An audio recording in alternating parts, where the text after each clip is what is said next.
Okay. Oh, I sneezed. I literally just sneezed. Ugh. Okay, hang on.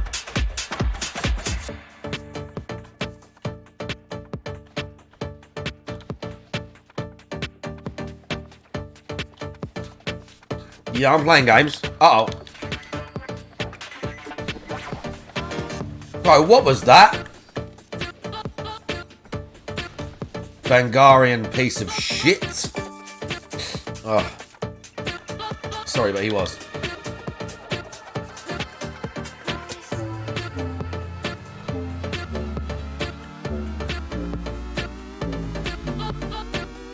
Oh, bro, brutal.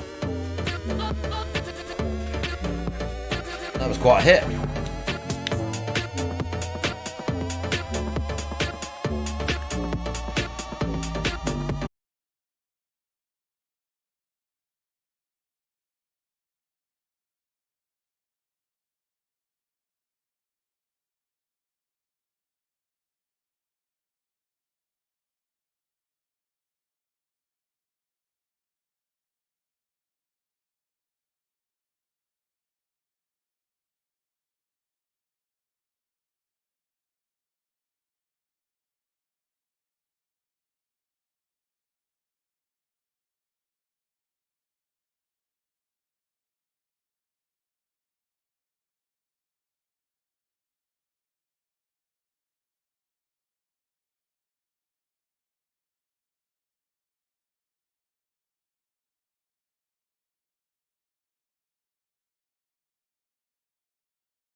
Sleep, but... Oh, yeah, get fucked.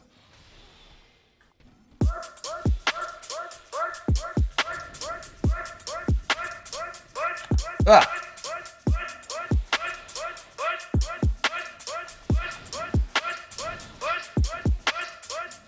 But how's he not scared of the light?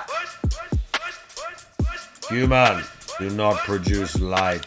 You ain't watched it, nice. Yeah, I saw it. It's not long, 8 minutes or something. It don't look like a long one. Human, do not produce light.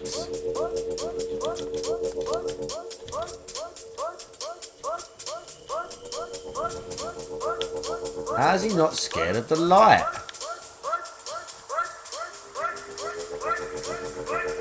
I mean, I can kill it, like, I just don't, you get a bleed off this thing and it'll like, it'll come up on you when you ain't expecting it. Like, he'll do like a 2-hit and you'll bleed and die. Annoyingly, we're not doing a strength run, but I know for a fact that the greatsword's in this building. Yeah. I know for a fact that the greatsword is in this building.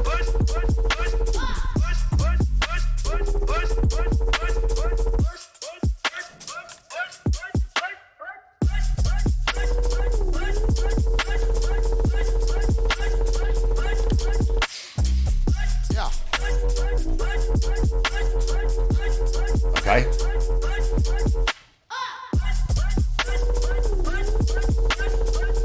This is the greatsword. Yeah. If only we were doing a strength run. If only we were doing a strength run.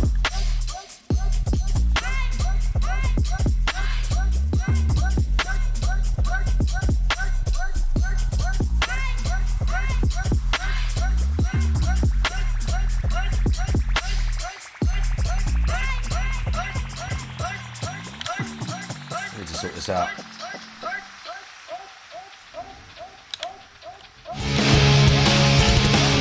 Miles Hayden.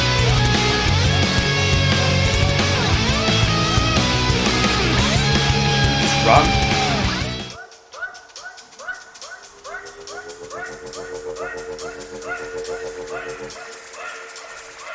Oh! So get zapped, mate. I am playing DS2. Do you know what? I should really set it. Oh! And I got shot. I should really set it. Hang on. Yo. Okay, hang on a minute.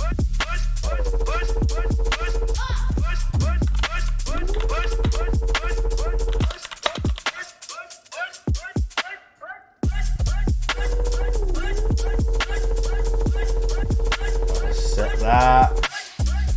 Yeah. Lovely.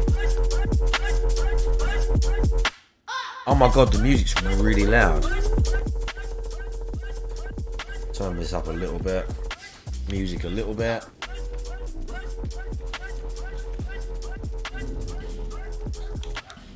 Oh, I had a falchion in the other hand. I want this though. Yes, this one is very good. I very much enjoy this game. Even if this area fucking sucks. Stay down, dude. Stay fucking down. Dicks. I need to open the shortcut and call the boat. You can actually call the boat by shooting that thing. Even though the boat's like right there.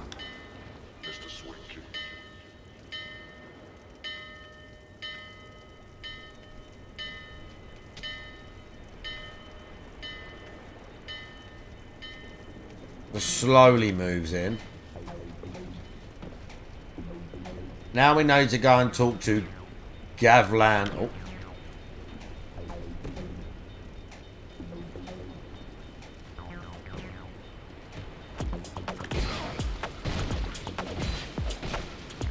Now it's time for Gavlan wheel, Gavlan deal.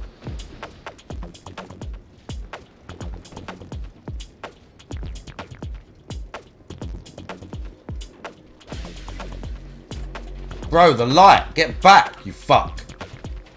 I need to open the shortcut. I need to open the shortcut before I do anything else.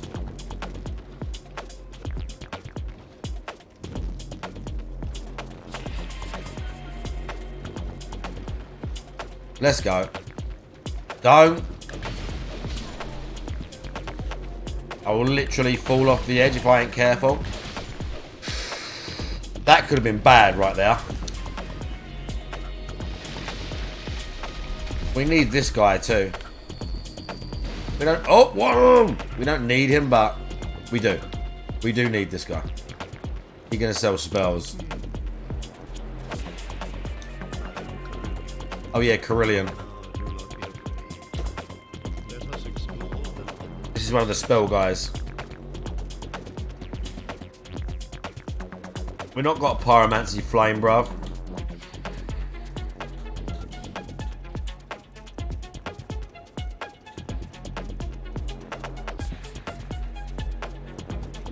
Okay. Great Soul Arrow. Magic Weapon.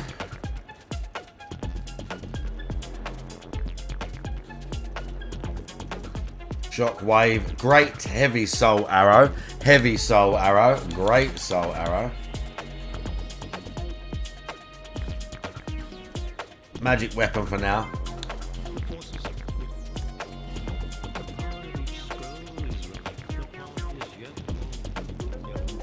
I don't remember if he moves. I think Carillion does move. Especially now we've bought from him.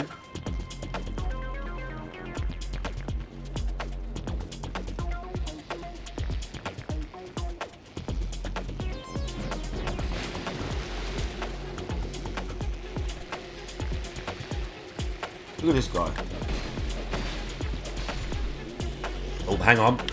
Hang on.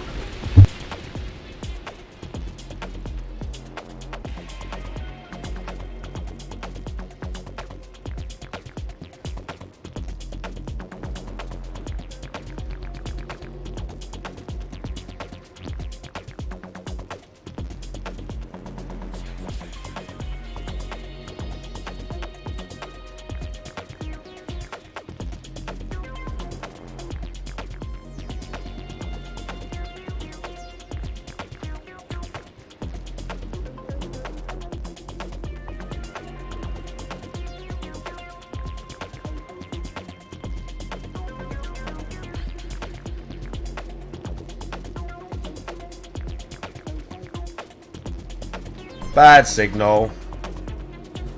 It's alright, it's all under control. All under control. Oh. Can I roll with the torch? I was going to say, no, you can't. I was going to say, I'm pretty sure you can't roll with a torch. So that's why I put it here. That's why I put it there. G Starwind, how are you doing? There's some poison or something in there. There's a poison item or something in here.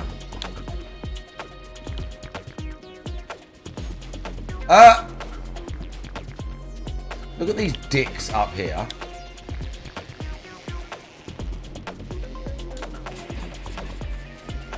We need to go this way. We've got Gavlan wheel, Gavlan deal.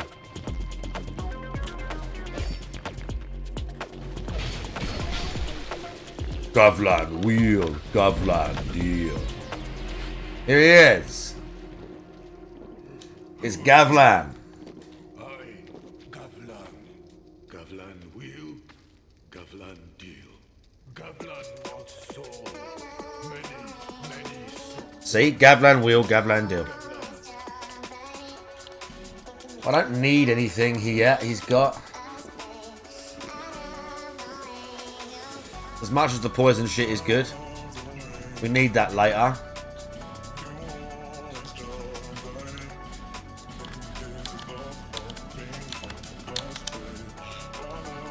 The way you and I'm the way you do.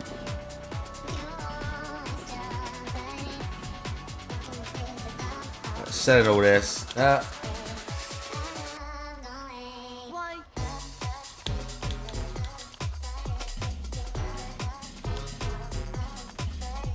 Let's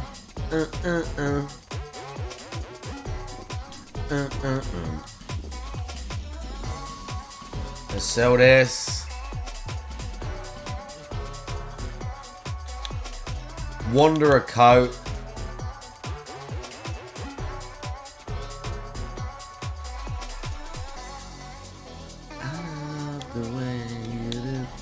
I hate the brigand outfit. Brigand outfit's extremely ugly. All the hollow soldier shit's going.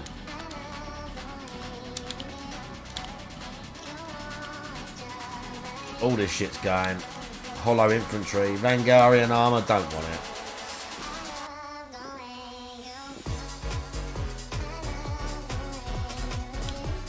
No, they're all staying.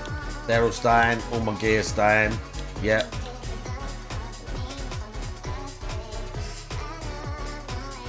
Hailstone.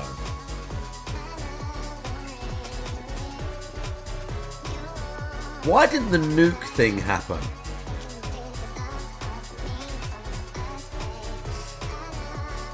Why didn't the nuke thing go off? Why? I don't know how the nuke thing didn't go off.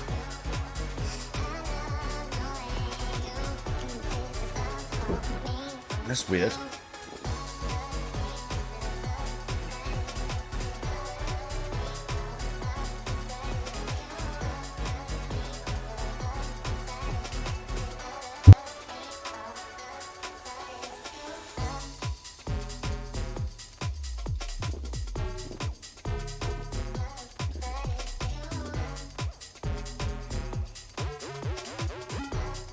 Boom, boom, boom.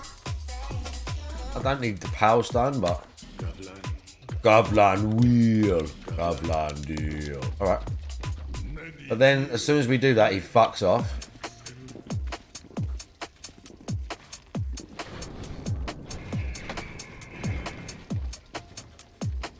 As soon as we do that, Gavlan fucks off.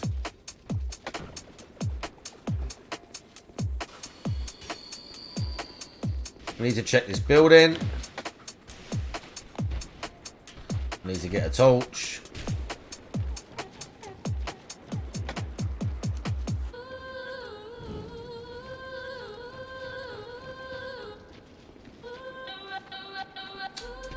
Can't you just have the torch lit? What? Real.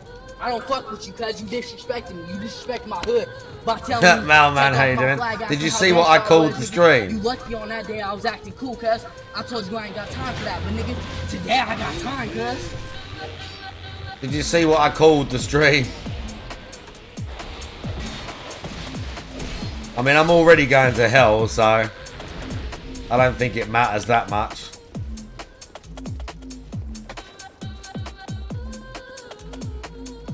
I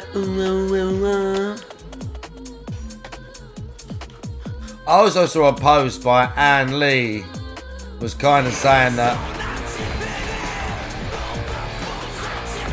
it is a great stream title. ProxyCon, how you doing? Yeah, that's what Malman.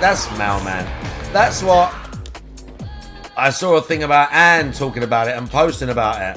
Ann was basically like he was a bit of a piece of shit.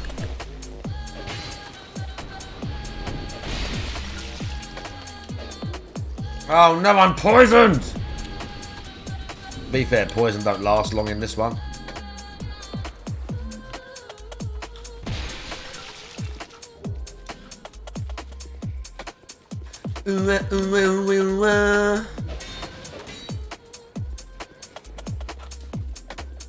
Super blind man.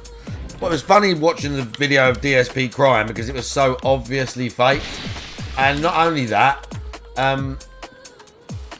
like Brian S was talking about it, like DSP was like, oh, he did this for games and like accessibility, and Brian S was like, DSP hasn't got a clue what he did. He just tested the games. He's like, he was basically like, he had no like part in making the games at all. He didn't do anything like that whatsoever. He just tested the games when they made like accessibility shit. And they were like, hey, super blind man, would you like to test this? And he went, yes, of course. and then said he was in the industry. I mean, don't get me wrong, I'm shitting on a dead blind guy, but it is what it is. I'm shitting on a dead blind guy, but it is what it is. Listen, if you what do they say? If you play in dirt, you get dirty. What's the other one? Lay down with dogs, come up with fleas or whatever. So, the guy laid down with DSP.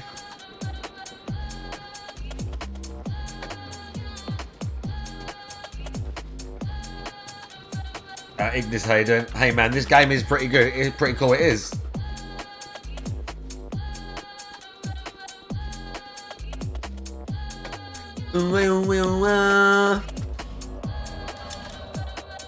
Super blind man. Bro, I'm going straight to hell. We will see him again, because I'm going straight to hell, mate. The Grim Reaper's waiting there. No, he can't. Well, he can. Oh, look at this. Manolo Rodriguez. Oh, bro. The resurgence of the bots. Oh, I've got a shard. Nice.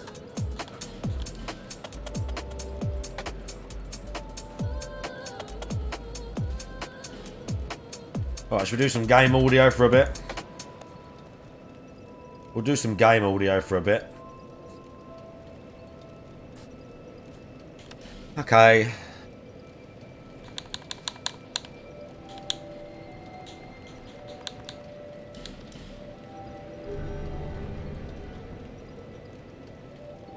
We've got 13. Oh, we've got a bunch.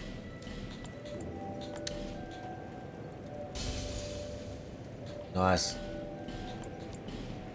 Shit, I fucked that up. Use it. I've got a Sublime Bone Dust as well. Should have leveled ADP, but... let's see if we can do one in ADP now. One attunement, or one intent, one in and one ADP. Yes. Left with 65 souls, but... can I repair my fucking thing? I don't think I can repair my...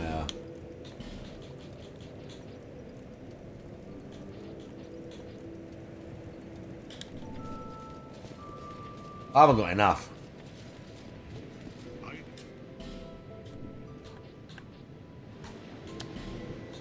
$1,000! That's my main weapon, dude. So you're telling me I have to fucking farm?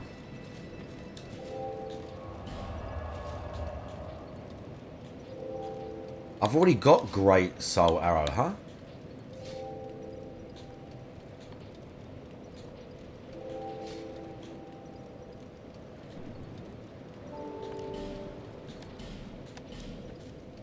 Oh.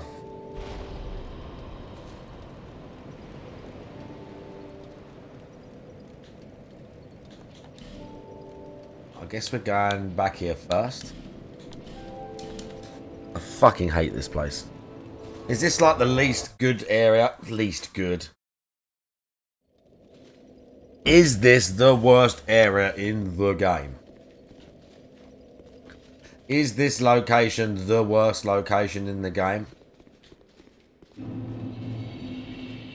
Potentially. Potentially. I mean, Shrine of Amana is pretty bad. I never played Shrine of Amana when it was DS2 and pre... because they nerfed that area. I mean, the fact they nerfed that area and it's still fucking trash mob city is wild. It must have been... oh, fuck, my fucking... it must have been so much worse. Shit. I fucked up.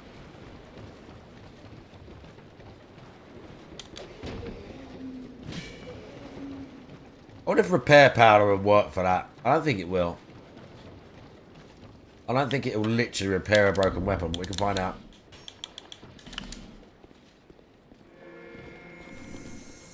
No. Did it repair the other one?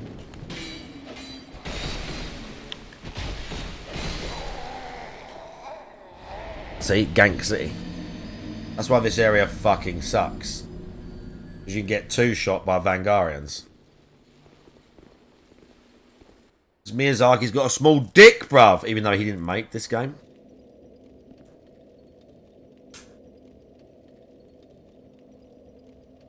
They was making DS3 or Bloodborne or something whilst they made this.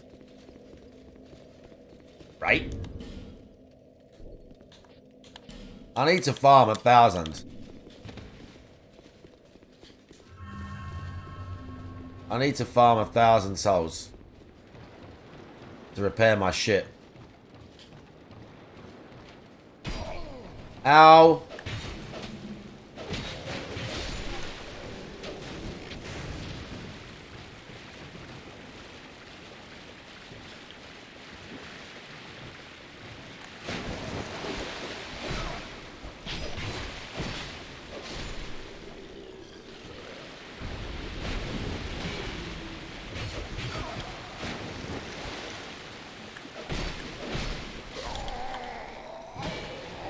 Fucking cringe in this game.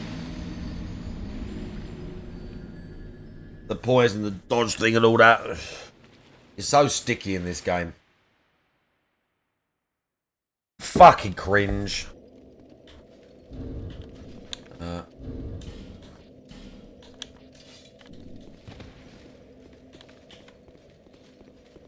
wonder how much damage that's going to do to a Vangarian. At 1 kill? 1 hit? Got to be 1 hit. If it ain't 1 hit, what even is the fucking point of it? Look at this guy. How?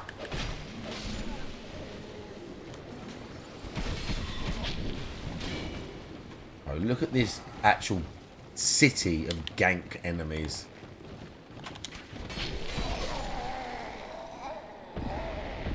Fucking cringe. This is why everyone hates No Man's Wolf. It's a fucking trash. This and Shrine of a Miner are the worst places in the game. Just filled with gank squads, and you're like, really? This is fucking garbage. No one likes this area. If you like this area, I'll literally slap you. If someone was in real life and they said to me, I like No Man's Wolf, I'd punch them in the face. Like... Look. Where'd he even come from? Oh, you saw me a mile away, did ya? Look, just arrows hitting you everywhere. Vangarian dudes just hanging out. Guys constantly coming up from behind to gank you. Constantly. Because the people that made this have got little dicks. See, I knew it'd be 1 hit. Just a trash area. Actual trash. Trash gameplay in this place. Actual garbage. Pure garbage, mate. Bro, the D-lock, bruv. Fuck me, the lock on his dire.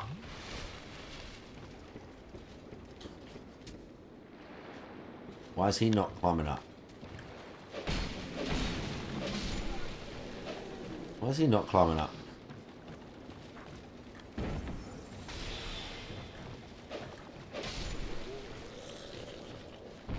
They're just sitting.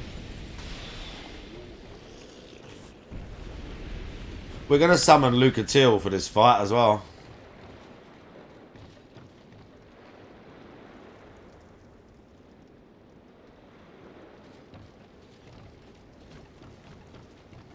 Not yet, I ain't. Pandiatonic. Hang on, I'm going to read that. Oh my god, I nearly fell in the water. Do you know how pissed I would have been?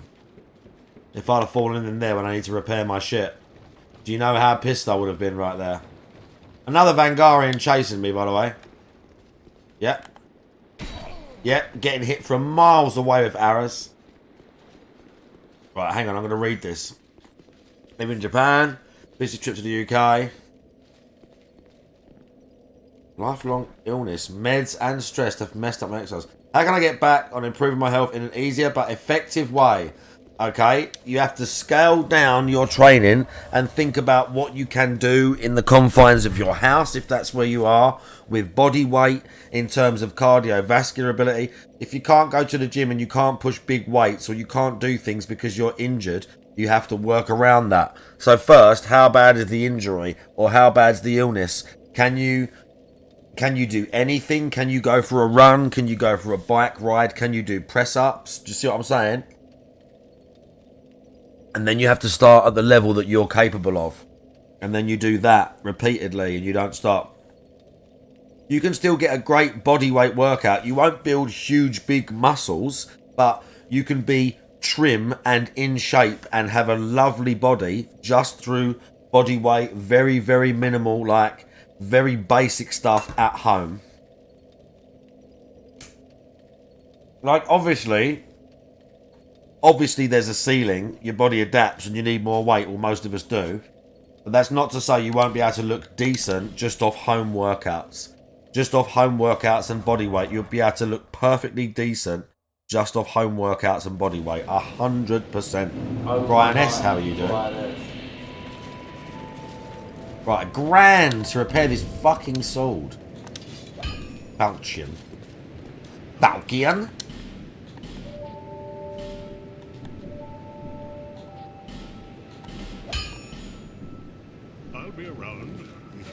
I'll be around if you make it back. That's what he says.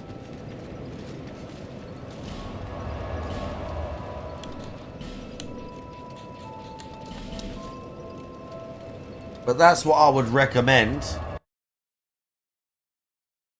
Go for walks, hour or two.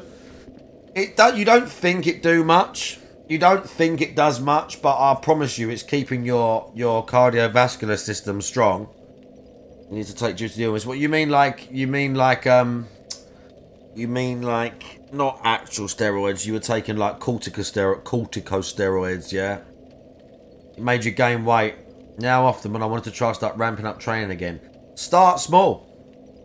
Start small, dude. Again, body weight, squats, lunges, push-ups, pull-ups, inverted rows, tricep push-ups. There's a bunch of stuff you can do with body weight, and then minimal weight. You could get yourself a couple. I always recommend when people are at the beginning or they need to like downsize or whatever, I always recommend kettlebells to people. You can buy, let's say, for the sake of America, a 40-pound, let's say anywhere from, I don't know, 35 to like 50-pound kettlebell.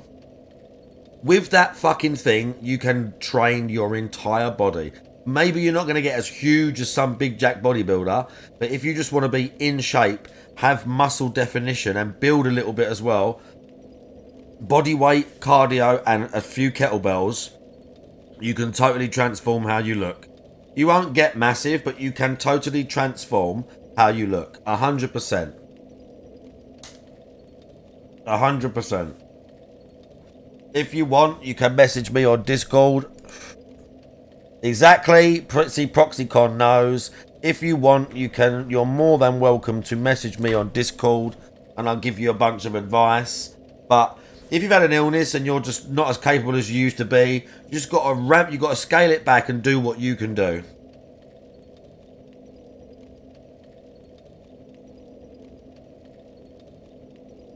Again, you don't, and that's exactly it. And you won't get massive with like average weights and stuff indoors. You won't get massive, but you will get toned and lose body fat and be healthier, I promise. Yeah, Mailman knows all about that.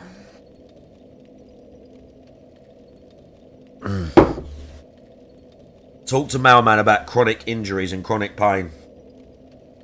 Talk to poor old Mailman about chronic injuries and chronic pain, bro.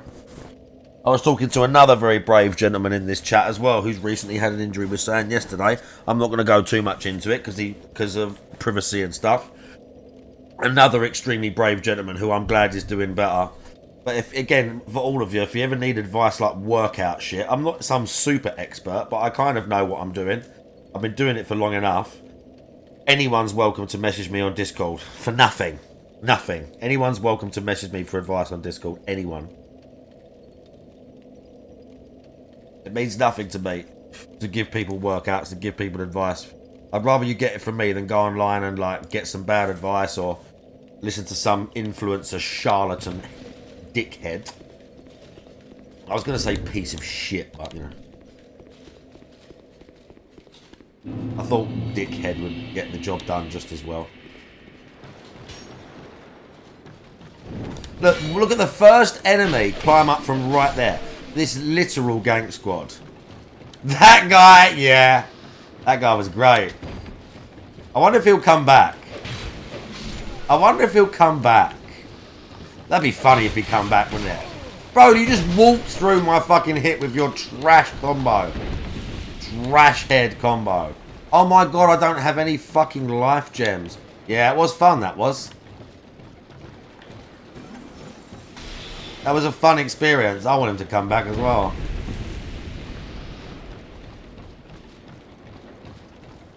I mean, I haven't got much to buy life gems, but... Oh! Nearly fell off the edge just from hacking.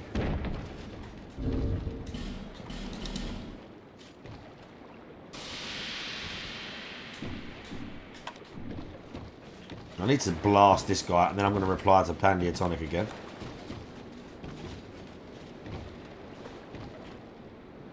Look how bad the lock-on is. I need free aim. How do I free aim? Like, do I do it with a bow? Do I two hands? Fuck! I think I two hand. I'm going to find it out.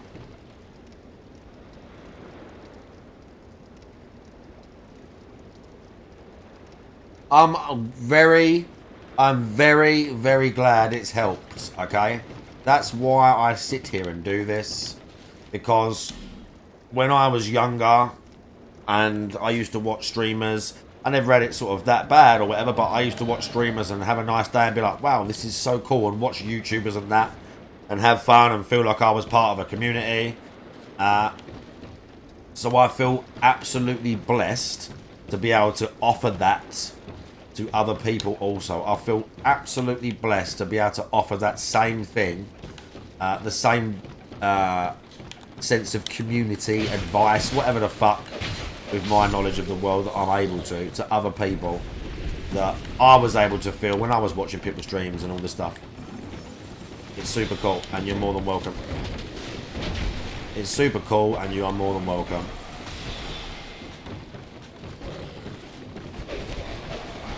Oh, Lucatille's getting bodied.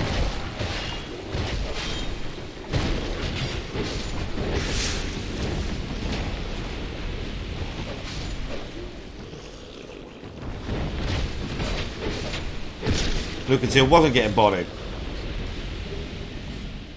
Freelancer, how you doing?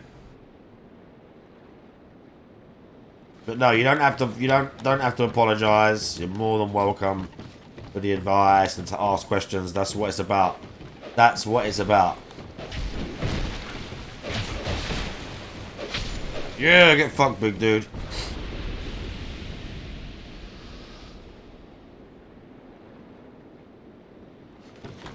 And Broken Man, yeah, follow Broken Mailman too. He's also amazing. Freelancer, I see you. But yes, you're more than welcome. Life is shit sometimes. Life is shit sometimes. Injuries, personal issues, whatever. Life is fucking trash and it's fucking hard. And we need each other. As much as we like to admit, like, we've got it covered, and we do, like, we get our shit handled when we're alone, like we do, but at the same time, we need each other. Human beings need each other, dude. Right, here we go. Flexile Sentry.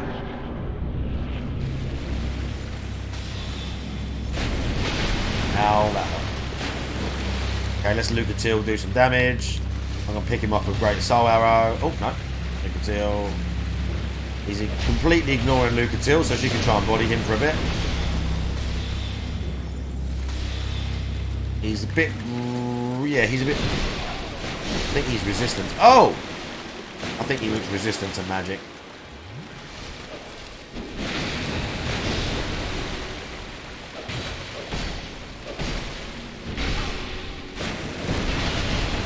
Fuck, I'm getting beat up here. Like, I'm making silly mistakes. I'm too used to like Elden Ring timing. It's a bit more forgiving. The character's well slow in this. But the best side to fight is the side with the maces. The sword's a bit of a cunt. Okay, we've got one more spell. Okay, now it's time to finish him off.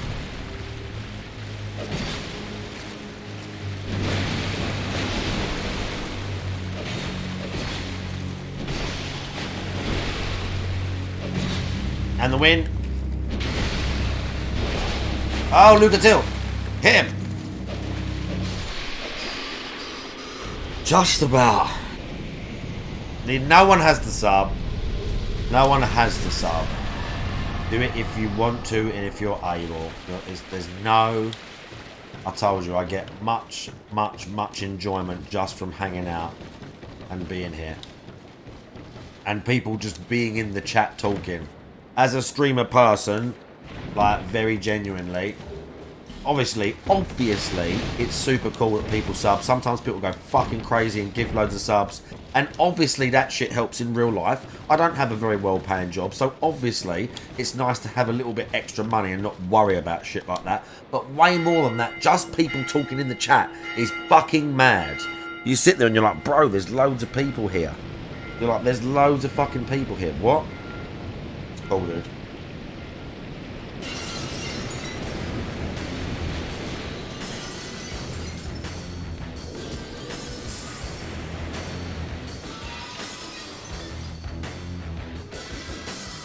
What you got, Dawn? Oh, gods. We can watch some of that. We'll watch some of that in a bit.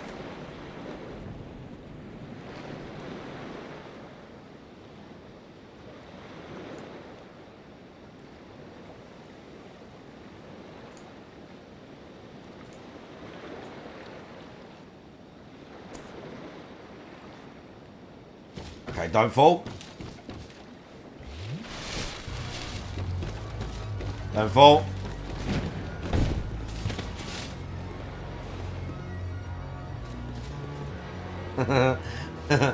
Right, thank you, freelancer. You're more than welcome, as I say, for the advice. Anyone's welcome for fitness advice and shit. Right. Anyone's welcome to fitness advice. It's all part of the stream service. Oh, I'm out of everything.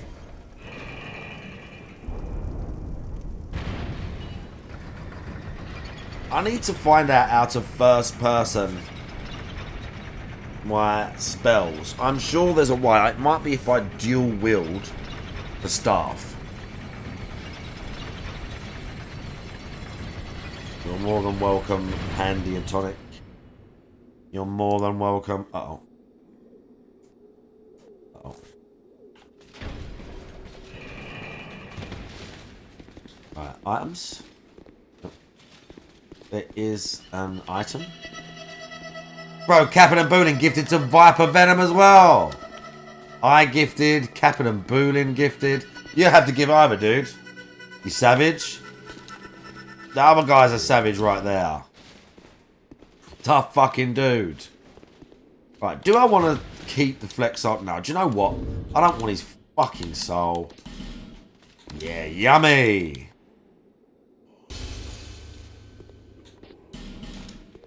Tasty. That would be pretty epic. Do you know what would scare me about Japan? Do you know what? I think I would get a little bit claustrophobic. I think I'd get a little bit. And I don't get claustrophobic. I mean, I wouldn't go in them. You ever seen them YouTube shorts of people doing like cave diving, squeezing through little... I'm never doing that in all my life. I'm never, ever doing that in all my life. I'm even when I was skinny, I wouldn't have done that. Nice, freelancer. I did it all in the weekend that it came out. I streamed it non-stop. I mean, I slept, but... yeah, it's fucking sick, dude. Right. Back to Majula.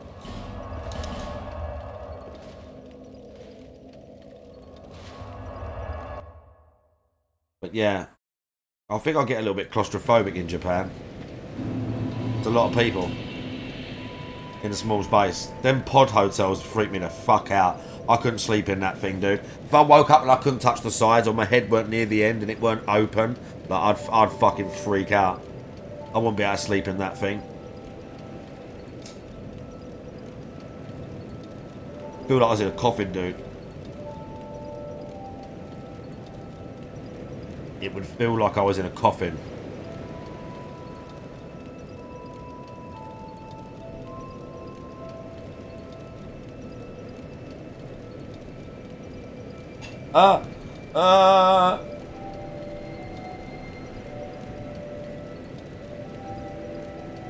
People in prison get more space, yeah. You get an open... Do you know what, Mailman? I don't think I'd be able to sit in that MRI tunnel either. You get open ones. How's that work? What, the top is like open out? So it's like, what, like a semicircle thing that you sit in? Because, yeah, that would freak me out too. Being deep... And you're a big dude. Like, you're a big dude. So you think to yourself, if you spread your shoulders and all of a sudden you're like, I can't get out.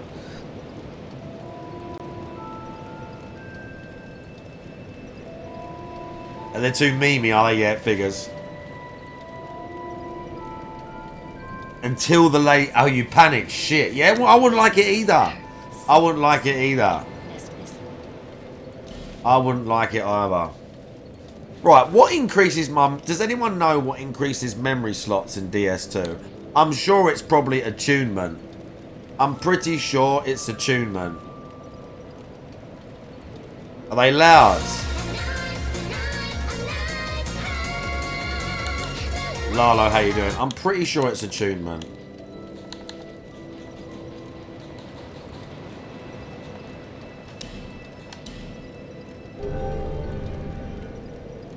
Okay, now we can buy life gems.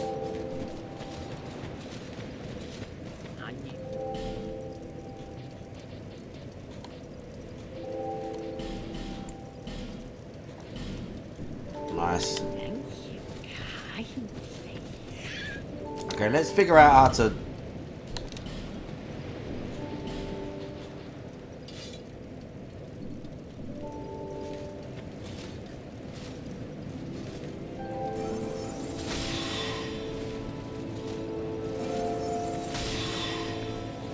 But how?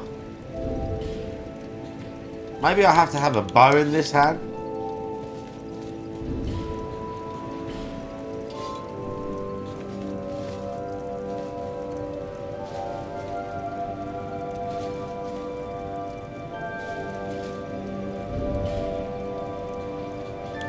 Have I got arrows?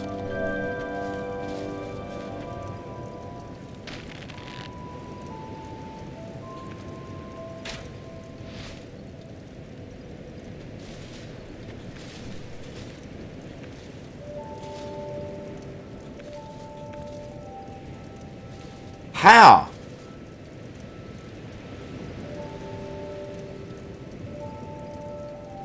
Once they put anxiety on your head.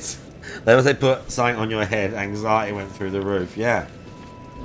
Yeah, I'll bet. Bro, I know you can free aim this stuff. I just don't know how.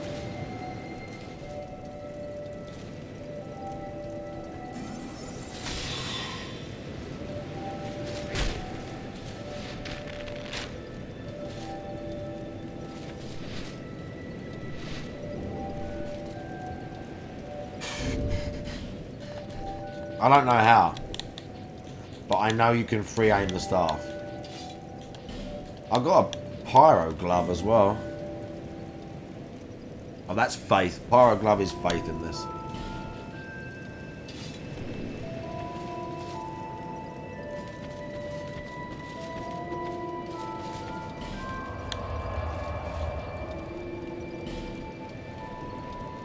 Where are we going now?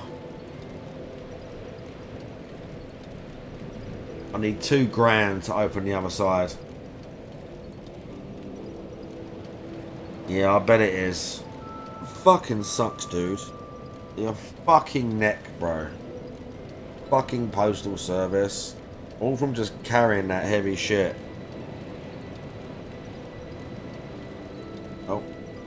just texting my mother. Go on.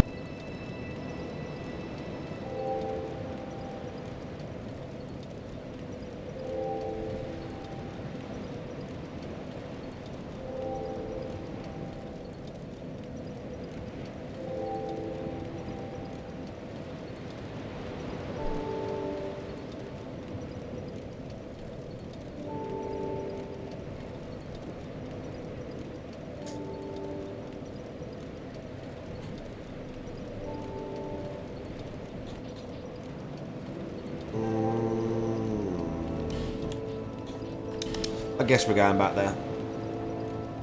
Take it easy, Pandia Tonic. Ugh. Blech.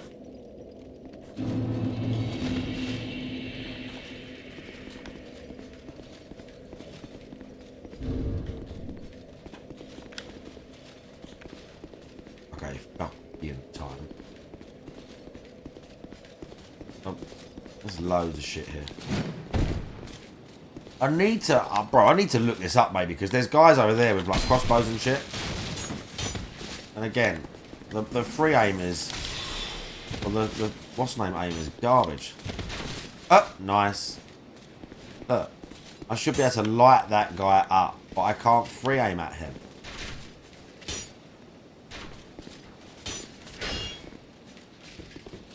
The fuck? Do you know what I mean? And we have to fight a pursuer here, potentially. But if I ain't quick about this...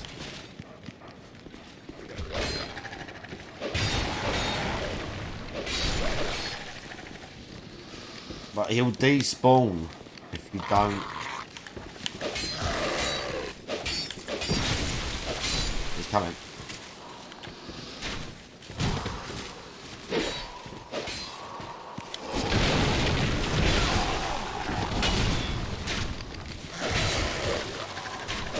Four dogs, by the way. Fucking idiots. Put a pursuer with 4 dogs. Fucking cringe. Hate this area, man. Like, I don't mind fighting a pursuer.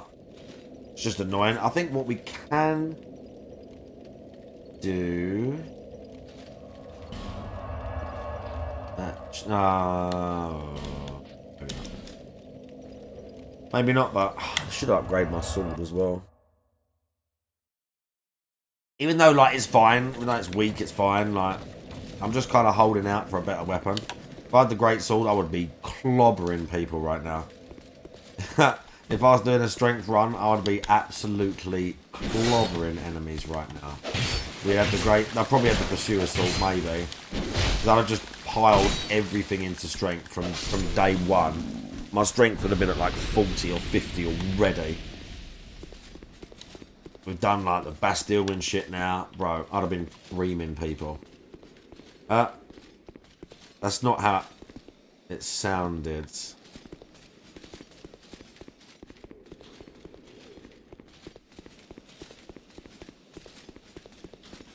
I can't go back.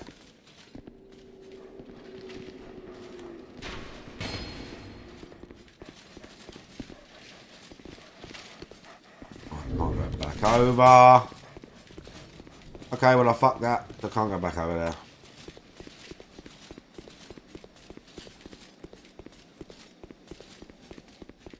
Idiot. Nearly fell down the thing. It's really easy to fall down there. Really easy to fall down in this game. There's loads of bits for you to fall down. Like, I nearly did it again. See, look, I should be able to lock him right now. Why can't I lock onto him? That's dumb. He's got spells as well, this guy.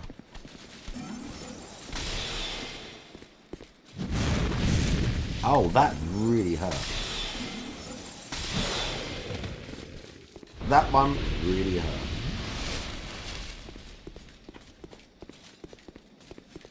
Where's Draggers when you need him? So you can tell me where all of the cool items are.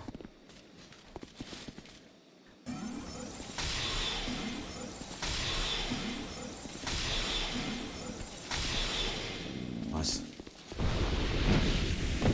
They do require some patience, yeah. The learning curve is very steep. I need to open this gate. That's what I need to do. I need to run through and open that gate. I think he was in the bag.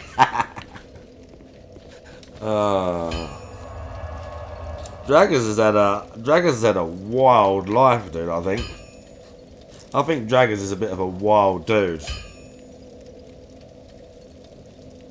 I think he's a very wild dude.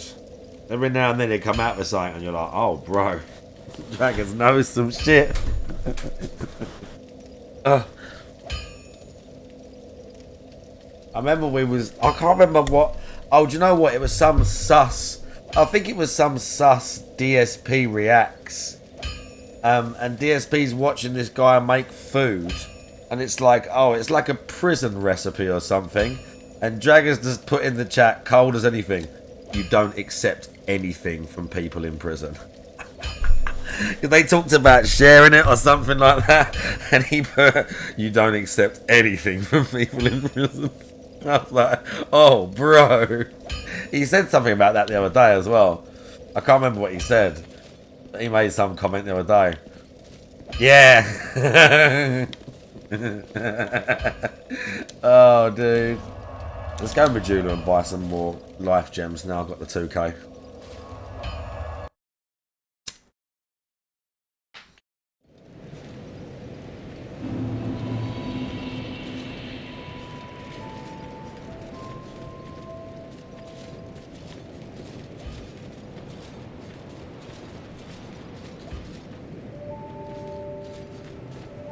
Early on when I started streaming, one of the people that used to come to my stream went to prison.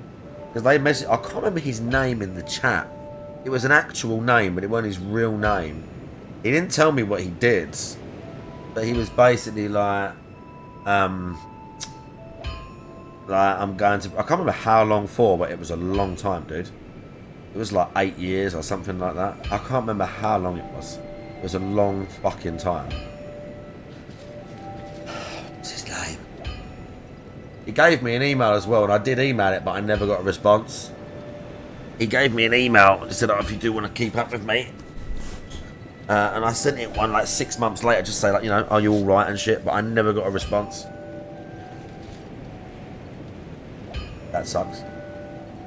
I'm not sure what he did. I mean, he might have done something well sus for all I know. He might have done something incredibly horrendous. But he never told me. But he was like alright in the chat and that. He was a nice guy. And he just sort of like messaged me off the thing and was like, yeah, I'm going to prison soon. I did quite a bad thing. So there you go. I mean, he's out on bail or whatever with internet access and all that. Oh. Life gems. I could buy a spell instead.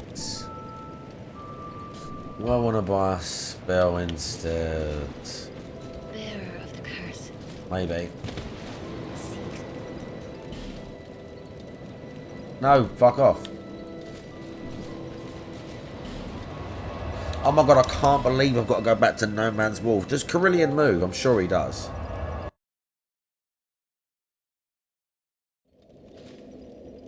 I can't believe I've got to come back here. I'm going to shoot my way there. I think.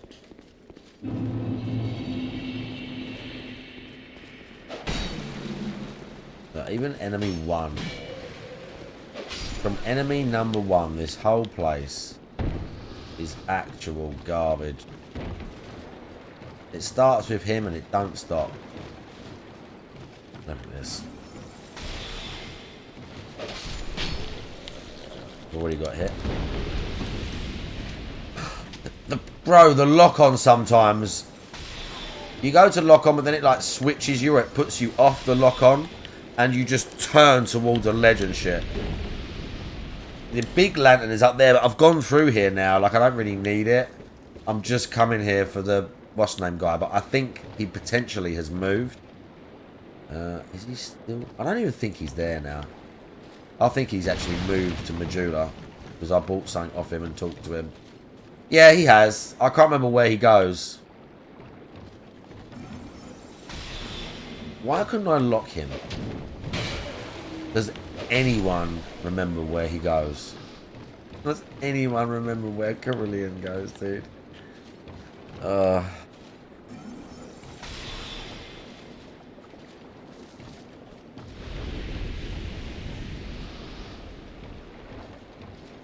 can I not lock him?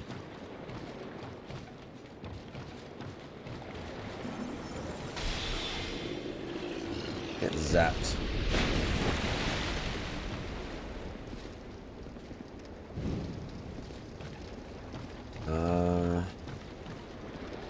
Yeah, the guy who sells the spells.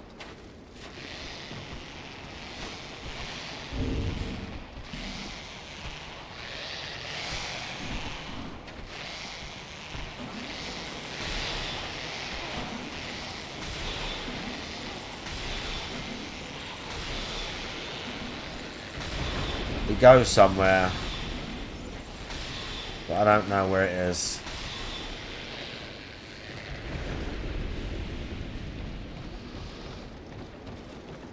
Remember the areas? Describe it. And I might be able to tell. I think he goes back to Majula somewhere. I don't think he goes far from there.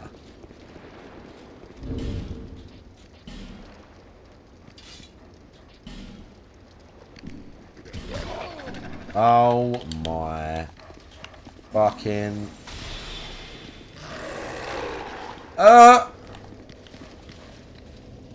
How much health you got left? Whatever, dude. Cannot use bonfire. I'm gonna have to slap the dog to death.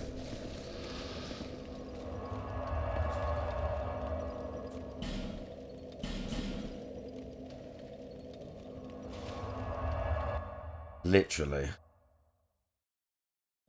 Ooh. Ooh. We have to play that song. We have to play that song. Right. Where does he go?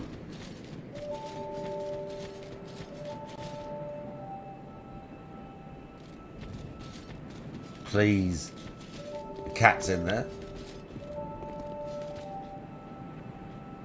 Yeah, there's the cat.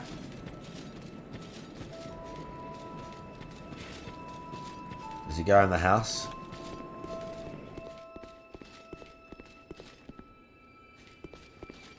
No.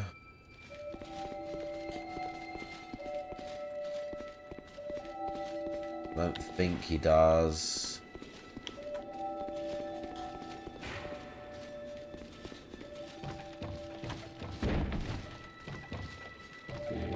Oh, damn it.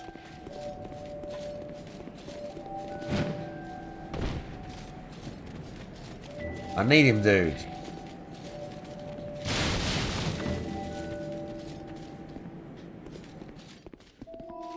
Not you.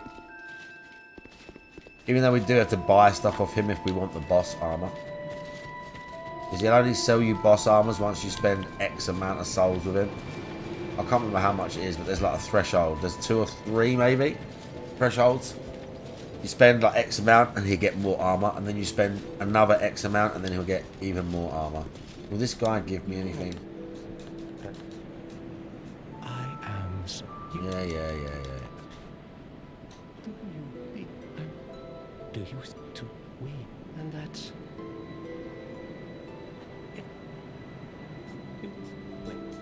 Yeah. I see. I will... I'm not joining your covenant, dude.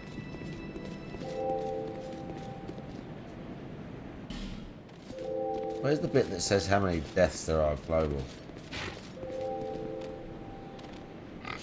18 deaths. Bro, why is the pig chasing me? This can happen. The pigs from the house can get annoyed and chase you.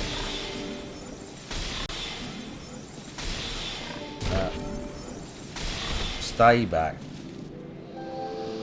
Yeah, what the fuck? Well, I'm on Xbox. So God knows why it says that. Oh, yes! I knew he was somewhere. Let us resume our exploration.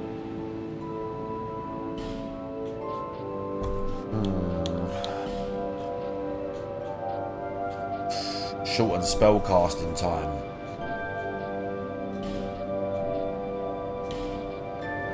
I get both of those. I can get heavy soul arrow.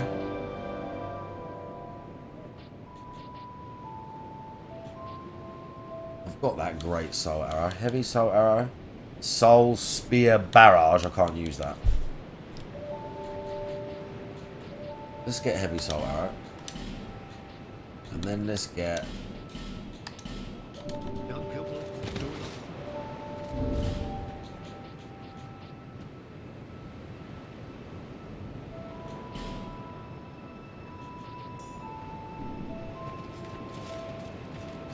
Nice.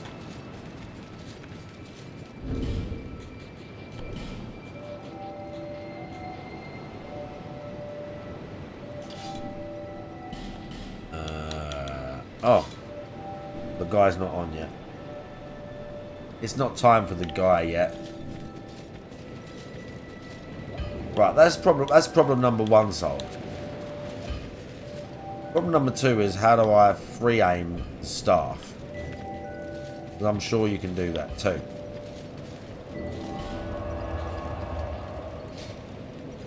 Get 20 of these.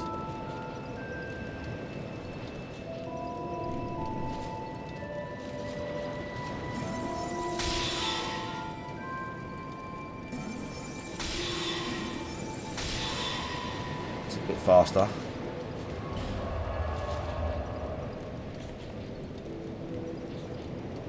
I'm in the cast. We're going... Oh yeah. I've got to open the door. I have to open the door. Right, we're going to have that song now. Oh, we got to watch the video as well. And then we got to watch DSP.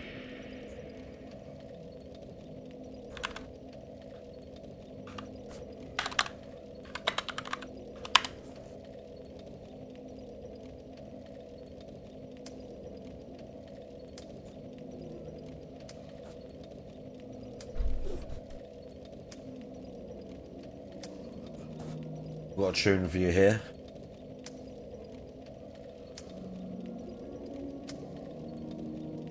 We've got a tune for you here.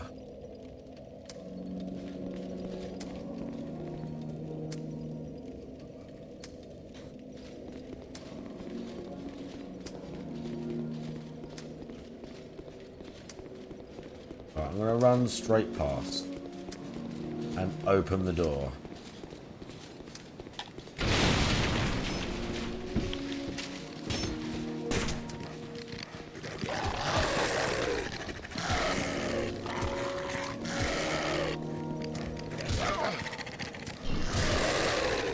Nice.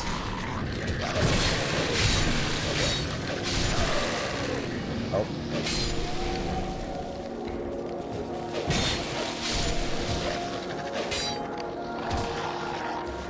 I wonder if the pursuer spawned. He might have done.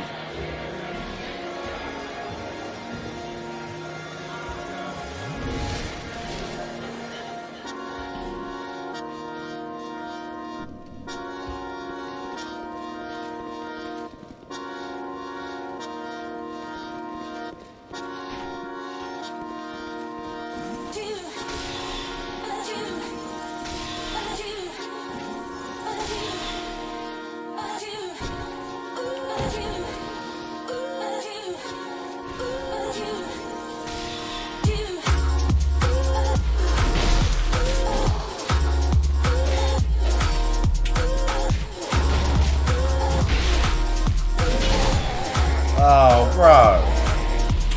I dodged a bit too late.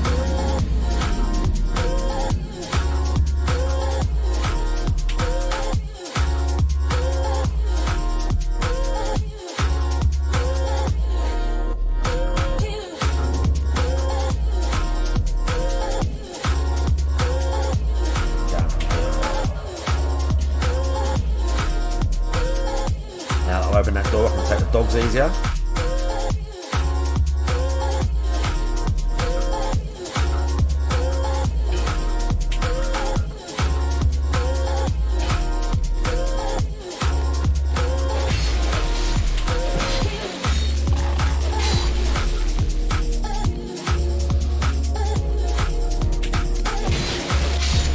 Die.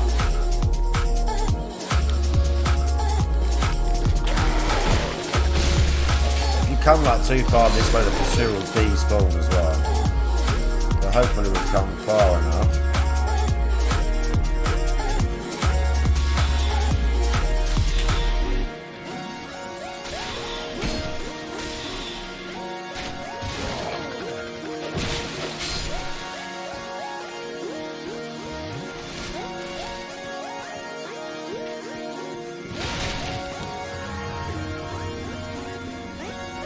Coming now.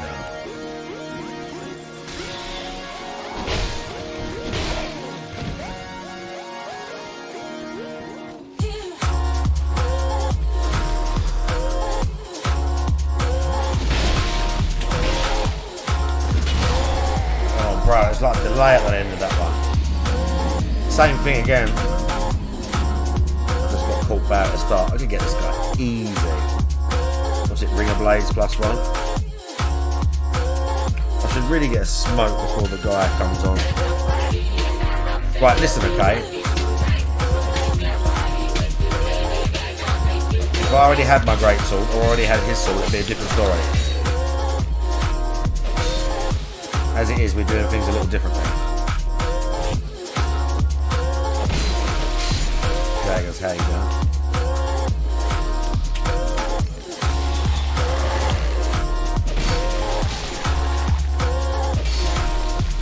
They hit me.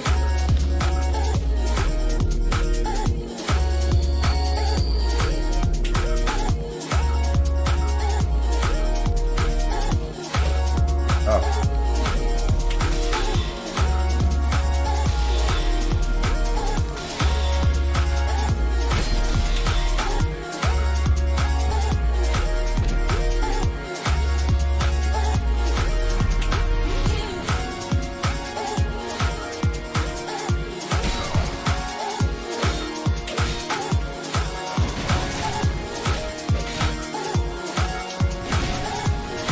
I've got to be careful because they're throwing shit at me over there. Oh!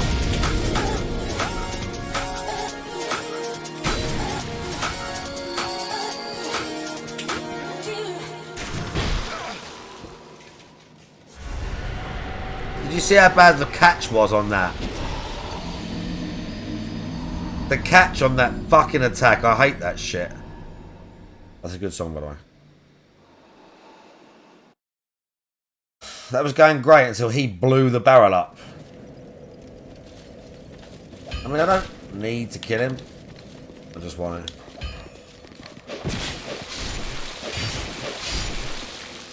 I don't need to, I want to. And then we'll use it to probably level up the sword a couple more times. Even though I'm not even going to stick with the sword, I'm just using it.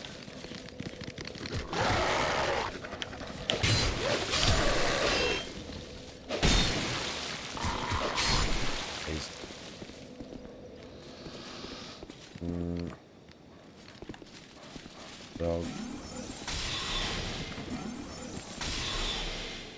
This guy. This guy.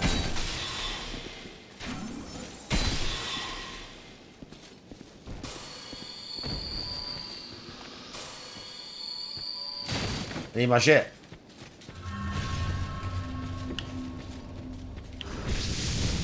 Oh wow. Got the lock on. Forgot that attack. Low on health, I ain't got a chance to. I can't get over this side because of the guy.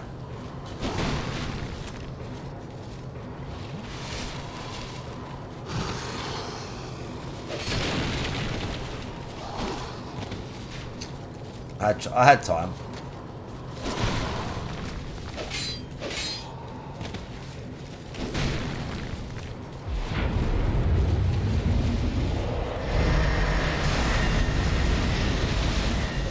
Nice. Just hung out in there.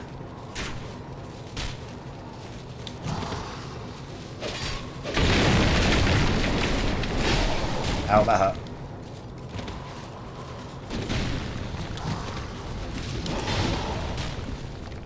I never got enough time to heal. I bet I did, but I kind of...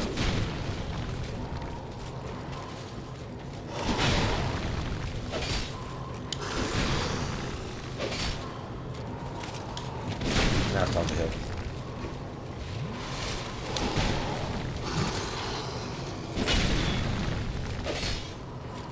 I'll keep stabbing up.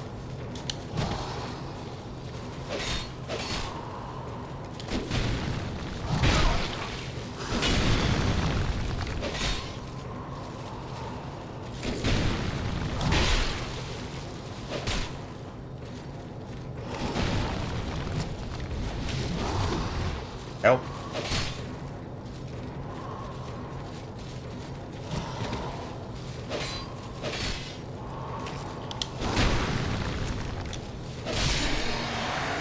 There you go. See?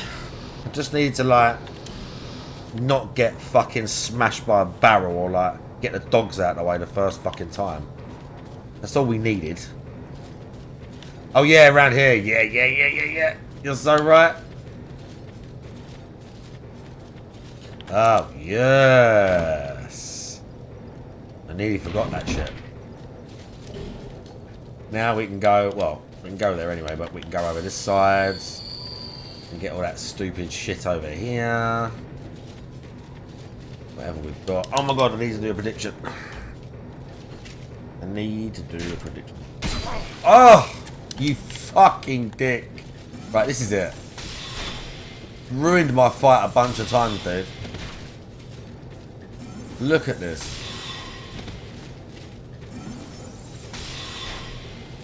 Look at this. Jaggers, how do I first person aim the staff?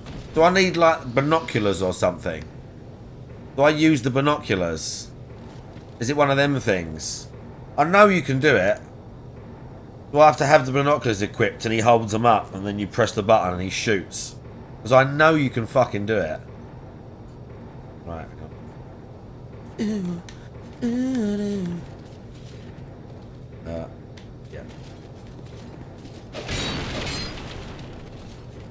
Right, we've got shitty enemies in here. Yeah, I think it is. Got crap enemies.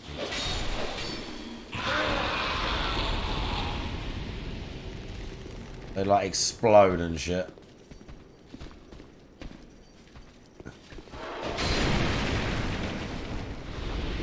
They get on you, they just blow up. Oh my god, the prediction! No!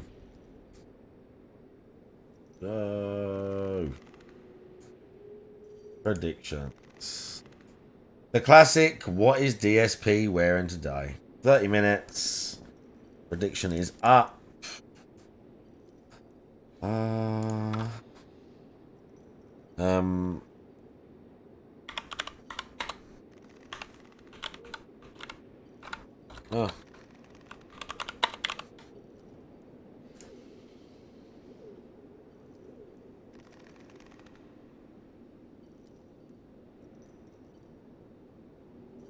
Okay. Vote in the poll. The thing. Vote in the prediction. If you want to win some points or lose some points, figure out what DSP is going to be wearing. Probably button-up shirt, right? It's always the button-up shirt.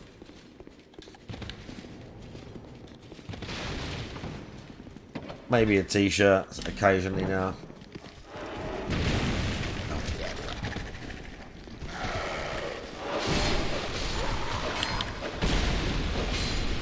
I was lucky the guy behind me died. He must have been in here.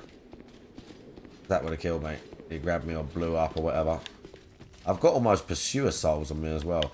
I think this brings a bunch of enemies, right? If I do this, a bunch of enemies are going to rock up.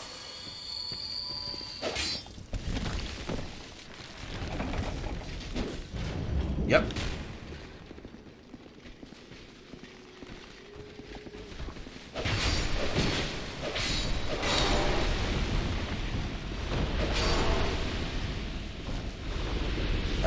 pretty well. Could have gone worse. Wanderer shit. Don't need it.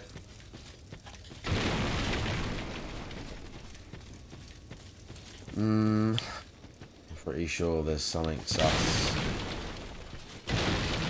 I can die somewhere around here quite easily.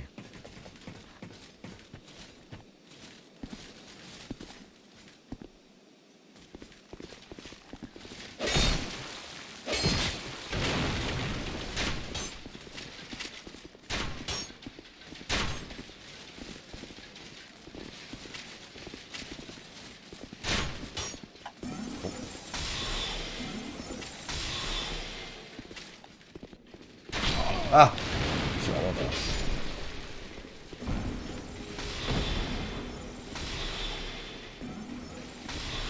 Maybe it's the next room.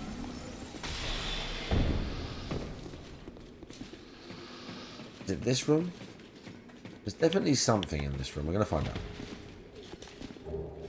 I think it might be one of those little, mechanics. But I know. I get back.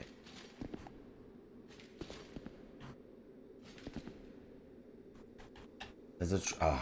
there he is. The guy there. Might be somewhere.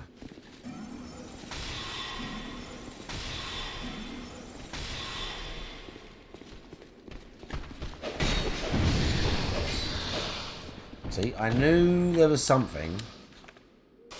You use the Estus, but whatever. Probably does nothing. We got his mask. Is there another one?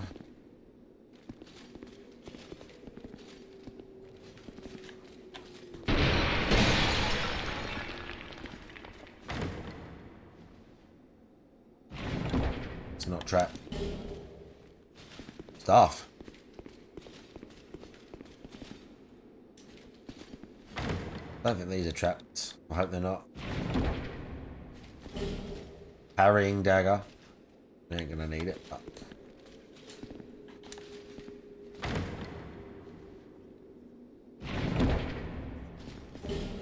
oh, a twin blade. Dex weapon? I think it is. We've got stuff in here too. Oh my god. Ah, where's that lead? Yeah, that leads like up into the Bastille. We ain't doing that yet. I've got too many souls on me now. We're getting too deep. But yeah. That leads like up past the ruined sentinels. Yeah,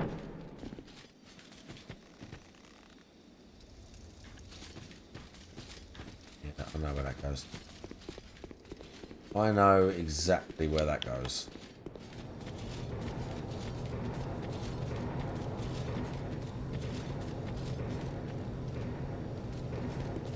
Go this way.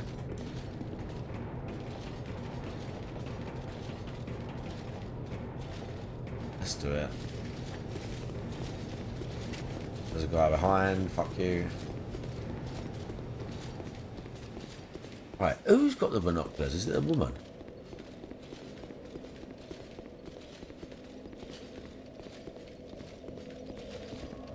Might be her. Oh.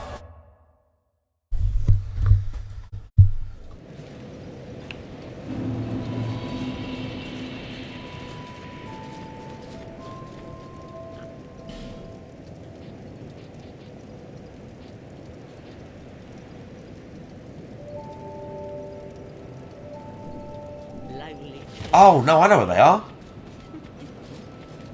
I actually know exactly where they are. Not that side.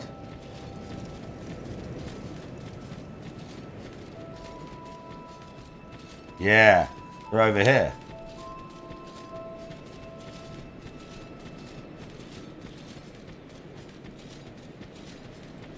Where is it? It's not there. It's like round here. There's a little ledge. There's the ledge. How do we get... oh yeah, here. Oh, fuck.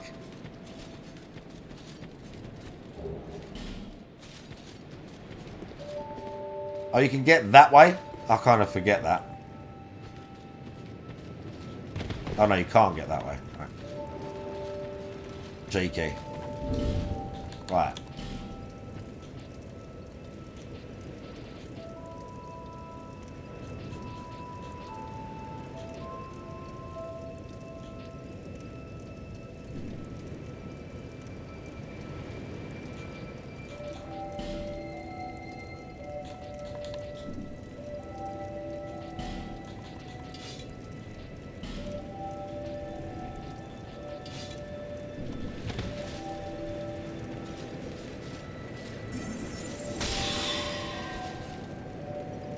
That's how you do it. That's how you do it. Then you just free aim it. You can lock on. Can't lock on from very far though, that's annoying. By the way, Discord merchant, how you doing? Right, let's do... Is that a however, Oh, more Estus, bro. We're cooking with gas now. We're cooking with gas. I should probably change the. I should change the prediction things. I should have. I should have button shirt open. And maybe something else. They should play Scholar Discord Merchant because they changed a bunch of the stuff. Definitely play Scholar. Let's go ADP.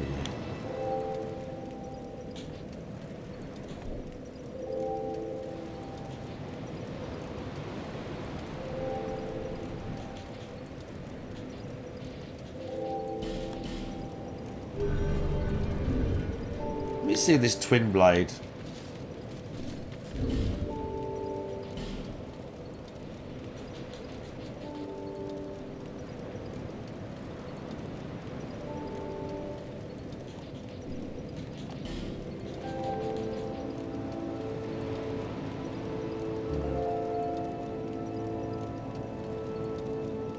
That was good.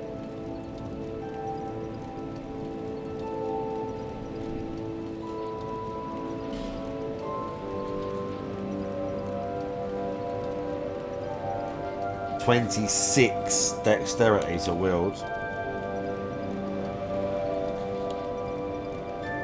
Quite slow. It's quite low.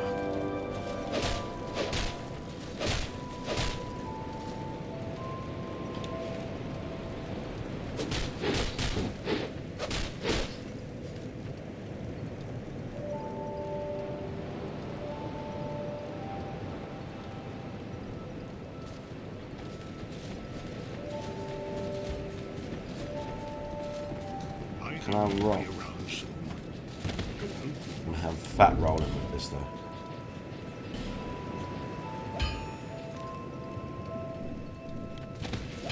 Yep. What?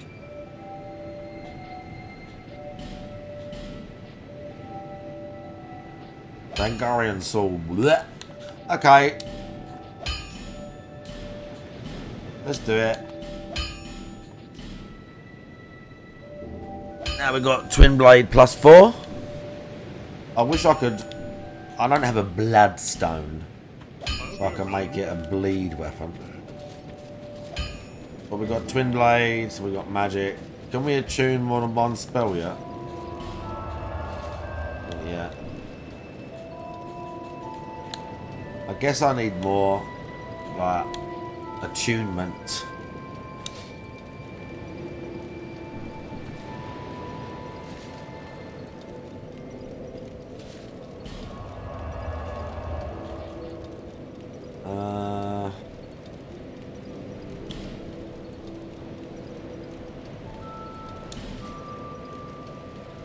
Alright. Let's do this. Let's do this.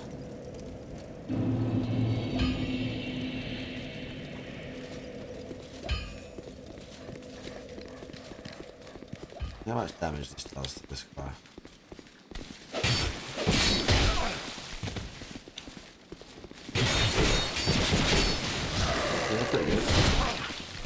So it's like multiple hits. Oh, I'm gonna die though. The dog.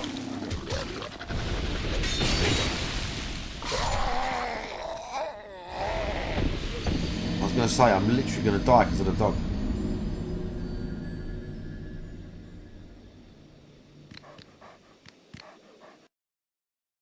A bunch of hits. Not as much stagger. But, you know, we can live with that.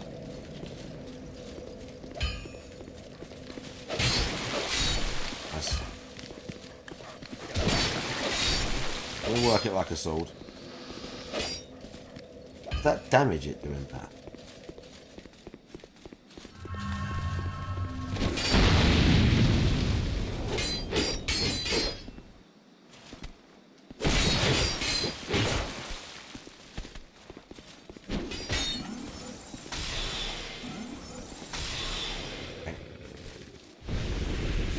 Sure, maybe. Should probably be coming from the other way, so I've got to fight one less of these, but whatever.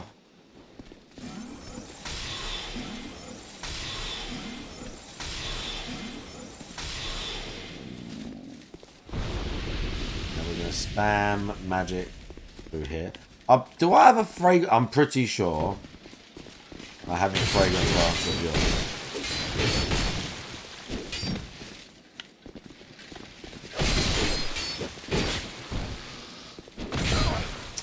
Bro, backing away isn't enough.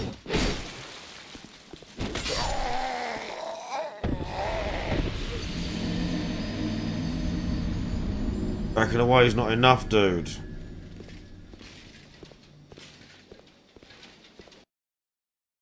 The sticky. I need another smoke for DSP. I'm gonna need another one. I'm going to need another one.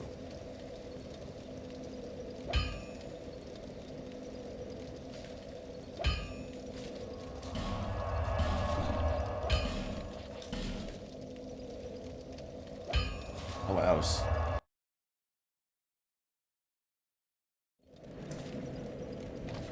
There's this guy.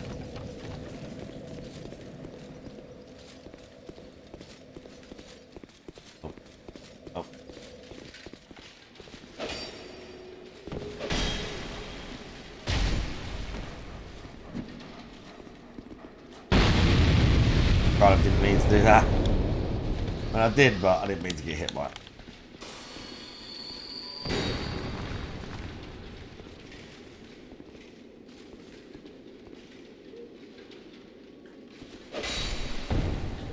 Nice.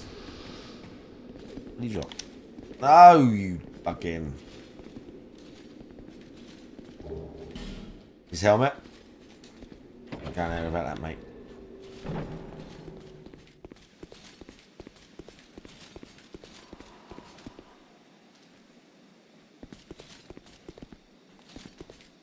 Here he is.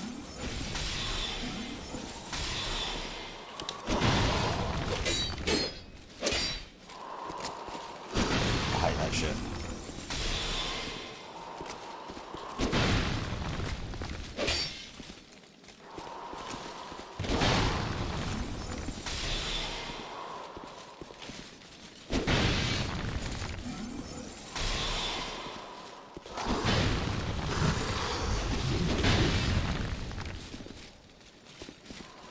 Too close to the edge. Didn't like it.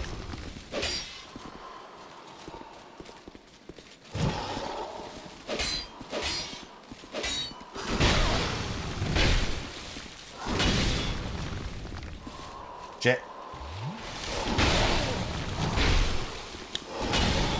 Heal straight away.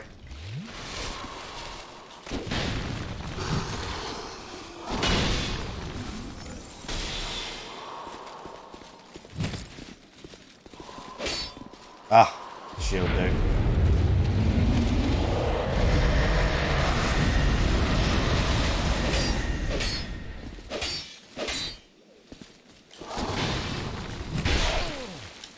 I actually run out of stamina right there.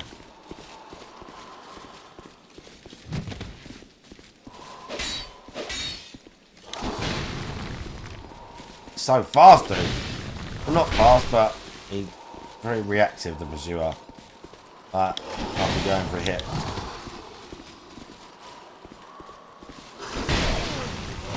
Oh, shit. I was going to say, he's going to do something sus now. If we had the Falcon, we'd have done more damage. We was doing so good, dude. I was doing so good. Twin Blade's alright, the damage not there.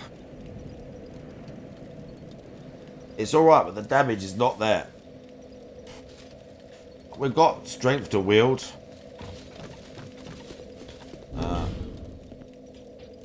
Yeah, I mean, it's 25 dexterity.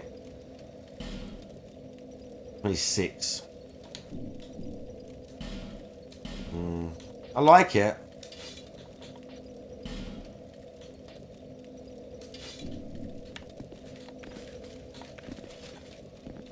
We can power stance as well now.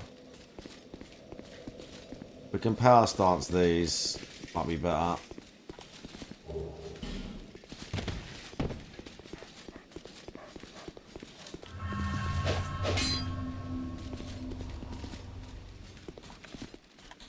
Oh, I swapped it out. Not cool.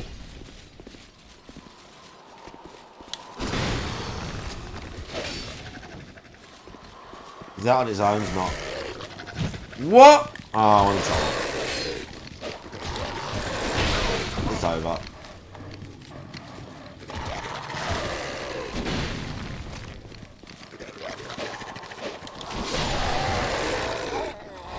Didn't realise you had to kill those dogs. I didn't realise you had to kill those dogs. Right, let me check this. Fuck, we didn't watch this video. And the guy is like starting.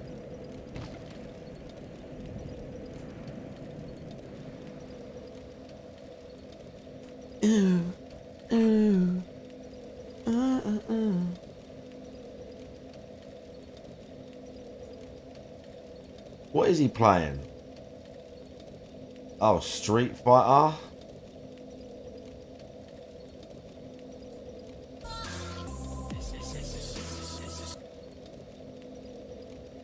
These fucking awful songs. Everyone in his chat just laughing. Let's master this bison. They changed. He just starts his day moaning. Look at this. Look at this. Ew. I know. Right, am I early? I guess so. They changed YouTube again. Everything is rounded and ugly. Lol. No Elden Ring.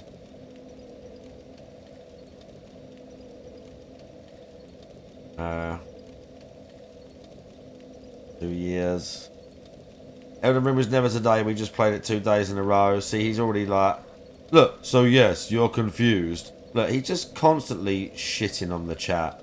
Elden Ring continues tomorrow, and it'll be great because I'm in a totally new area to explore. Yawn.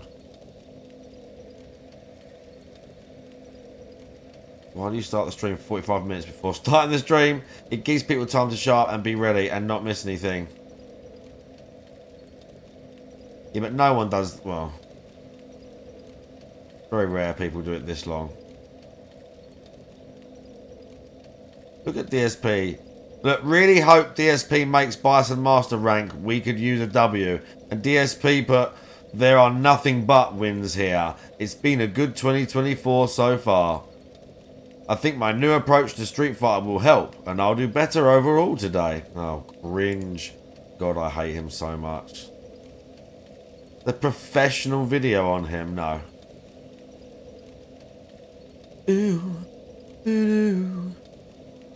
Ooh.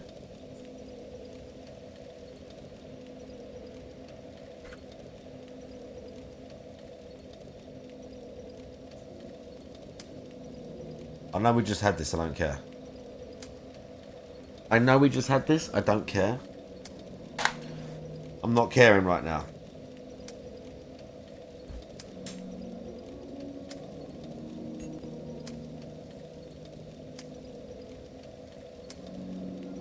Graffin, how you doing? Bro, I've got so much stuff to watch.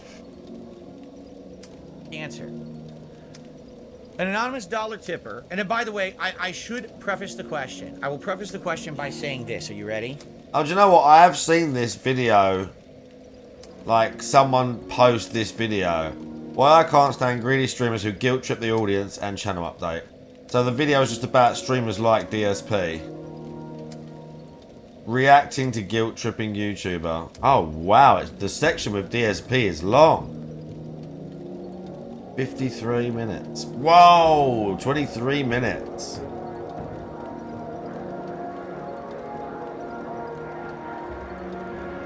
Does he watch more DSP? He watches Wings. Is that Bad Bunny? What's her name? Some sus thought streamer. Oh, DSP features heavily in this video. DSP features heavily.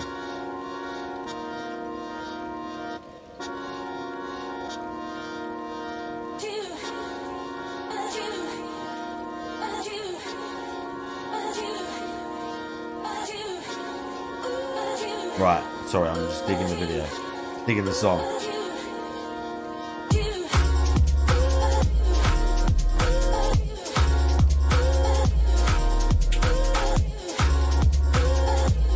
Right. That's not the point. He gets really mad at Wings. Does he get mad at DSP too? He just like pitying DSP. Ugh. Shouldn't pity him, dude. Should be worse than pity.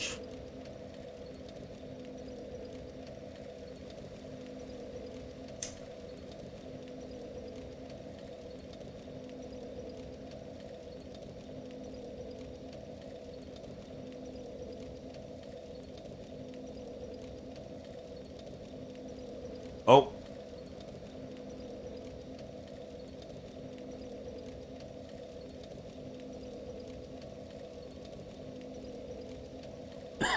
I'm thinking, do I go and get another smoke now, or do I like let him drivel on for a bit?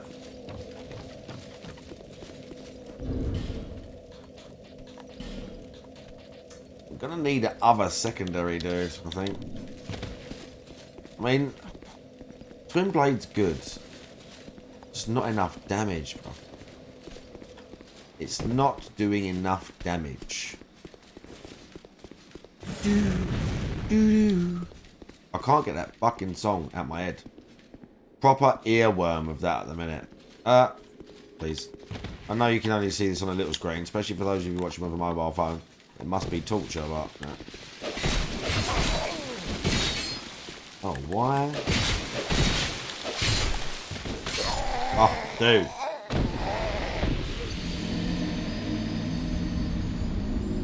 Kind of forgot you're not exact. I'm kind of thinking, oh, you just run to the boss, but you don't, because there's a fuck ton of these guys. Bro, you have no idea how much I wish I had the greatsword right now. Staggering them as well. Soul arrow's alright, but I have to walk through this guy. Ah!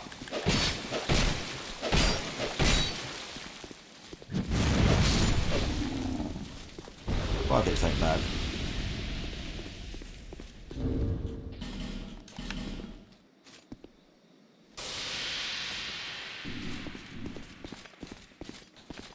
Not as much as Wings. I mean, to be fair, Wings flat out says it. DSP guilt... Oh, shit. DSP does guilt them bad, but he doesn't exactly, like, outright say... Oh, bro, let's test the new... Let's test the new... Pre-aim. Oh.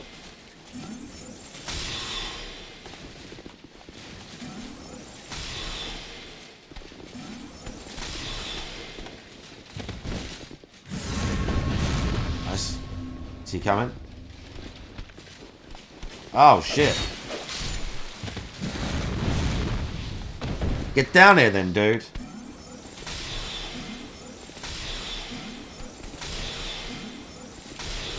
Okay, he was actually on the wall.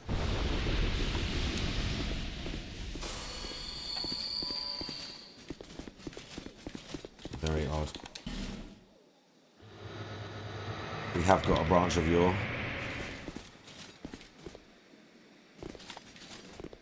That stupid picture of him with the cat on his shoulder.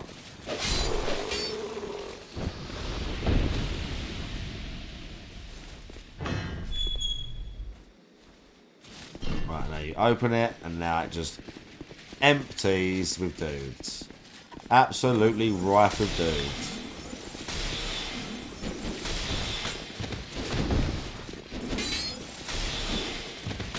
If I had the greatsword, mate.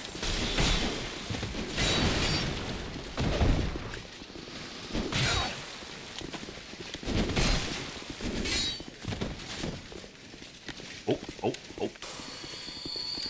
Follow me round, and we should be able to fight a bit easier. But if I had the greatsword, dude, holy shit, so much easier. You kind of have to, when you're fighting the boss, just run past a lot of these guys. You have to run down and come up the ladder.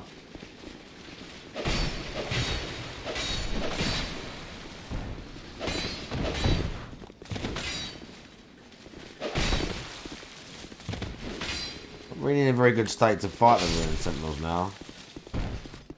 I mean, I had to do that, but you have to just like run through basically down there instead of going this way. But we can still fight. Oh shit! Forest is probably enough.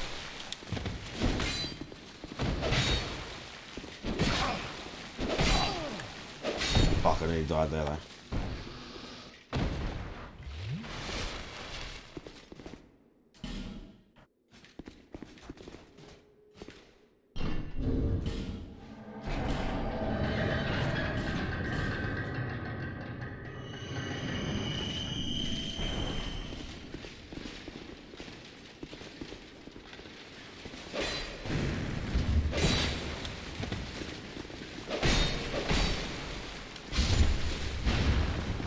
Job.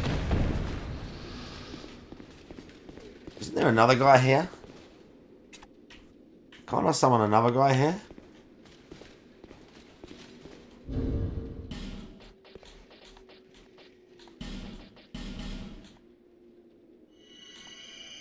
Hold up.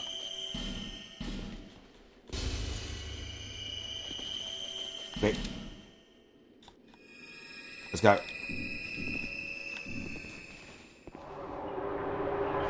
Oh, Doobie Bro's got a video as well. There's like 3 videos I've got to watch now.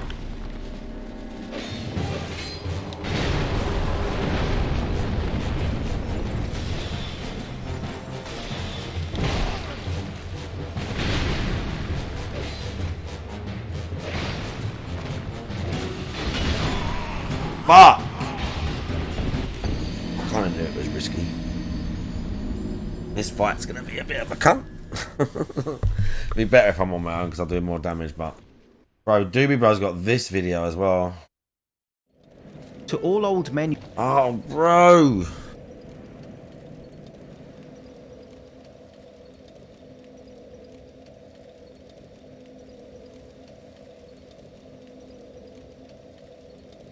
We've got to let this fucking freak do his intro first. We've got to let this fucking freak do his intro.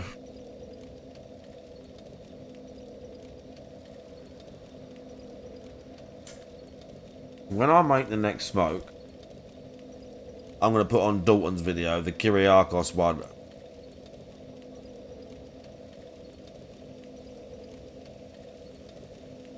Here we go. The freak's here. The freak's here. The freak's here.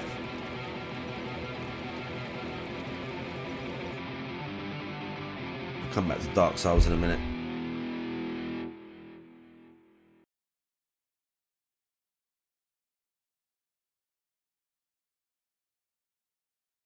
Good morning, everyone, and happy July. I hope that you're all doing well and ready for the first podcast of the new month. Today, we're doing something different.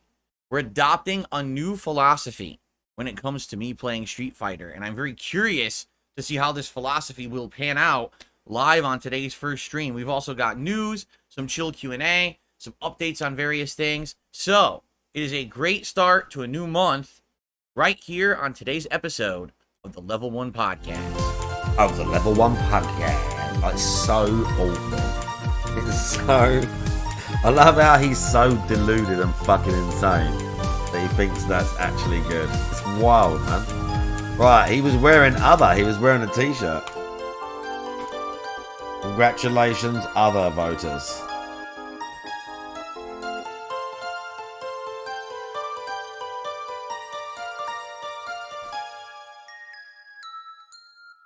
Alrighty, everyone. Good morning. It's July 1st, 2024. Bro, Dragon's got DSP. 20k out of that. Welcome to the show. Now, before someone says something, all right, we have a new background for the month. And you might say, is that background lopsided? Well, yes and no. I have this big piece of art that I like to bring out every once in a while. However, oh my god, it already, even though you can't probably hear it, already 5 minutes in, 5 seconds in, we've had a weird stare at the camera, sniff, eyes go weird, and hands do this sort of thing. He's like, look. I have this big piece of art that I like to bring out every once in a while.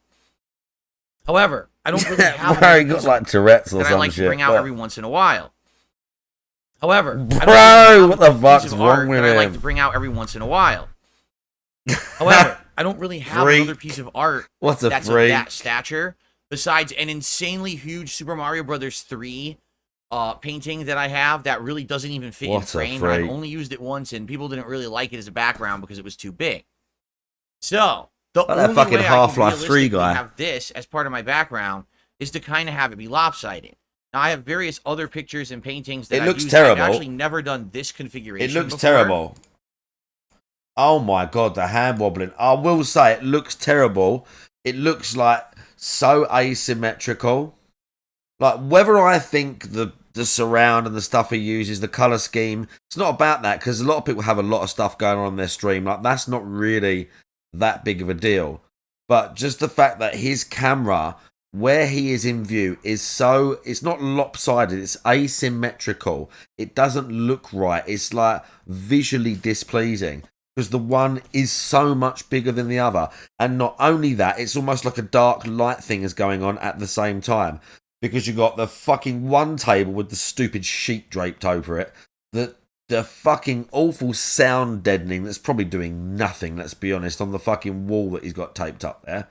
And then you got the one little one in the background, small. It just looks terrible. It doesn't look good. What's he, a magician? With this little fucking table, he should have a hat on it and pull a fucking rabbit out of it. Or pull a fucking horse out of it, probably. But like, what's it supposed to look like? What's this supposed to look like? Just garbage. It's just garbage, man. It just looks awful.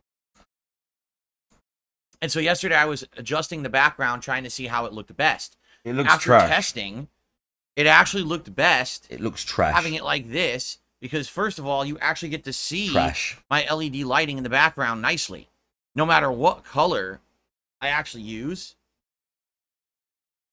it actually stands out quite well. He thinks that's good. When I have it set like this, so you can actually see it splash against the wall.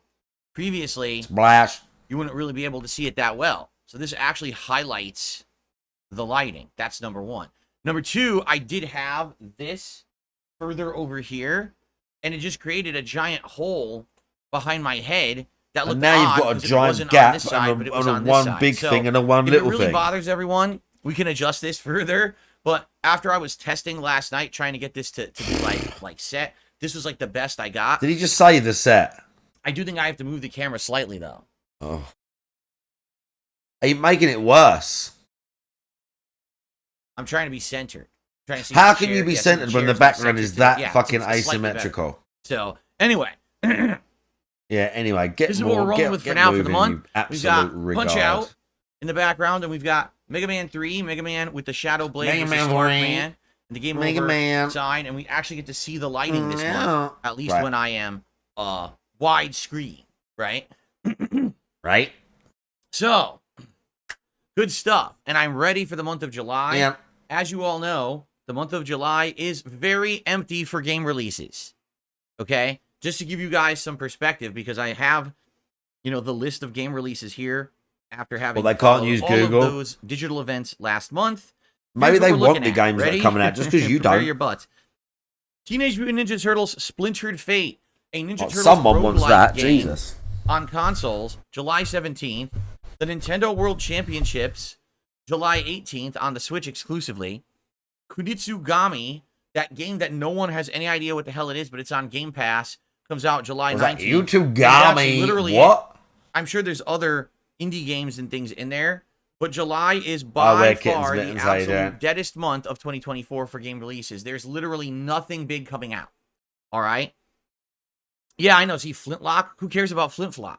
Flip wow. Flintlock is like, oh, it's a Souls Wow. game with graphics that kind of look like Dishonored. It's like, no one cares. We're playing Elden Ring. No one cares about that game. Just being honest. No one gives two shits. Bro, Elden Ring was going to save the stream. So, what happened to Elden FYI, Ring, bro? This month, what we're gonna Elden be Ring doing was supposed to save the finishing stream. up What do you all the big mean? stuff No that one I've been gives a doing. fuck. starting up some new projects. Because you didn't get okay? money a couple Kind of filling in times. the gaps of the stuff that we've missed.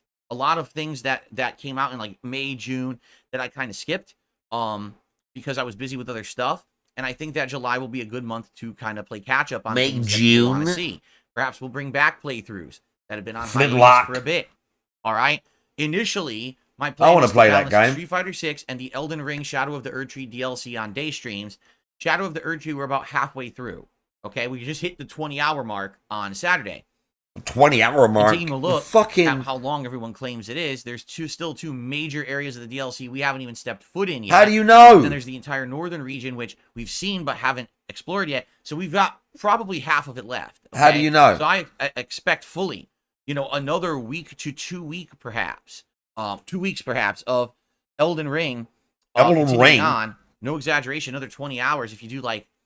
If Elden I do 3 Ring, 3-hour yeah. streams a week, Speaking it's gonna of be another Elden 2 to 3 Ring, weeks to I beat feel it. like So playing a bit of probably a big Elden chunk of Ring July now. will I've be had some continuing and finishing DS2. Elden Ring. Okay, Street time Fighter for 6 Ring. right now.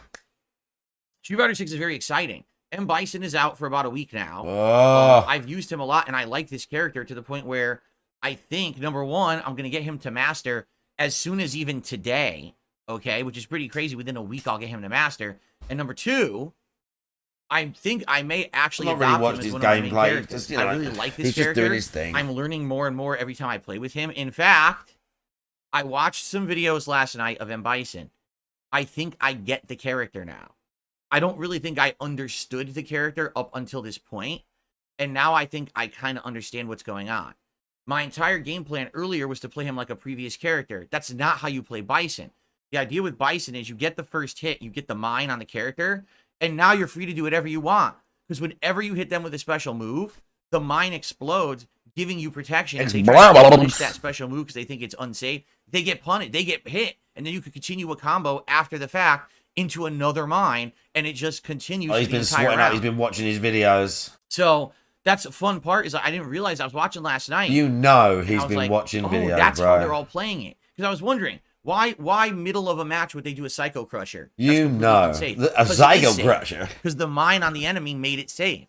Why would they be doing the scissors when they know scissors can be punished? Because the mine is on the opponent. He's 100% been watching YouTube And videos. see, I'm watching high-level matches of like master. Oh yeah, and no, players, he's watching so they don't videos fall and for it. combo videos. Regular people will.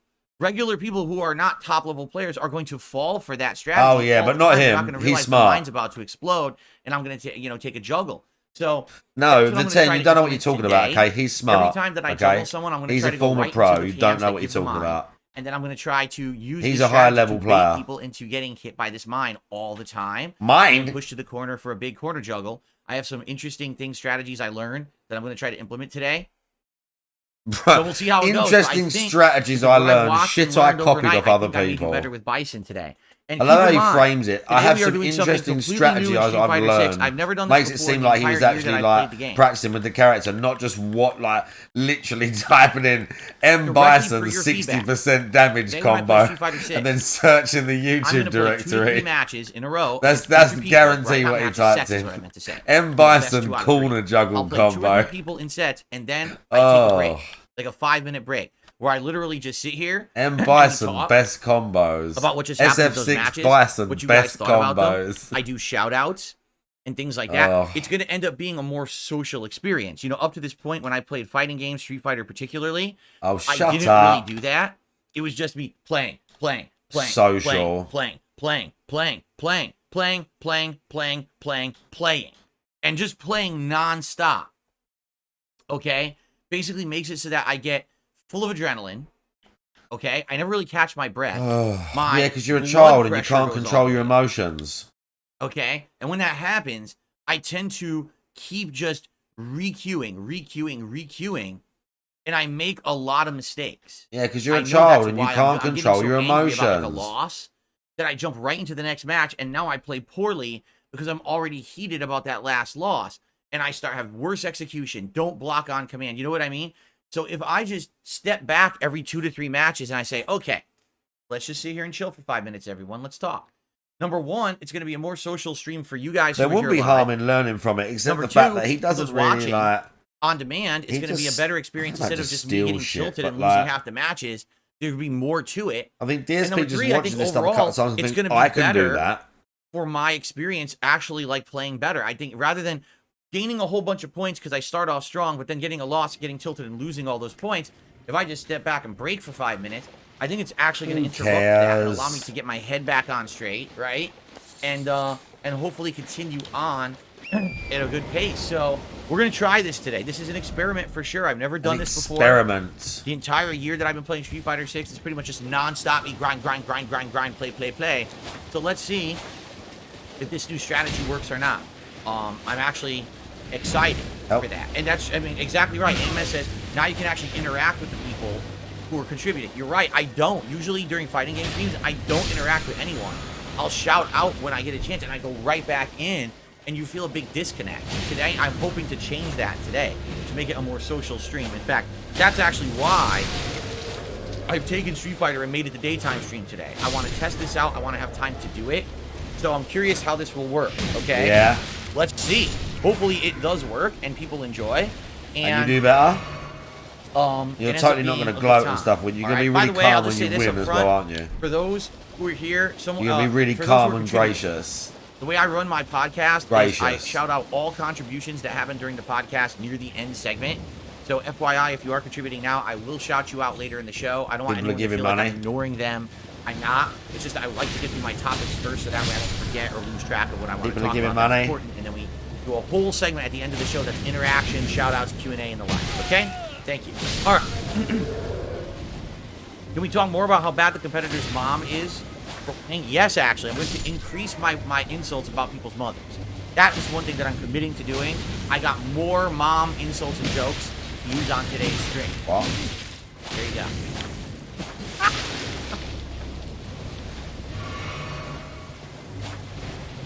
Okay. So, that's the daytime streams for the foreseeable future are going to be a balance between Elden Ring DLC and Street Fighter 6. Okay? Night streams are going to be chill gameplay starting tonight. Chill gameplay. I I'm playing can't the wait for Ribbon that. Remaster on my mini PC. Now, I have an update on this. That's not a very good update. It's pretty dumb. They changed the system requirements for the Ribbon Remaster. What? Yeah, they did. OP Boone had looked up the system requirements about 2 weeks ago. Oh, has he? And he had told me, OP yeah, your Boone. PC it actually reaches the specs Course he needed to has. play the game comfortably. You're good. You should be able to play Whoever it. that I buy the freak game, I is. install it. Oh, they changed them now. Gee, thanks. However, I don't think it's going to be that big of a deal, and here's why. Hades OP 2 Goon, yeah. apparently had system requirements that my mini PC did not have. They They're, didn't like, reach they're them, so and it ran cringe. I thought beautifully to on my mini myself, PC, that no must problem. be someone, like, So, faking it. I get the feeling, as long as I'm playing at 1080p, That must be I don't think we're someone gonna have an faking issue it to get in with and the do Ribbon some day Remaster. off I on think him. maybe if I was trying to play But it at even 4K if they are, or something, it would be, at you know, this a nightmare. point, like- But I think I'm going to be good. Even if you are, they've gone so deep. I think we'll be fine. Anyway, gone and so by the way, if deep I'm not, if it into doesn't the, run, guess what? I bought regular into the Ribbon character too. now. So I have I bought the bundle. That's the Ribbon Remaster and original Ribbon. So worst case scenario, we'll just play original Ribbon. But obviously, I would love to play the real remaked Ribbon that just came out last week. If we can do so, we'll find out. So tonight, on the late stream, 6:45 p.m. Pacific time. Oh yeah, can't It's wait. Riven for the first time ever. Oh, I'm very look at excited that. For this. This is a game that's the sequel to He is this, going which to I play played several Riven, years yeah. ago, and Let's people just really be like fine. that The as a chat are chill going to interactive literally carry playthrough. him through it. You I'm know, looking to approach Riven in exactly the the chat are same going way. to carry him through it. I It's know going to there'll be big like puzzles no big that deal. I'll be scratching my head But it about. is gonna be Eventually I'll boring, need your yeah. help to It's beat gonna them, be but I'm gonna give it super all an boring. honest shot first before I start, desperately asking for help. It should be fun. I can't wait to explore. No, they're going I to tell haven't him played a game like this in almost quite some immediately, time, okay? so it's going to be a very neat late night interactive stream. People have actually asked for Riven for several years. Ever since I beat Mist, people were like, "Oh, will you play Riven because we really like Mist?" Well, it's come. We're going to do it. Okay, so that's tonight. Tomorrow is a continuation of Elden Ring: Shadow of the Erdtree Elden DLC, and tomorrow night it's more Stardew Valley late night chill. I'm not here on Wednesday this week, and I know that's weird because usually Thursday is my day off. But this week I have multiple appointments I need to do on Wednesday. Plus, with Thursday being July 4th, it kind of makes sense to take my day off first rather than on a holiday when half the stuff is closed or has weird hours and stuff like that. So I'm not here Wednesday. When I come back on Thursday, it'll be more Street Fighter 6 and more Riven. Yeah. And then Friday is going to be Elden Ring and Friday Night Fights. Yes, more Street Fighter 6. Saturday will again be more Elden Ring and I believe Elden Ring. Stardew Valley. And then, of course, Sunday's React Day, and then we go from there later on in the week. So that's what you can expect roughly this week. Yes, the days are shuffled around a bit, but we're going to have lots of content, lots of good stuff coming up, and I hope you guys will join me for it. Okay, I'm hoping today, with my new philosophy of M. Bison, to get him to Master rank. We might very well do it today. I'm only about 1,000 points, not even away from hitting Master. And then if I get him to Master, obviously I want to do some matches in Master level and see how I do. I feel like today, understanding Bison more is going to help a ton.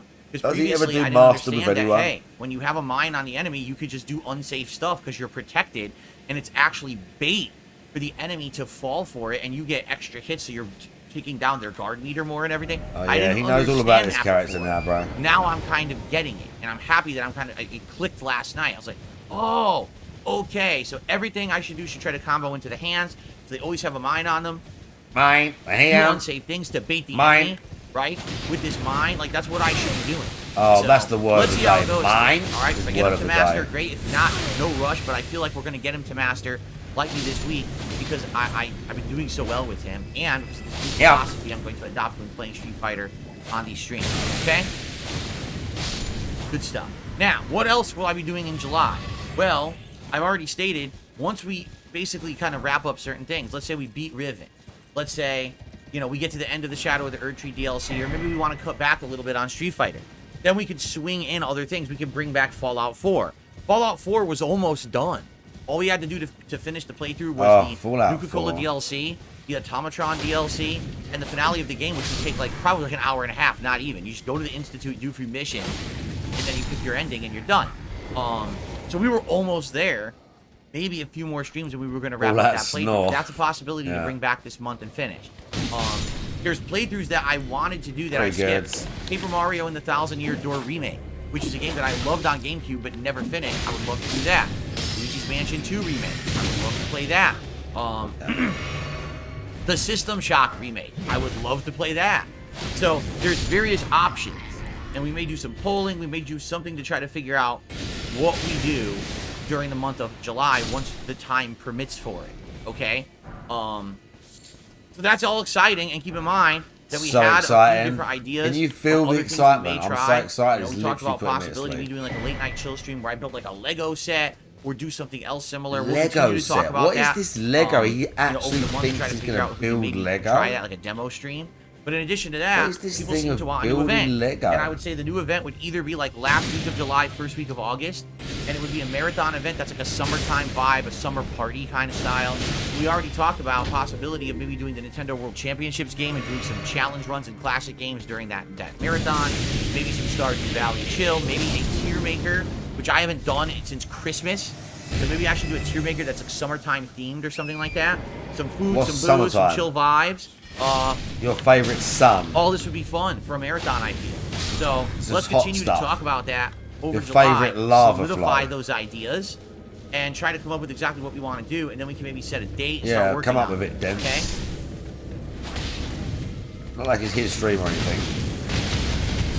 Fuck. 672, I can't do an IRL grilling stream. Number one, I don't have a grill. Number two, I would not film outside of this office regardless. So there you go. Freak. Not gonna grill in the office. Anyway, What's so a that's all freak? going on. All right, and then we'll, as we get further into summertime, I'm sure we'll come up with more ideas and things and stuff that we want to do. But right now, things are good. I want to make this firmly clear to everyone. It is July 1st. We are officially halfway Oh, through shit. Yeah, I 2024. have. You are correct. Dude, this year has been great. Has it not? Thank you for Even that. with the You are fact that there's been a completely drought correct. of great high-profile AAA games. We are still in the The stuff scholar that I've done has directory. worked. We've had fun, hanging out with each other, having a good time. Yes, there Having was a a little good bit time. of a downturn there when I was Rough. playing Baldur's Gate 3 all the time, but as soon as that playthrough finished and I stopped RPG Overload, attention came back. People are watching, people are engaging, people are supporting. People are giving People are money. liking the stuff. This is a good thing. I've stayed completely out of drama this year. Literally any Oh, drama is yeah. completely No fabricated drama and false at all. by my idiotic haters. Has nothing to do My with me. idiotic So I just haters, ignore it and we're right. good. So The everything rest this of year has been drama. absolutely great. I really have no complaints. I just want to keep it going this way for the rest of the year. And undoubtedly, if we can keep it going the rest of the year like this, when the new releases do actually hit, that people are excited for, we're going to have a great level of entertainment value and exciting stuff, okay? So I will keep going, man. Positive. Thank you all. What, the idiotic Last haters, night, yeah. because I want to recap what we did yesterday. We got a Yesterday shout was React out. Day. All right? ESP versus the Internet had a hell of a lot of political content. I understand why, because we had presidential debates this week. I hope we don't have all politics next week, because I don't want to make the whole show political. So therefore, next week, if there's a lot, I'm just going to end up vetoing a lot of it. Oh, God. See? He's so but scared. last night on DSP Throwback, it was the return of Dark Souls 1 to my retro react streams, where we reacted It's to so funny how releases scared he from is. my early days, and it was really fun. This time around, I basically tackled the whole chapel area. Yeah, Where like, fighting it must be all the something enemies like with that. the mage and the minions in there. I fought the guy who was the prisoner in the cell. And that was a pretty fun fight, pretty funny fight. And then I fought the Bell Gargoyles. So that was a good stream. And here's what I need from you guys, all right? What? If you watch anything on DSP Throwback, right now I need feedback. Number one, I want to know, what are the playthroughs that you want to see on that channel next? Because Fallout 3 is about to end. I wanna So, what know. would you like to see remastered on that channel? There's missing content. For example, Dante's Inferno unfinished playthrough. Oh, no one wants to fucking see that. Oh, we got so many videos to watch. What the fuck? And I can't go to bed that late tonight.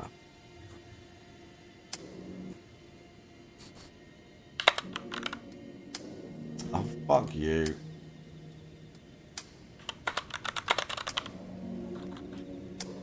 Ugh.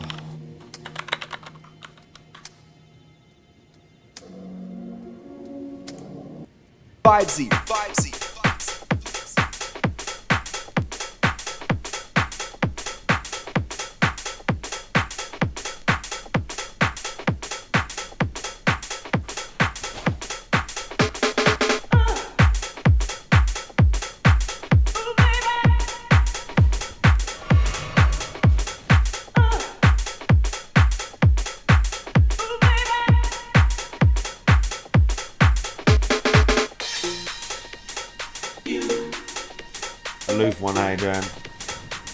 Right, just whilst we do this song, then we're going back to Toxic and watching videos. Why you cute?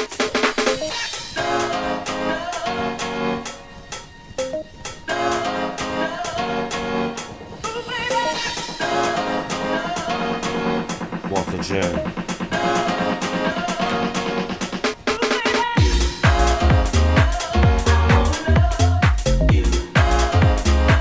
Robert, how you doing? See, every time he says, I want to know, this is what it makes me think of. I want to know you.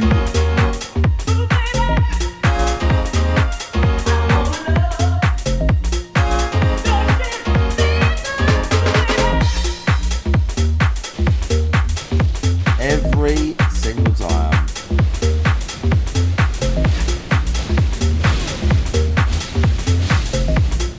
Back.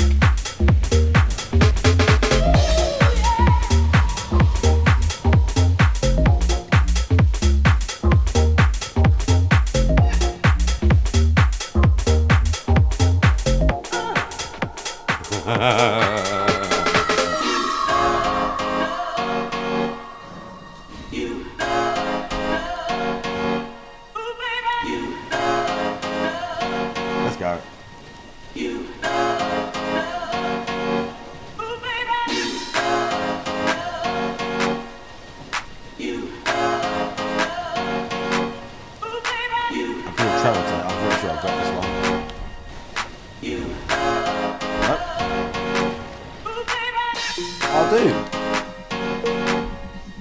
That's right, it's fine.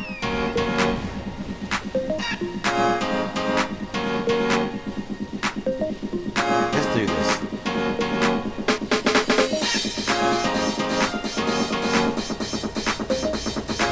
Let's build in.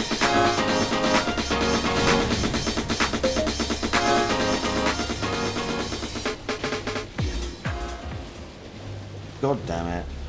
It's like a Lost Lane version. Alright. There's a lot of travel vlogs, Travel Red Dead Redemption Online vlogs. So gameplay this is that for we the eventually turned content into for the Suicide DSP King series, throwback. among other things that are just not anywhere on the internet, and we could put those on the channel. Or is there a classic game playthrough from back in the day, from the Dark Side Phil channel, or from my early days of the camera pointed at the TV here on DSP Gaming? Here that on you would like DSP to see Gaming. Remastered, upscaled, better frames per second, Oh, better yeah. resolution, That's proper very thumbnail, proper smooth. title, right? Would you like that? He Like really- we just did it with bro. Fallout 3. We're doing it with other playthroughs. What else would you like to see? So I need that feedback I hate over on this so DSP much. Throwback. But in addition, I want to know what other games you'd like to see wanna for know. the retro replay streams. Excuse me, retro react streams. We're gonna do Dark Souls at least for another week. The other ideas I have are possibly PS Home. Remember when I used to check that out and do periodic exploration of PS Home on the PS3? We could do that for a couple sessions. PS what? I'm going to bring back Mario and Sonic at the Olympic Games for the end of the month because the Olympics will really be going on in real life. What a pertinent time to be doing that, right? Than when it's actually happening in real life. But in addition to that, other ideas are coming up. People are saying, what about this? What about classic Resident Evil playthroughs during the months of September, October leading up to Halloween? Makes sense, right? So we have these ideas, but I need your feedback on DSP Throwback. I put up a special vlog last night. It was a 10-minute vlog, channel update, first 6 months of the year. Here's how the channel's done. Here's what I need information on. Did he? Please go over there and leave feedback on that video in the I comments. don't know if I'm I going can to watch use the that. comments of that video as a way to feed off It's of just a and do bit. things for Hi the channel. everyone, Phil So please here head over and there all and that do so. shit. Right now, a few hundred people have watched it. It'd be great if Uh, tons over more my could check it sister out. channel, And let me know what DSP you want on Gaming. that channel, because I need guidance on what you need rather than me I just need keep guidance. picking and not really knowing if that's what you guys want or not. Okay? Yeah, we know feedback. Leave feedback. As long as it's positive, that's what you want to do. Okay. Otherwise, get told you're a fucking idiot All and right. fuck off. So we covered the schedule. We covered what's going on my channels. Ladies and gentlemen, it's time for our favorite segment of the Level 1 podcast that we like to call DSP News. This morning, Oh, yeah? we have a variety of news to cover. Not a ton, but it is a variety of topics, so let's jump into it. First of all, they're being stupid. First of all, I have an update in regards to a couple things on YouTube. First off, YouTube, about a week and a half ago, launched a new feature site-wide. This feature is the ability to put 3 different thumbnails on any given video that you upload to the site. What YouTube will do is run an experiment. Different people who watch that same video will randomly see one of the 3 thumbnails when they go to watch the video. So one person might see your face, another person might see you angry, and another person might just see a thumbnail of the action of a game you're playing. All completely different kind of thumbnails. Get to the point. Based on what you assign. What YouTube will do is Thanks for read being data genuine. from Get a to the week and a point, half dude. on said video and say which thumbnail created more engagement with the video. Which thumbnail popped so much. Got people clicked and watched that video. Alright? So I ran my own personal experiment with this new feature with part 1 of the Shadow of the Erdtree DLC Oh, God. right here on DSP Gaming. So for the record, that video as of this morning has almost 4,500 views in just over a week. It's my most viewed gameplay video in months. The last time I had that many views was actually the viral video of the Fallout 4 redo playthrough that I started a few months ago. And that one got like 30,000 views because it hit the algorithm. Obviously, this video did not, okay? And there's nothing I can do about that.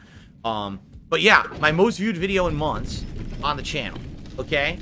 So, I ran the experiment, and there were 3 different thumbnails. Thumbnail number 1 He's so boring. was my old style thumbnail, where on one side of the screen it said Elden Ring Shadow of the Erd Tree, then it had a number in like this rectangular design. Yeah. And on the left Design, wow. right hand side, it was Calling actually it design is a like stretch, I'll tell you Cinnamon that. Throne. So it had nothing to do with my gameplay whatsoever. It was just the generic art of the game and then the title and a number. Okay? The second thumbnail, alright, was the same design with Elden Ring Shadow of the Erd Tree, the number 1, but on the left hand or the right hand side, it was my character doing the new ring emote like this in front of the bloomed Melania Bloom after having beaten her as the last thing that I did in my second run. I don't know why would you use Millennia, The third because you're not fighting her in the video, but whatever. Okay, was no rectangular design whatsoever. It was a big number 1 Shadow of the Erd Tree DLC, and my character again doing the pose with no border whatsoever, with borderless, so it kind of looked more stylized in that regard. So I ran this experiment, okay? Here are the results. Are you ready for this? Oh. The thumbnail I can't wait. that got the most engagement was... Drum roll, please. Absolutely none of them. They all got equal views. Literally every thumbnail on my video got the same amount of... It was pretty much 1/3 of the viewership for each thumbnail. So literally the thumbnail didn't affect my video in any way, shape, or fucking form. Yeah, but sometimes they This is clearly can, though, hilarious can't to they? me, because for years and years and years, people complain, Phil, you don't have thumbnails, clearly and that's can. why you're behind the time. That I was going to That's say, the why team, you're completely not right. getting extra That's clicks because and no views. one's watching So this then shit. I started There's having not enough thumbnails big on of my a video. test But then people started sample. complaining, Phil, your thumbnails are outdated, By the they're way, too generic. Assassin, how you So doing? then this year we updated the thumbnails to be more modernized. The test actually sample's showing not the large scenes from enough. the game, with the title and everything looking more stylized. Literally, the thumbnail doesn't fucking affect the video in any way. It could, though. At all. Now, maybe It could. if I had an audience of ADD-riddled children, like most top you had to YouTubers insult do, people. let's be honest, right? The Mr. Beasts of YouTube who Well, fucking are at the Nickelodeon Kids' Choice Awards. Yeah, maybe if they have a thumbnail where their face is like on the fucking thumbnail constantly, maybe that gets small children to click on their videos. All right. First of all, Small I children. don't want small children clicking on my fucking videos. I don't want them anywhere near my channel. Okay. This is not a channel Move on. for children. This is a channel Move for people on. who like gameplay, who are of like mind of me. They like gaming as a hobby. They have some Move passion on, of theirs. dude. They want to see a genuine person play a game, give their feedback, rage at the failures, but then revel in the Move on, successes. Right? dude. That's the point of this channel. It's genuine stuff. All right. But that's the point I've kind of been making all along, and a lot of people have always given me shit for. I'm different from everyone else. How people don't understand that? I mean, you have to be brain dead stupid, but there are a lot of brain dead stupid people out there. Sophisticated that insist gentlemen, that yeah. if I did absolutely everything exactly the same as everybody else, that I would blow up in popularity overnight and I'd have increased income and increased views. And the answer is wrong. Wrong. I'm not that person. I'm not going to get any increase in anything. I have 3 completely different kind of thumbnails, and none of them affected the video performance whatsoever. Zero effect. So I will possibly try in the future with other playthroughs.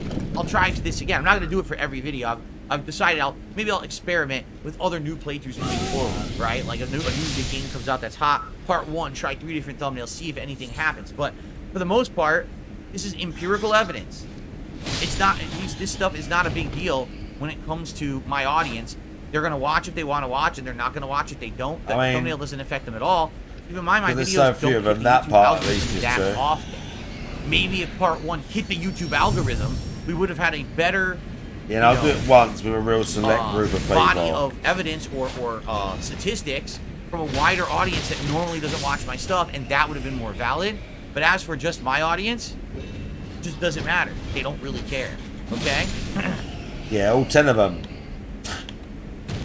All 10 of them don't care. But, FYI, the ability is there for those who are uploading to YouTube to do this, and you can test it out for yourself. YouTube also, this morning, changed everyone's YouTube channels. Now, all the buttons look completely different. Do they? create button is rounded. All your video, like thumbnails are rounded. Everything's rounded. And all the text was color changed. I don't know why they did this. It looks like a superficial change. It doesn't actually look like it's a change that affects much. But you might have noticed that. That all of a sudden, it looks a little different on YouTube. It's just one of these other I didn't even notice. Maybe I don't have it yet. I actually had this change happen to my throwback channel 2 weeks ago. And now it's affected my React and the DSP Gaming channel. But again, so I don't know if it's going to affect anything negatively. I hope not. I hope that they tested it. I made myself laugh there. I said, I hope that YouTube tested something before they launched it. I almost believed it for a second, but we all know that YouTube doesn't test anything. They just launch it. Okay? Anyway, you might notice some changes. Hopefully everything's still... This idiot just told us he had something on one channel and not the other. Maybe implying that even though YouTube do suck, maybe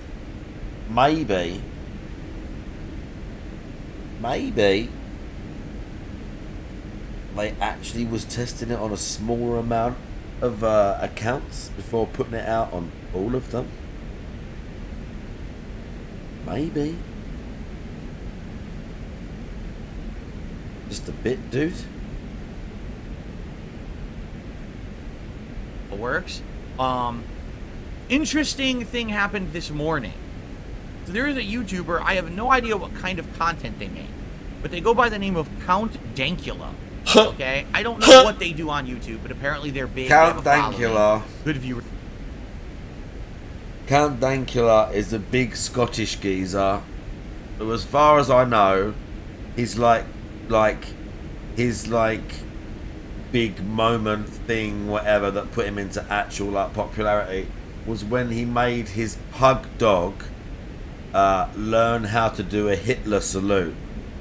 That was years ago. It was his girlfriend's pug, and he did it because it annoyed him how she used to go on about how cute the dog was and all this. So he thought, even though the dog is cute, I'm going to make the dog do a really evil thing. Look at that. And he was arrested for it. I don't think I don't know if he won or lost the case, or if it was just thrown out. But yeah, he made... I can't remember what he was saying to it. Worship or whatever. They made an interesting post on X this morning, and I wanted to talk about it because this is the experience that I get on YouTube as well, and I want you guys to understand what it's like trying to be a YouTuber.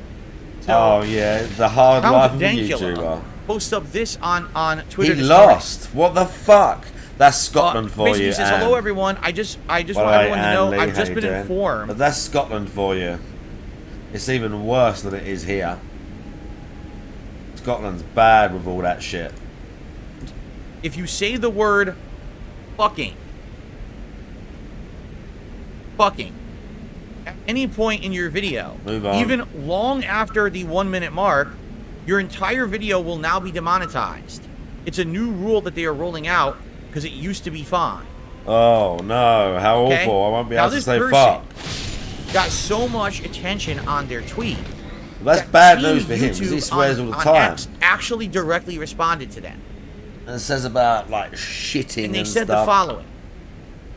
One effing clarification for you, but they censored the word. That word only results in demonetization of content if you use it in the first 7 seconds or if it's present in the title or thumbnail. I'm going to send you a DM, but here's more info, and they link to a Google article. To which Count Dankula directly responded, it was at the 55-minute mark of my video. I explained all of this to you. You said, tough, and you just gave me a canned response and kept the video demonetized.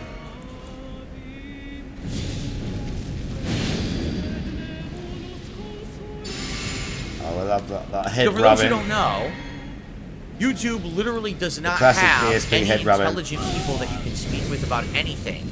They don't have a customer service department. Okay? Yeah, because there's a million. There's a billion people. A partner help chat.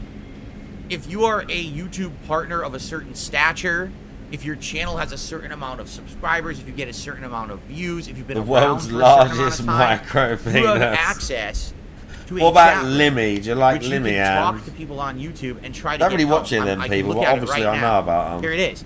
Chat with a customer support agent right here, okay? So you might say, well, wait a minute. Customer support, that sounds Yeah, like customer Limmy's service. another You just mad said you can't talk to Scottish, someone. famous Scottish You guy, can't. comedian person. Because if you click on that He customer streams, support Limmy. icon, it opens up a chat with a person on the other side of the planet who barely understands English, and I wish that I was exaggerating when I said that. I'm not. This is not me being a bigot. I'm telling you the truth. Limmy, of I my don't watch actually him. talking I've with seen people some in clips that and support stuff. chat. Sometimes he says something They funny. basically can't Not understand always. English sentence structure. You'll try to tell them something, and they'll have to like have you say it 3 more ways to even understand what you're saying. There's nothing They over basically can't understand shit. Okay? Then all that they do is they try to throw at you Oh, my controller died. articles from the Google Help page trying to explain how Google works or how YouTube works. They literally don't have the ability to help you in any way, shape, or form. And I'll give you an example.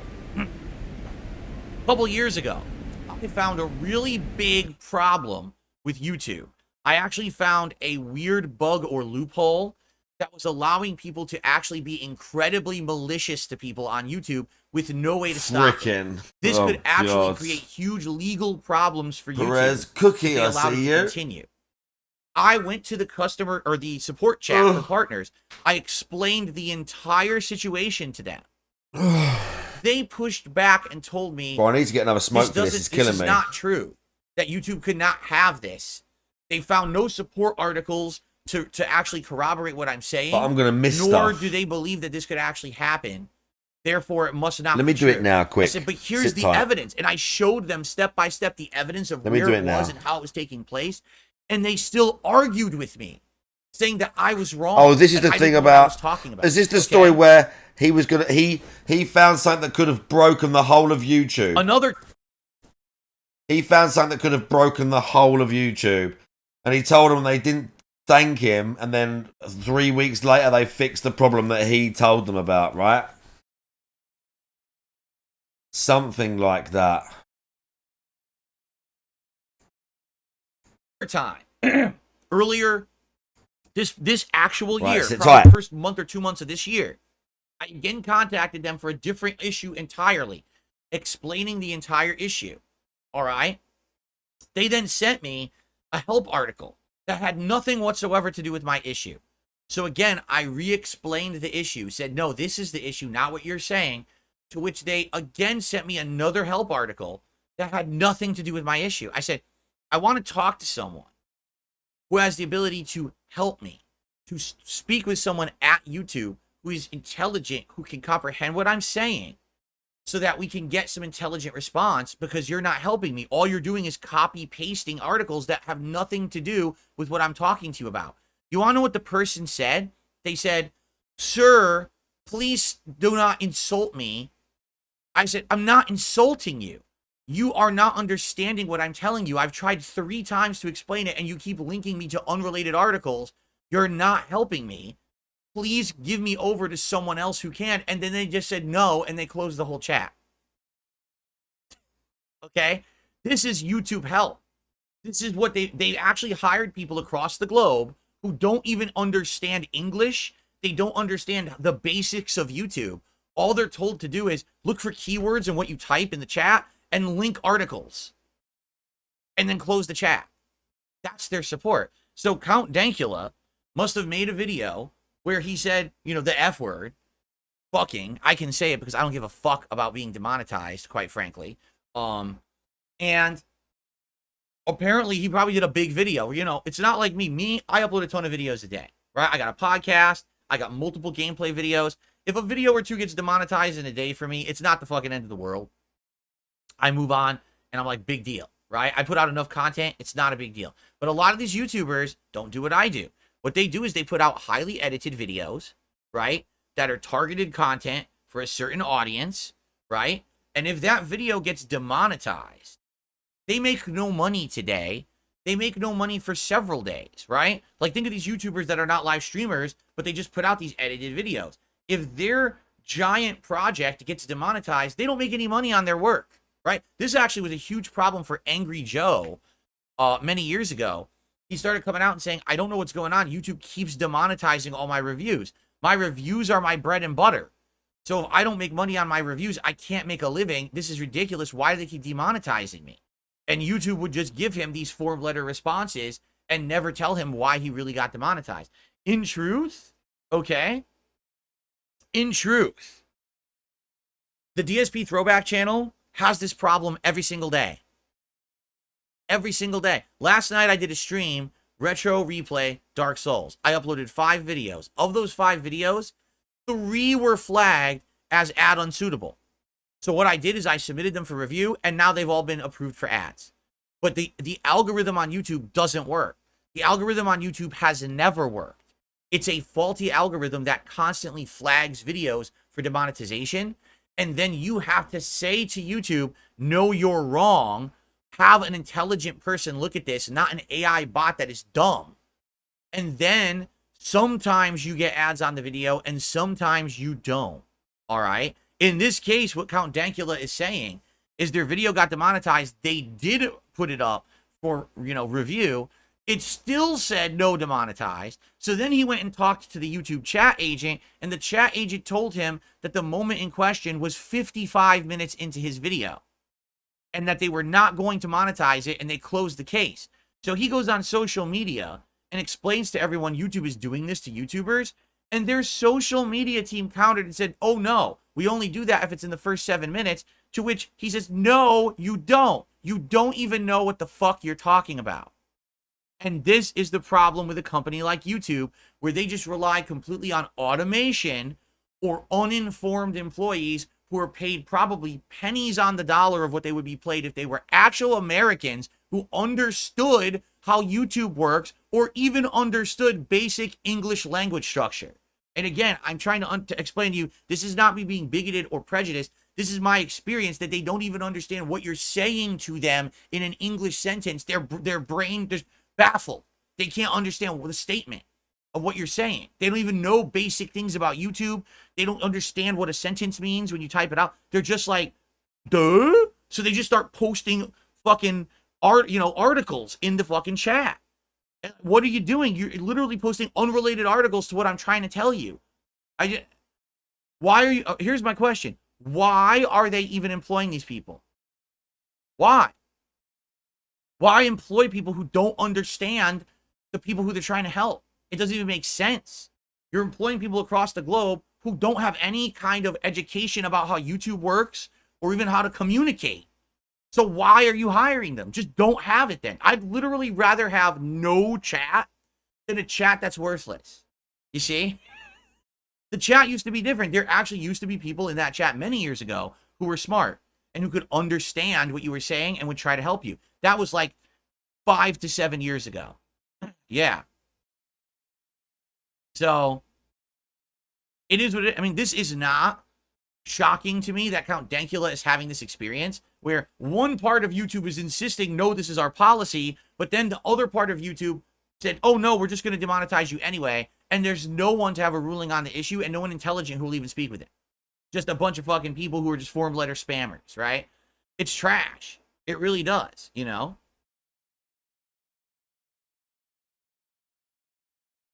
Anyway, I feel for Count Dankula in this situation. I've been through it. Thankfully for me, I don't get affected by it that much because, again, I don't post up ginormous videos where this is my big video for the month and I hope it gets good views because this is where my revenue's coming from. I'm not that kind of content creator. I never was. So thankfully for me, even with the rampant demonetization, with issues with all this kind of stuff, content ID claims up the butt on various content, I'm still okay. But other people are massively affected by this on a daily basis. It should be fixed. YouTube doesn't care. So anyway, FYI, just another messed up part of YouTube on another day. What a big shocker, right? Now let's get to some other interesting news. This morning, the news broke that Capcom has acquired majority ownership of a Taiwan-based game animation producer. The name of the company is called Minimum Studios. They actually had previously done animation work on games such as Dragon's Dogma 2, Resident Evil Village, and the Resident Evil 4 remake. Okay, so they've already done work for Capcom, but Capcom liked their work so much that they actually hired them. That's cool. I don't know if this means that there's going to be more animations in games. Like, I don't even know what it really means. Minimum Studios is the name of the company. Like, when they say animation producer, do they mean it was like cutscenes? I don't know what cutscenes exactly they're talking about. That's what I'm a little confused about. Maybe they're talking about the hand-drawn art, not the actual animation with the 3D models, but the hand-drawn art that was in some of those games. I don't know. Anyway, hey, more better, but that doesn't sound right. Better off that they hire the company, and now the company can do full-time work for them. Capcom is one of the companies that has not been laying off people recently, but instead they've been reporting big profits and success. So I wish them more power to hire more people and give them more jobs. Okay? Sega has confirmed a rumor. Finally, we have some information. Yes, they are making a new Crazy Taxi game. How crazy is that? Because we haven't seen Crazy Taxi in, 20 years? But get this. Just listen to this. The new Crazy Taxi game is going to be an open world multiplayer AAA game.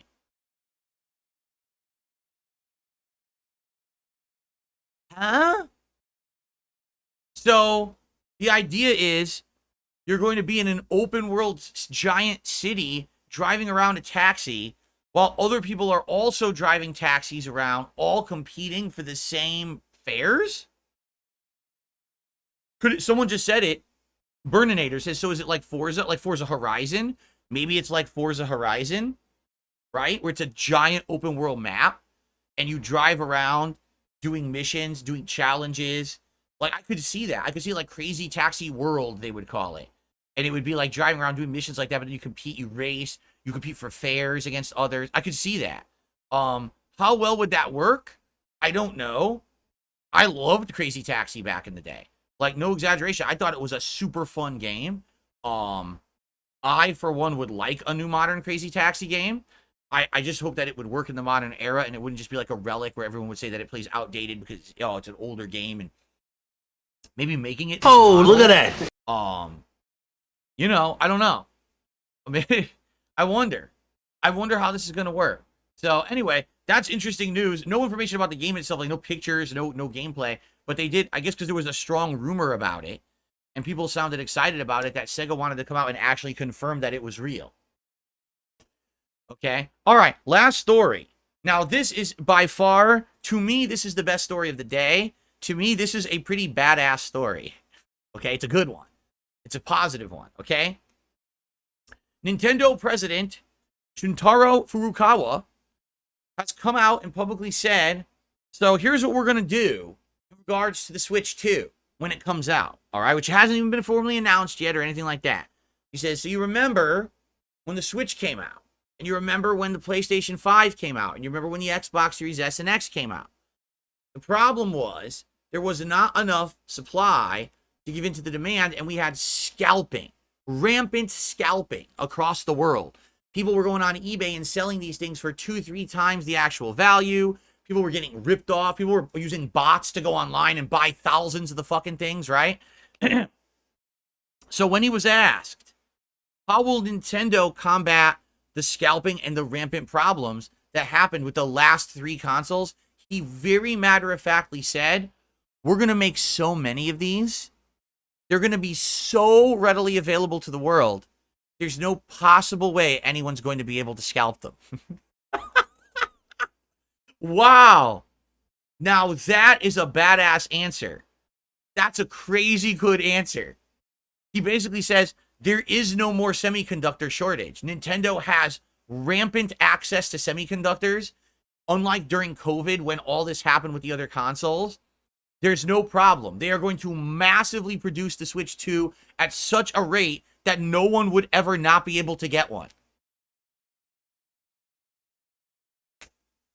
That is like the most crazy badass answer from any CEO of any tech company. Okay. Fuck the problems. We're just going to mass produce this fucker so much, you're going to see Switch 2s stacked to the ceiling. You're going to open your front door, and there's going to be Switch 2 boxes What's he rolling kicking off down the about? street because they're bursting through the doors of inventory, and the buildings won't be able to hold them. The delivery trucks will be pouring them all over the fucking neighborhood. That's pretty cool. Now, is it true? Is the question. Listen, I would love to have a Switch 2 on launch day. I would love to unbox it with you guys, plug it in, test it out. I did that with the Switch 1, and it bricked. Do you remember that? The Switch 1 arrived at my house. Oh, good. I had it mail ordered. It showed up. I hooked it up Switch the night 2 is before saved. that I was going to stream it. We played with it for like an hour. It was fun. I said, okay, tomorrow we start Zelda. The next day I went to turn it on, and it was bricked. And then I couldn't get another one for like a month because they weren't anywhere. Luckily, a fan was able to order one for me from another part of the world and ship it to me.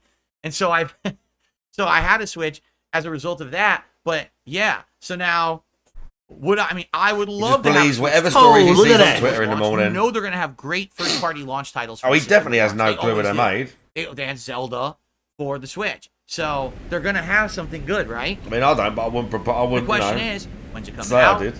What are the stats? What's the cost? What are the games? But I'm down for that. And listen, if we go back to the days where everyone could get one, that'd be amazing. Like, literally, it used to be you could just get consoles whenever you wanted. There was no problem. Then all of a sudden, the scarcity things fucking started happening. And it's like, damn, now you can't fucking get it for like 2 years? What's going on? So, hope for the best. 3 years. I'm down for that. What can you get for That's a badass 3 answer. years? And kudos to Mr. No, I haven't done none of Furukawa the redeems yet. for that answer. Now let's hope that he can actually live up to that promise. I've got like The worst 3 would be if fucking he redeems. over promises and under delivers, and then he can't actually provide the consoles that he promised. Let's hope that there's no more crazy world pandemics or semiconductor shortages for some reason. Okay? Okay, guys, that's the news for today. So now we're going to head into my segment of the show where I do shout-outs. So for great. those The who money? contributed, thank you. Now we get to the show. I will Here comes address the stuff money. that you guys said. DJ Sonic Swag says he's going off to work. I'll see you later, DJ Sonic. DJ Sonic did a bunch of super chats this morning that I'm about to read out. Sadly, he's going to miss the responses, but you can always watch it on demand after. Thank you, sir. All right, so here we go. On the YouTube side of stuff to start off today, our first contribution came in from Michael Johan. And he says, hey, Phil, I love your tribute to Super Blind Man. I'm a blind gamer myself, and I'm never going to forget the work that he did. Me either. Amazing I'm a blind man. what? He's going to be well missed. You know, I did a 5-minute tribute to him on this channel a couple days ago. Check it out if you want. It's fully demonetized, and I hope to try to do him justice in that. Yeah, he's gonna appease Lord Z. Mr. iGamer became a member this morning. Thank you, Mr. iGamer, for that. Michael did another super chat, a follow-up. How many months? He says, would you go back to Mortal Kombat 1? I'm going to be honest with you, Michael.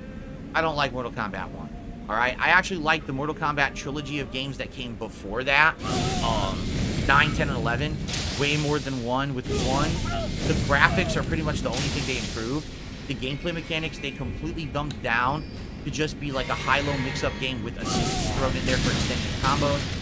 It's not very fun to play. The online connectivity is atrocious. It is the worst of the big three fighters right now. It's so slow and buggy and just fucking delayed. It's really hard to enjoy. And then on top of that, it pretty much has not very good offline features either. The story mode was not very good. The story was bad. And the other mode that's like a board game, it's okay. This is a bit of a tale of woe, isn't it? The crypt that they used to do. So it's like every single thing in the game was worse except graphics. So after having played it, after a couple of weeks, I just didn't want to play it anymore. You know, it annoyed me. And I'm disappointed by that. I like Mortal Kombat, and I'm very disappointed that that's what they did with the series. It really felt to me like a game that was dialed in, meaning they didn't feel like putting as much effort into this one.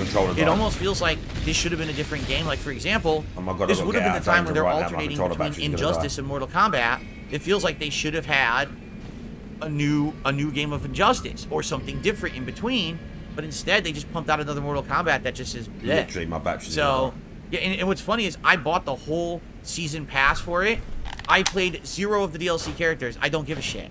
So I don't care about Omni-Man. I don't care about fucking Homelander. I don't care about any of it. Because the game stinks. So I don't want to play those characters. I don't ever want to play the game again.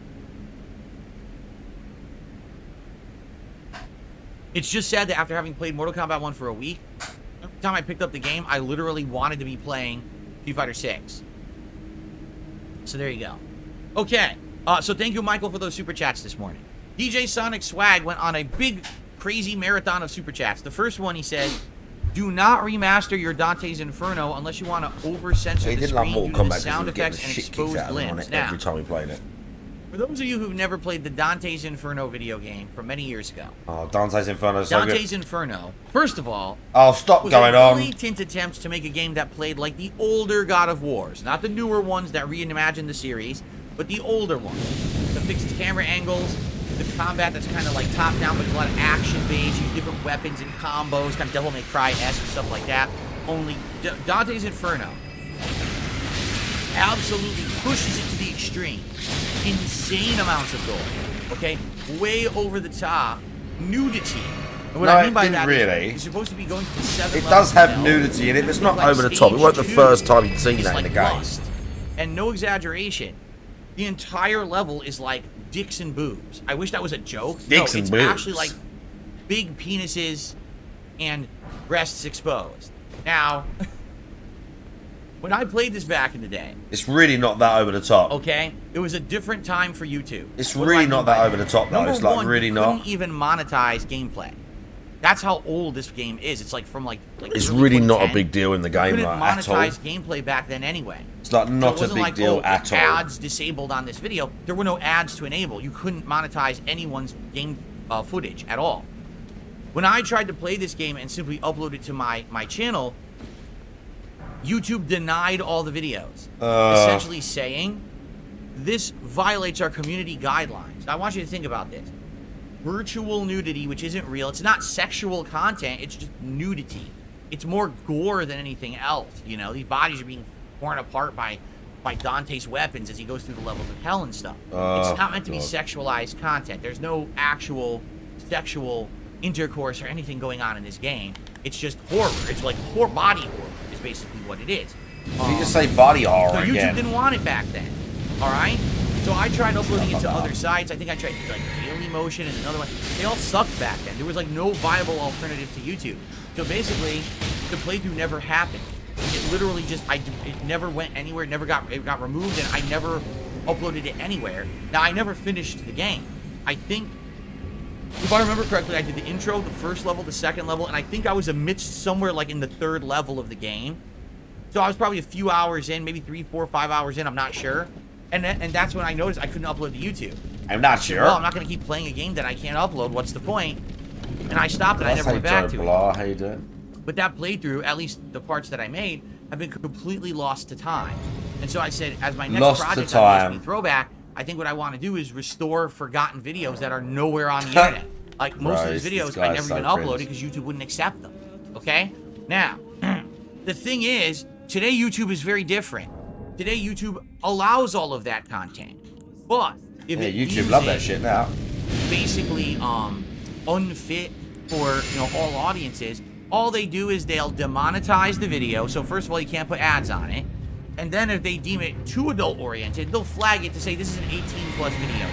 You have to have an account on YouTube that registers and says that you're 18 years old to watch. Worst case scenario, if that happens, so I don't make money on those videos, I'm not too upset. I literally make $2 a day on PSP Throwback as it is. So if I go down to making $1.50 a day, since I'm doing the Dante's Inferno playthrough, I don't think that's going to kill my budget. You know what I'm saying? Like, I'm not making much on that channel as it is. I don't foresee the channel being struck with problems. All that they're going to do is demonetize and flag. They're not going to, there's nothing there that's like awful, over the top crazy. It's not NC-17 content, you understand? It's not. It's just way adult content. And again, YouTube was a different place back in like 2009, 2010. They didn't have guidelines. They couldn't monetize gameplay. They just didn't like a lot of stuff. This was content they didn't want. Now they allow it all. In fact, there's full playthroughs of Dante's Inferno on YouTube literally right now. Are there? So I would be okay. You don't have to worry about that, DJ Sonic Swag. Then DJ Sonic We don't Swag, have to worry. Another super chat. I meant to say your Dante's Inferno playthrough. I know what you meant. Then he did another super chat, and he says, this reminds me of when Markiplier went to war with this issue. Are you saying that Markiplier basically fought YouTube on the whole demonetization issue at some point too?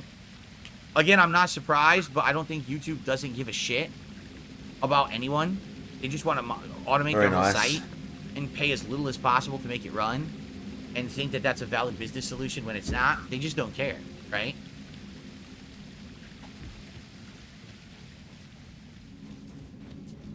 Okay. And the DJ Sonic Swag did another super chat. Says, sorry for the typos. You don't have to apologize for typos. And then he did a final super chat saying, peace out. I'm off to work. Thank you for the super chats this morning, DJ Sonic Swag. Peace out, you fucking and then loser. Still Splinter just did a €2 super chat. €2. What are some of your favorite launch titles? Oh, man. Now, when you say that, do you Bro, mean it just means something that launched with a console. as of recently, or do you mean of all time? Oh my If you mean god, of just all answer the time, question. You better It's take not a that sip. hard. I have one launch title that I don't believe will ever be. Oh shit, a drink. Okay, hang on. There is one video game that came out at the launch of a console that was so good at that time. Okay? There's absolutely no Right, way I've got a bonfire here. I another have, game right? will ever A copy it, in Grace. my opinion. You can disagree. Does anyone I know do. what that game would be? Anyone have any clue what that game could possibly be?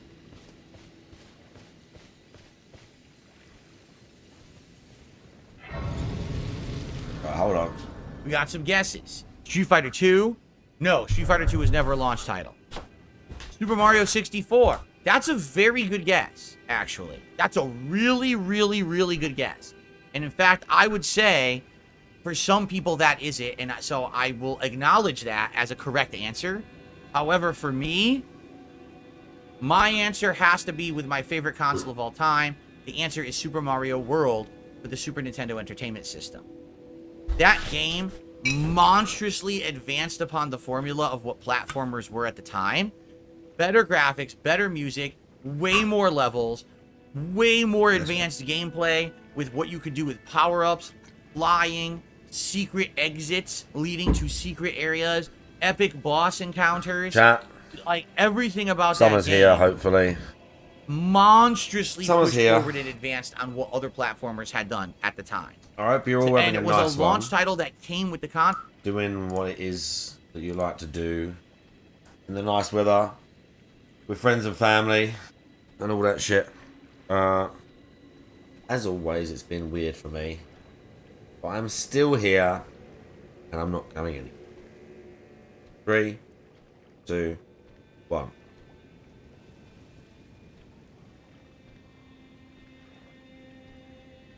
Yep. Yes. Yes. Yes. Okay. I'm blurry again. That's better. I was blurry temporarily. Right, back to Toxic. Console. If you bought a Super Nintendo, you had Super Mario World. No one had to go just buy the game. It came with the console. Okay? So, yeah, that's my answer. For sure, Still Splinter. Thank you, Still Splinter, for that super chat. Okay, so guys, we have a little bit of time left on the show. If you could tag me in the chat if you want to Here we talk go about with anything, Q&A. ask me a question, we'll do some Q&A. If any other I've contributions got loads come of in, videos to watch after this. I will shout them out. As you know, my goals for my stream is to hit 50 bucks in tips by the end of the stream. We're not Ruby even Bros into the one's the gameplay yet, shortest. We're gonna watch so that having no first, then tips I is think not a big deal at Dalton's. this point. We're gonna but skip through the anything is greatly Kyriakos one because I have appreciated. seen that. Thank you in advance, And then I guys. gotta watch this And by other the way, clip. Someone posted this of other course, video of the today, guy like reacting to if we hit the DSP tier 2 begging. tips goal of $100, it is definitely time for the M. Bison hat, considering I'm playing with M. Bison all day long in Street Fighter. Okay? M. Bison hat for Master Bison, hopefully today. We'll see. Wow, cringe. Cool. He is so fucking cringe. Welcome to the third right. Jack Aaron says Super Mario World playthrough in the dead The time Nazi later hat. this year.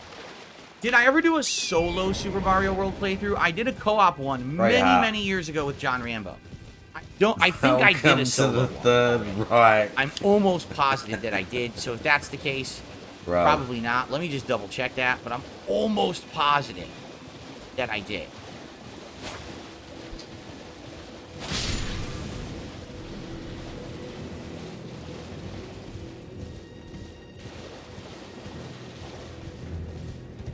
On.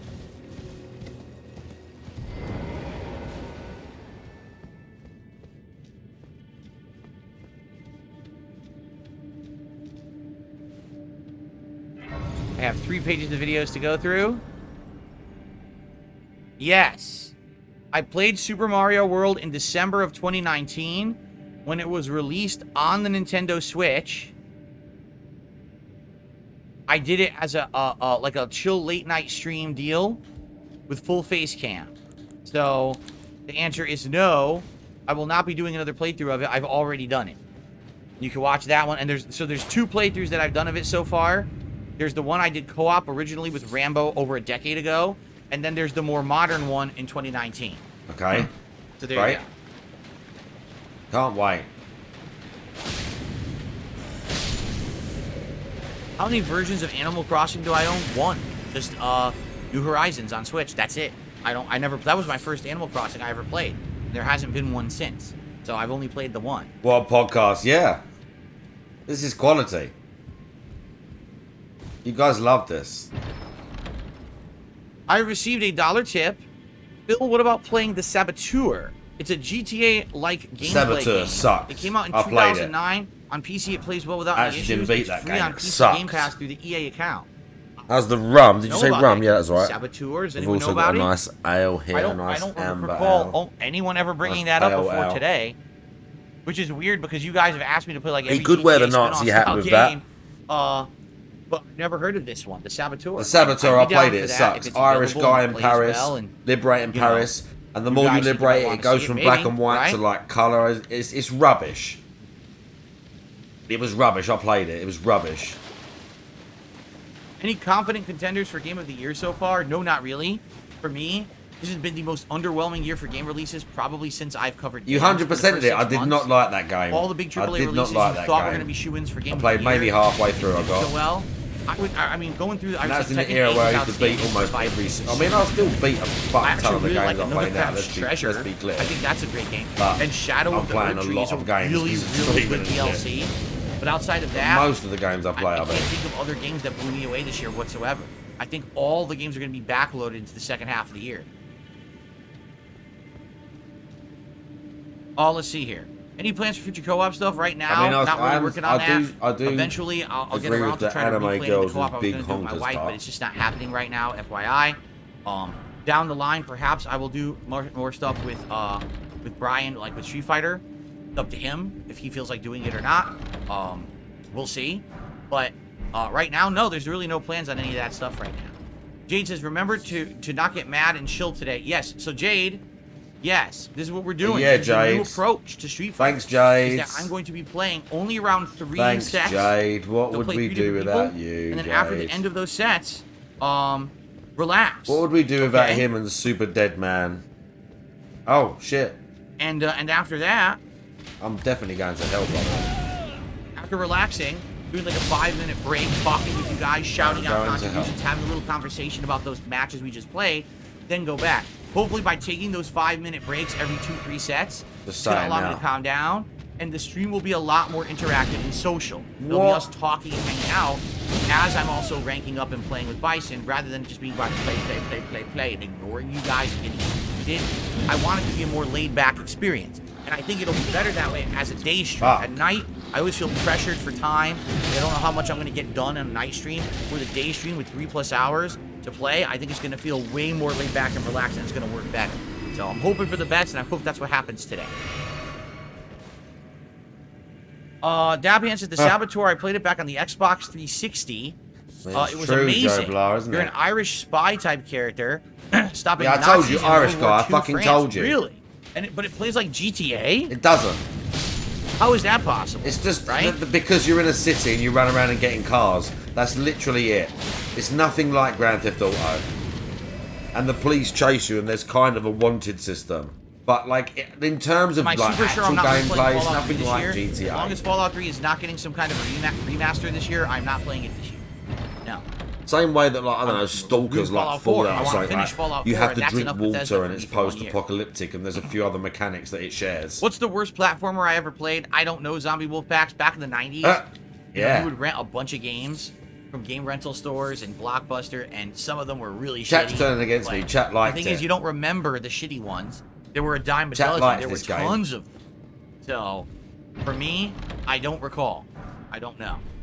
Chat's turning on me. Chat likes the saboteur. Am I still interested in doing Lego streams? Yes, I said that earlier on the show, that we should continue that discussion of possibly having like chill nights doing other things than gaming, like maybe building Legos could be one of them. I think that would be kind of neat. That being said, Light it is is a GTA strong in the word. sense it's Well- open world, you accept missions and you go do them, the same concept. Okay. Jade says, I do not love Mortal Kombat 1. I do play the But Mortal fuck Kombat 1 what tag Jade game. says, dude. I buy the Ultimate one. I don't care about the DLC.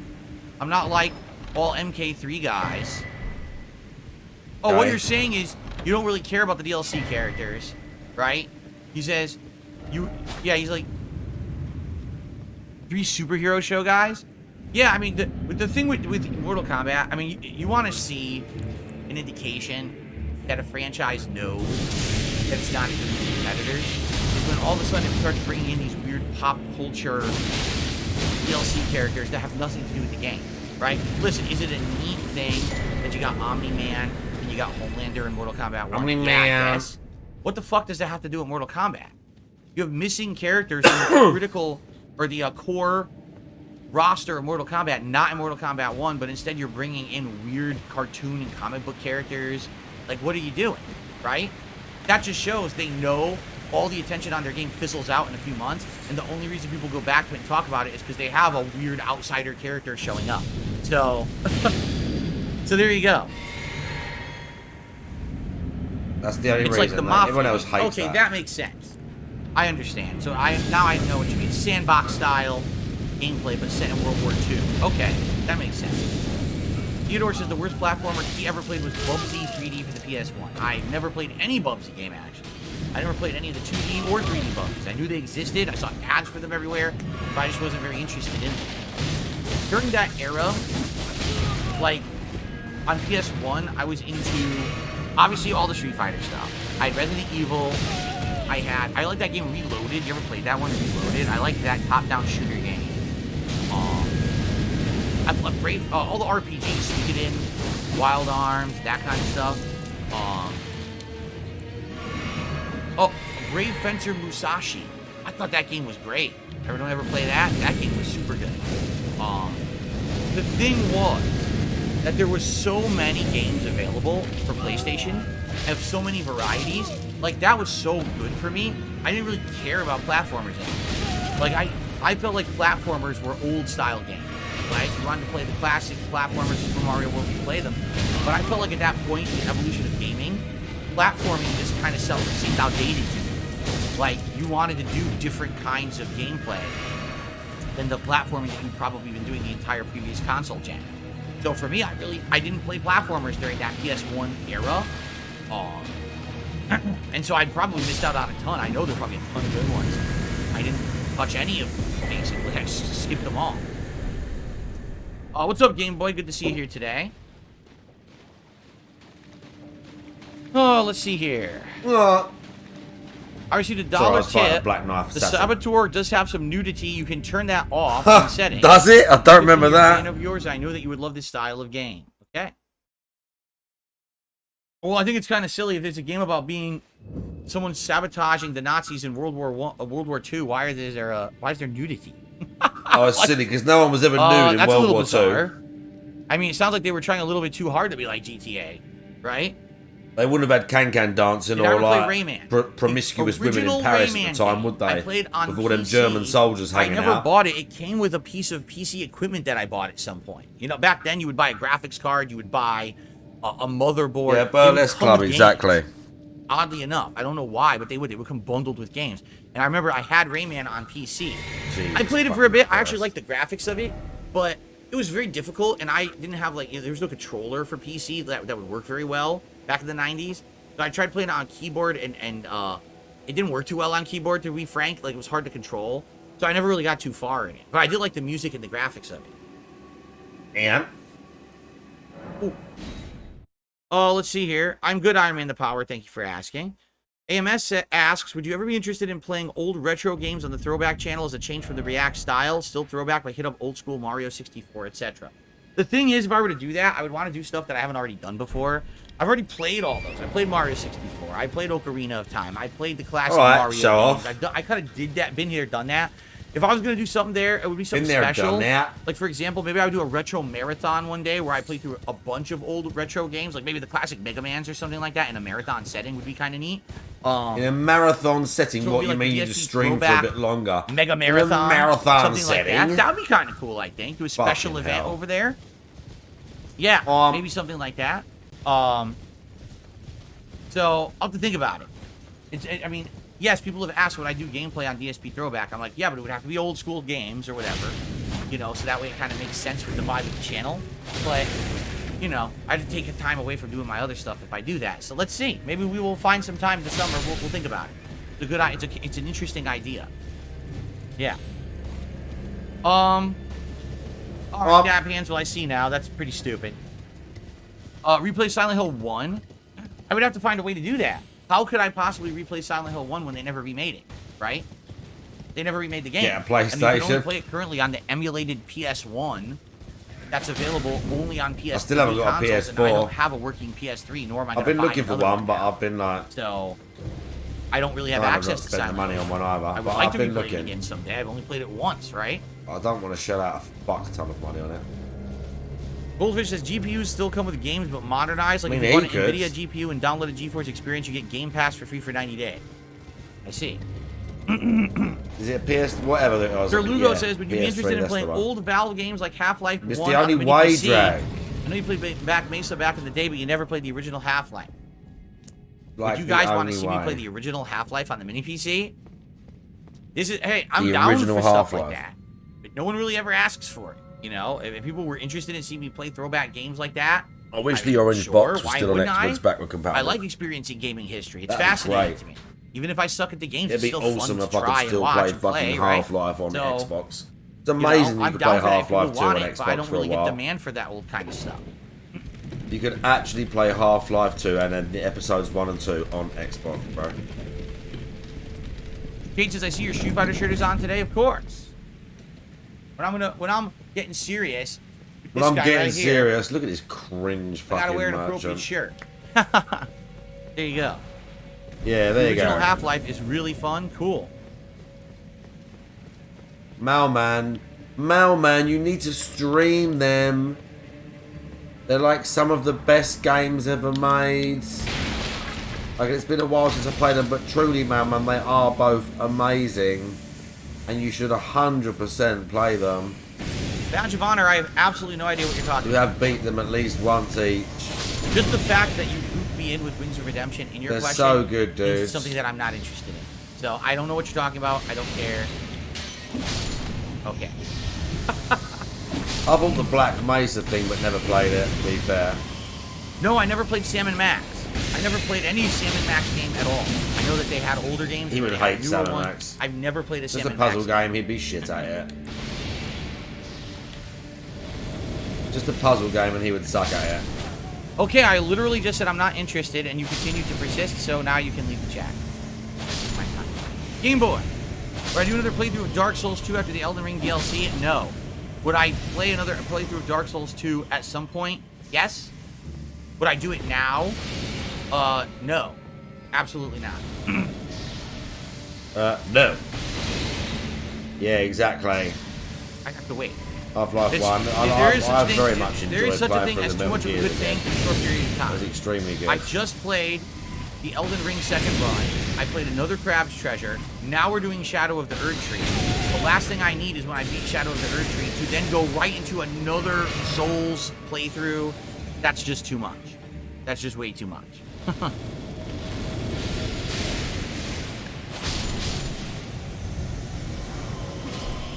That's correct. This is the year of avoiding drama. I have no interest or concern about anything anyone has to year say of about me. I don't avoiding give two drama. shits. I'm here to have fun with you guys every day. You guys show up, you hang out, Every we have a day. great time together. That's all I care about. I don't care about all the white noises from all these nobodies From Soft outside of my Overload, yeah. content who want to talk shit about me. I don't care. I never heard of these people. They don't concern me in any way, shape, or form. Yeah, of course they I'll be don't. here long after them anyway. So I don't give a shit about them.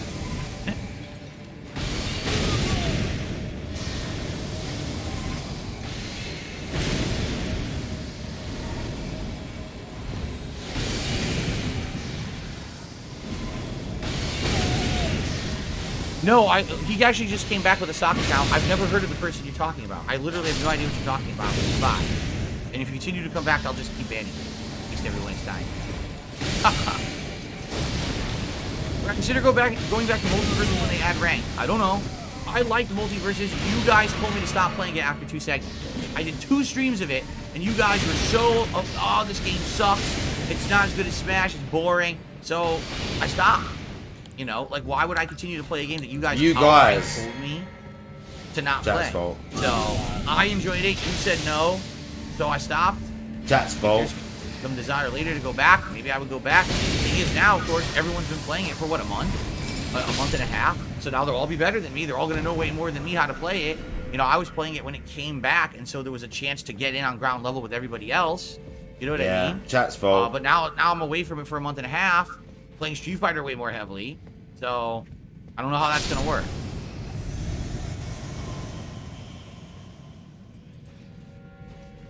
Nice finger chew. Great finger chewing. Wipe. Chew the nail. Okay. Last chance to tag me in the chat or a contribution if you would like a shout out or talk a little bit about something here, Q&A, before we end the show and then I get ready for Street Fighter. Have I seen the new Super Monkey Ball from Nintendo Direct? I heard it's extremely good from a lot of people, said Hobo X. Yeah, we talked about it. And I said that I was interested in it if people wanted it. I don't actually remember when it came out. I think it already came out, right? It's a possibility for the summer, if that's what people want.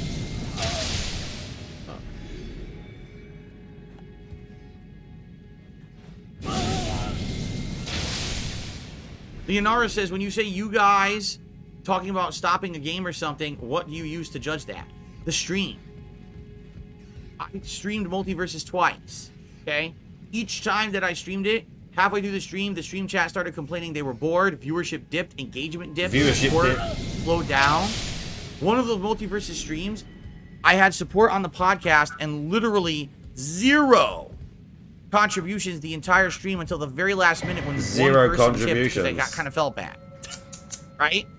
And people were constantly complaining. Oh, look at that! And they wanted me to do something else. That's how I judge it, by people who are actually on the stream, you know, and the views. Oh God, the views on those videos.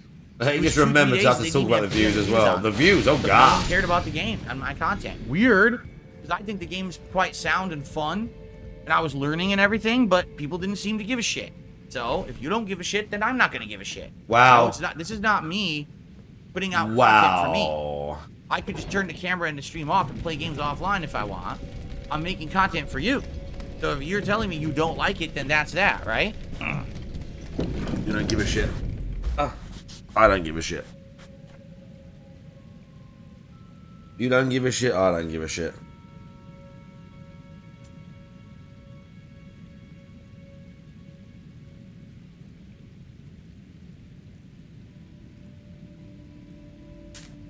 Yes, Super Monkey Ball is a rage-inducing game. That is correct. It definitely is. I remember from the one that I played, oh my God, it was so rage-inducing. Do you remember how annoying that fucking game was? Oh my God. It was driving me nuts. Oh my God. Oh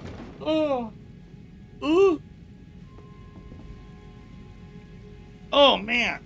Ooh, good stretch. Ooh. Oh, good stretch. Wow. Okay, are we good, guys? Because people have stopped tagging me in the chat now. Are we good to end the show? And then start getting set up for Street Fighter? There's people who are really good at Super Monkey Ball who speedrun it. I mean, I believe that. I think there's people who are good at every game who speed. Good stretch. I think I could play a Looney Tunes game you know for what? the retro event. What Looney Tunes game? What Is he gonna beg again? Well, I'd be playing Terry Bogard. Oh, we got like 2 minutes left. Oh, you mean the new Fatal Fury game? Doobie I'm on the Bros fence Redeemed. about that. I don't know. Excuse me. I like Fatal Fury, but when I play these SNK games like King of Fighters, nobody cares. I don't know if Fatal Fury will be any better than King of Fighters. I hope it will be. I think Garu Mark of the Wolves actually is better than current King of Fighters, and that's a 20-year-old game. But I guess we'll have to see when it comes out. I'll have more of an idea about what the game is and decide if I want to try it or not. Delta Kubo says, is Deadly Premonition a possibility for throwback? If you mean throwback reacting? No. Deadly Premonition was direct capture live stream. The stuff we're doing on Throwback right now is solely So cringe. stuff that was camera. Stuff that was before 2013, camera pointed at TV style. Taking those playthroughs, upgrading them to modern visuals. If we're going to do a remastered playthrough, or if we're going to react to it, I want it to be that older style as well. What's the point of me reacting to something from the last 10 years that doesn't feel retro, right? Like, I don't think Deadly Premonition feels retro. It's good to have you here, Jade. Thanks for being on the stream. Thanks Do for being spiders on in the Elden Ring stream, DLC scare me? Jade. There are no spiders in the You Elden Ring fucking DLC. dent head. So far, there's been scorpions, and there have been the hand creatures, but there have been no spiders. So I guess the answer would be no, because there are none. If there were spiders, and, you know, maybe they would scare me if they were well-designed, I don't know. So far, I haven't been scared by anything in the Elden Ring DLC, no. Oh my god, cringe. Happy Canada Day to you, Derek, and anyone in Canada today who's celebrating the national holiday. Oh yeah, Happy great, Canada Derek. Day. Hi, Derek. Have a good day. Hi, I you hope little that you all have fucking a safe pedo. one and a fun one. Hi, And my I'd like to hear all about pedophile it. fan that I give special treatment to. There you go. Hi. Hi, you little fucking pedo cunt. Yeah. Great. Great. Hi, Derek. Moose Day? No, it's not Moose Day. I'm pretty sure Canada Day is kind of the equivalent of American, like, Independence Day, where it's a day to feel, like, nationalistic pride and, you know, celebrating all the things that are good about the country. I think that's what it's supposed to be. This guy. Yeah. Woo.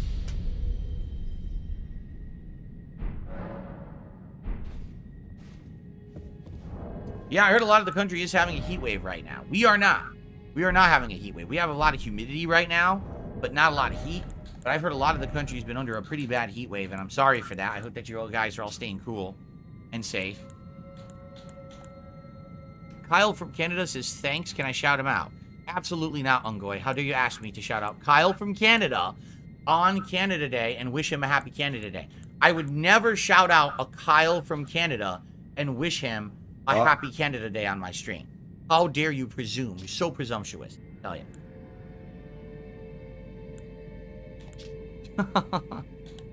Okay, I think it's time to end the show. Thank you for being chill today, guys. I'm excited for our new attitude towards Street Fighter. Oh, yeah? All right. I hope it works. We're going to find out today. Obviously, tomorrow, I will let you all know how it went. But our new experiment, okay, Oh, yes, the experiment. is going, hopefully will go well. Fingers crossed, right? Let's see what happens as a result of me taking these frequent breaks to chill with you in between, you know, a few matches. Let's see how I do with Bison with my new knowledge of the character that I'm going to try to employ today. Jesus. Okay, dude. I'm excited to see how this goes. I want to test it out. So thank you guys for a chill podcast. And hopefully you'll also join me tonight for Riven. That's going to be fun. Tomorrow I will tell you all about how it went. All right, guys, peace out. See you tomorrow. All righty. Yeah, peace out, guys. Peace out, guys.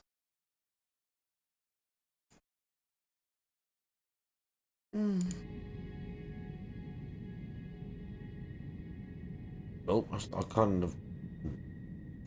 Oh. What?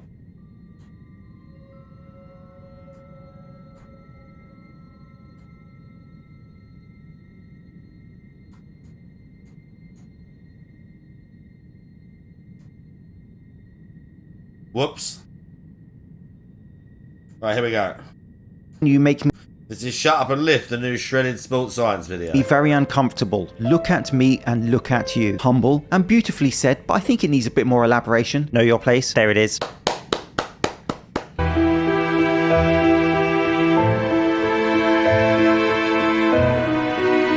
Yoink! This is funny.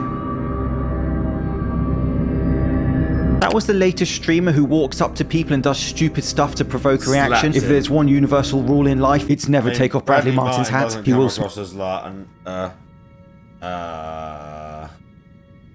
let's say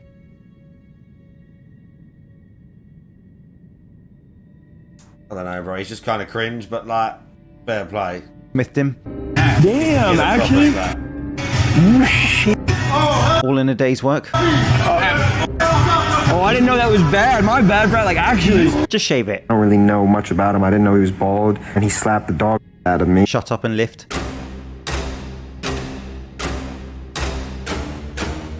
Well, it's cheaper than a training mask. I think a lot of gym influencers would benefit from such a contraption. Hi, what would you do for 15 minutes with me? Easy. I would quietly take you to my car, sit you in the passenger seat, and then drive you as far as I can in 15 minutes away from everyone and drop you off so that they can walk around in peace. Have a cup of coffee. Cup of coffee? Oh, I love coffee. No, let's give our humiliating questions to people in public attention-seeking gymfluencer a second chance. Can you rate me on a scale from 1 to 10? In what way? As in looks-wise. That wouldn't be very appropriate for me to do, Just... because I've got daughters your age. That did not go to plan. Quick. Wow, bro. Fucking destroyed. Oh, no. Oh, no. What would my answer be? What for that girl?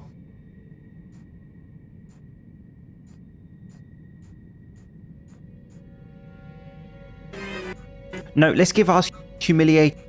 See, I'd give her like a 7.5, maybe like a 6.5, somewhere around there, depending on the day. But because I've seen this video and she's doing that influencer shit, she's a solid 5, mate. That's where she is. She's a solid 5. Questions to people in public attention-seeking gymfluencer a second chance. Can you rate me on a scale from 1 to 10? In what way? As in looks-wise. That wouldn't be very appropriate for me to do, Just... because I've got daughters your age. That did not go to plan. Quick, plan B. In the middle of a crowded tube, like... Welcome to Shredded Sports Science. I reckon I could have done 6 plates. That's a joke, right? When Stretch Armstrong That's a joke. discovers weightlifting.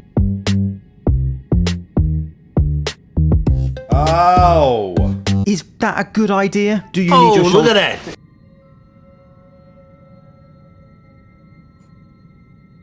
Oh! Oh! I don't know how much weight he's got on that. When they don't look like 10s, it's like, let's say they're 20s. 1, 2, 3. Oh, look at that. Maybe a 15 on the end, or maybe that's a bit thinner, this one. But still, like, that's a lot of weight. That's maybe like 3 plates. That's not like nothing, dude. It is more plates than I could probably do, Doobie Bro, at a push. I could probably squat 3 and feel unsteady about it and have to wear like flat shoes, but I could do it because I can max out one of the leg machines and I can leg press like quite a lot, but it's not the same as that, dude. Let alone like that.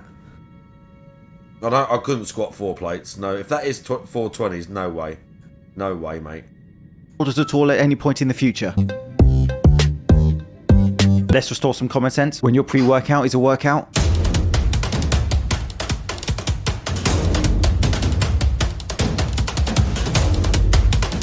You don't need all this stuff.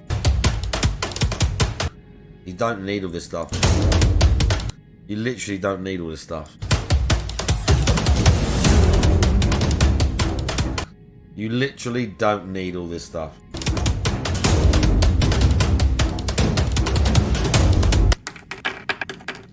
Have an apple. That's all not.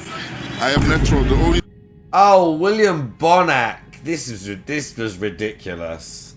stuff that I take are these supplements. Oh my God. Yes. What your advice? And I am 42 years old. So take it.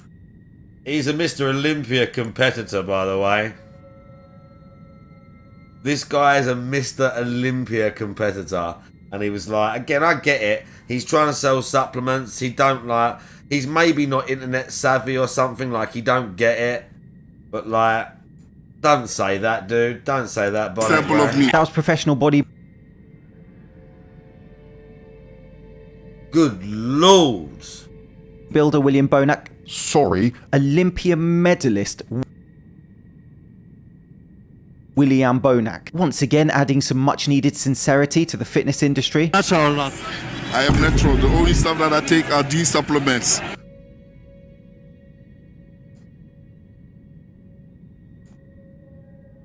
On all the Anadrol, mate. What supplements on earth could they possibly be? Test Explode, the William Bonac. Oh no, bro, all these guys are doing this shit. Oh, it's so disappointing. Test Explodes, all these natural supplements that increase your testosterone, when we all know the reason he's fucking 270 pounds at 42 years old is because he's taking actual testosterone and fucking lots of it. Explosive.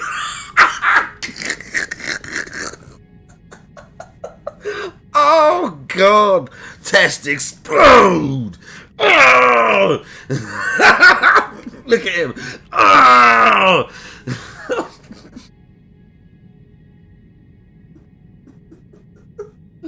Oh, have you ever seen it? Broke my heart a little bit when I watched it. I'll be honest with you, it did break my heart a little bit when I saw it. Ronnie Coleman, I think I've showed it on stream before. Ronnie Coleman endorsed like a cream that he was rubbing on his skin, saying that it'll make you lose body fat, and that he used to use it when he was competing.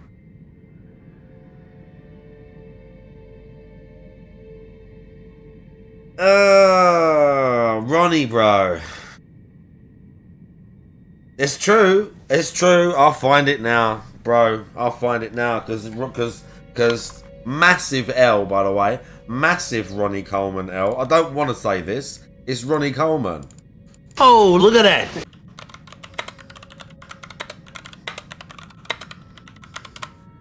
Fat burning cream. There you go. The goat of bodybuilding is Ping Ping Fat Burning. That's Jason Blaha. We hate that guy. But he did promote this like fat burning cream. Is this it? That might be it. Might be that video. It is that video. I start. Okay. All right, back in the day, you used to wonder how you get so lean. Back in the day when they used to wonder how we get so lean. Not the fact they were taking clenbuterol and Winstrol and fucking Trenbolone and like testosterone decanoate. Back in the day when they used to think how we get so lean, yeah? For the shows, but this was my little trick. See right here.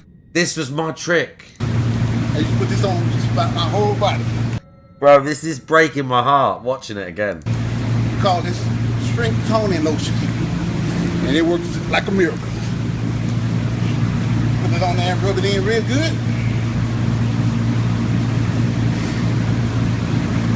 And then after that, put my... I hope this was a joke, but I never see anyone saying about it was a joke. I know it's here somewhere. Here it is.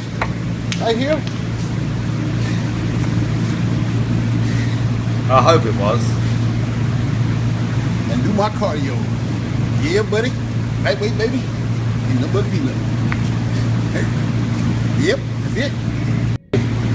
I start. Okay. But, as we have known, many bodybuilders or personalities, how long ago was that? It was a while ago, because you can see he was younger, 8-9 years ago. Now, unless it was some mad joke that I don't know about, but bodybuilders and fitness people do this shit. They sell these shitty supplements and they're taking fucking gear, mate. The Rock is one of the worst ones. The Rock is selling loads of like caffeine supplements and pushing this lifestyle. Bro, the Rock, Rock's been taking fucking Jesus Christ, dude. The Rock is banging fucking testosterone, mate. The Rock is loving life. He's like 50 years old, fucking hench. Like bigger than he was in his wrestling prime.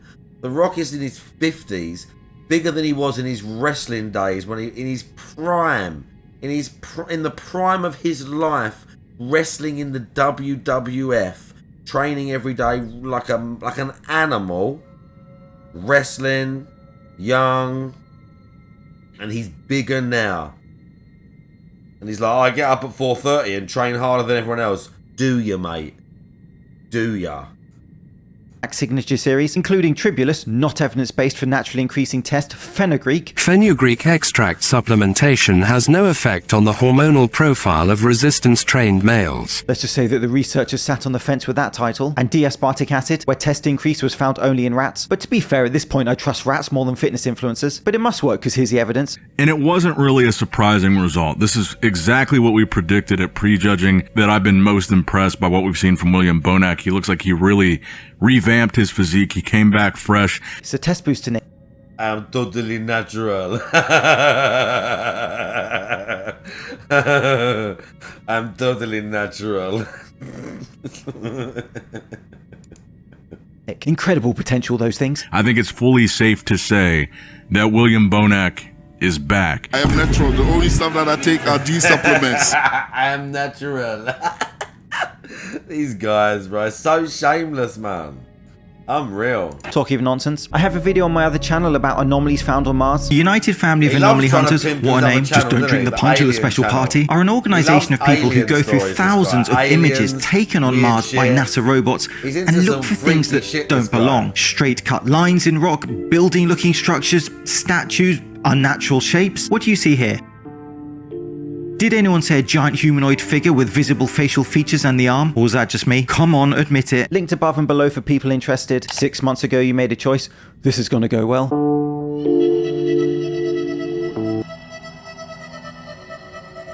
Oh no.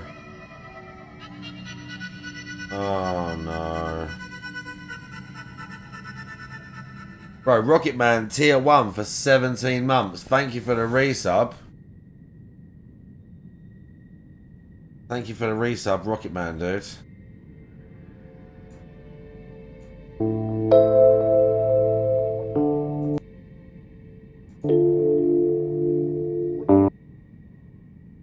The cat speaks the truth. Another 19-year-old jumping on gear for instant gratification at the expense of his health and natural development of his body, tagging the trend twin.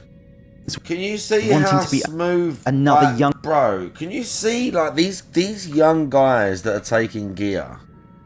Can you see like the cat speaks the truth? Another 19-year-old like, jumping on gear for instant muscle gratification at the maturity and expense stuff like that.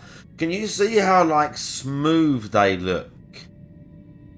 Can you see how it's? You can just see it's all like just water and like nitrogen retention. And like, it's not, if these guys were to come off all this shit, like, it's just, you can see how just like puffy they look. You can see how like, he's not super red, this guy. Like, you don't, bro, I'm telling you, I'm not like, it's nothing like, it's nothing really on me what these guys are doing, like, but I do not take large amounts of fucking gear. You don't need to. If you're not going to be a bodybuilder, you do not need to. You can take small amounts, especially if you've been training for years and years and years. And the muscles just have a different look to them. Even when I'm on steroids and still look a bit like mental and unnatural. I still look a bit mental and unnatural now. Well, whatever. Some people think, whatever. But like, you can see like some people, they're a bit older. They just look a little bit different. It looks like you just don't look as puffy and as like, I don't know. You just look a bit like, I don't know about grainier, but you can just see with these guys, they're so swelled up. Their bodies are so like inflated almost. All the veins bulging out. I think that's Tren. I think one of the things that's given them that mad vascularity is Tren. I've never used Tren. I don't plan to. I have never used Trenbolone ever, and I do not plan to. Tren is a fucking pre-contest drug. And when Dorian Yates was taking it in the 70s, when Dorian Yates was taking it in the 90s, he was using 175 milligrams or something like that, about 150 to 175 milligrams a week. There's these kids, some of them taking 300, 400, 500 milligrams of Tren. The young guy at the gym that I train with, he's a nice guy, Ryan. He's a lovely guy. He's 27. He's a little bit misguided with all this stuff as well, though. He's taking Tren. 500 milligrams. He's like a similar weight to me, like similar strength level. He's younger, but even him, like his skin, I can see where he's had bad like back knee breakouts and that, and like he just looks a little like he's like, I've got nice skin. On my back, I get a few little spots. Like you can see, bro. Look at my fucking back. I've been taking steroids for like 3 years at this point. You can't see hardly any scars on my... This is hair. At the top there, that's hair. I don't have any steroid scars at all. I don't have any, like... I don't have any of the mad, like, back knee scars or anything like that, because I'm not taking abusive amounts, because you don't need to. None of these guys are going to be Olympians. If anyone took Tren and trained hard, obviously they have the mentality because they want it bad, so they're in the gym busting their ass. Anyone who takes Test and Tren at that age is going to look like that, or is going to look some version of that. But they're not going to be pro bodybuilders, and so many of these kids are just wrecking their fucking health, dude, and their hormones. It took me so many fucking years to like train naturally, do all this stuff, and decide, you know what, I've been doing it long enough. I want to take steroids. I don't know about responsibly. We'll put that in quotes, because you can't exactly, because it's kind of an irresponsible thing to do regardless. But it took me so fucking long, and the fact that I was into this shit for so long, and I don't have no, like, again, I've got no aspirations of being a fucking bodybuilder or nothing like that. These young kids, man, they're just kids. What is this? Oh, bro, we've got so many videos. Right, I have no idea what this is. You're gonna have to go to the, you got to wait in the queue, bruv. Of his health and natural development of his body, tagging the Tren twins, wanting to be another young guy, man. Juiced to the gills for followers and sponsorships. Alright, check me out. Everybody wants to know what the secret to getting shredded is. Is it steroids? Is it diuretics? Is it genetics? No, it's none of the above. It's all of the above, actually, because when they get that shredded for competition, they use diuretics, they use steroids, they use diet. The best cutting agent in the world is mustard. Simply put, you put this on anything, put it on your 95.5, 93.7, 97.3. Where's the tape when you need it? I'd rather listen to The Rock selling me apples. This is my new favorite flavor. Please help. Green apple. You get the idea. Look at his skin, bro! Oh my god, look at his skin, bro! Bro, look at his skin. He's 19. He probably weighs, what, 180? Flexing like that as hard as you can in the mirror. Even a guy that weighs 160 can look like that. Do you know what I mean? Even a guy that weighs 160 can look like that. Oh my goodness. Oh my goodness, my son.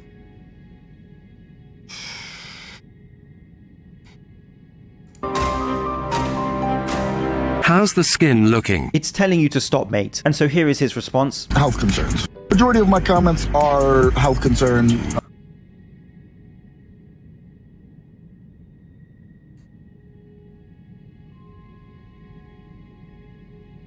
Look at him, bro. Everything in his body is telling him, don't do this. What are you doing, you fucking idiot? And he's ignoring it all. Even in the comments, everyone's telling him, what the fuck are you doing, dude? What the fuck are you doing? You age. Oh, his whole face! His whole face. You know when it's like real chronic, when it's like, look, all like, from like here up to here is just craters. Bro! Bro! These guys must be... I have no idea the dosages these guys are taking. I promise you, yeah?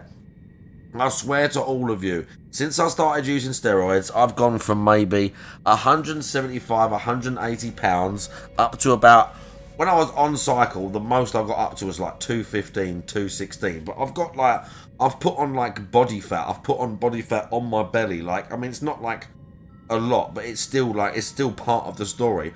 But I swear to God, like, in the last 2.5 years, getting like bigger and bigger, I have never, ever had any side effects anywhere near close to that. The most gear I have ever taken, on average when I do a cycle, I take 350 to 400 milligrams of testosterone. And then with that, I've been taking 250 milligrams of Deca, which is stuff called nandrolone.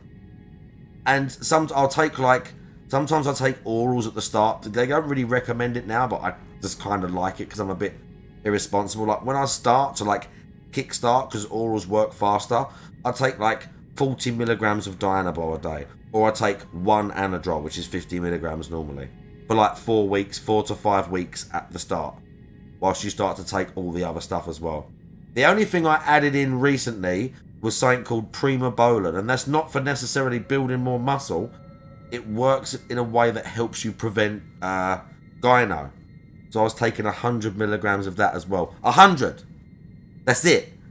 But that's it. That's not like a small amount. That's not what I'd necessarily recommend to someone that's never done it before. But versus, I guarantee you, that's half what this guy's taking. I guarantee you that's half what this guy's taking.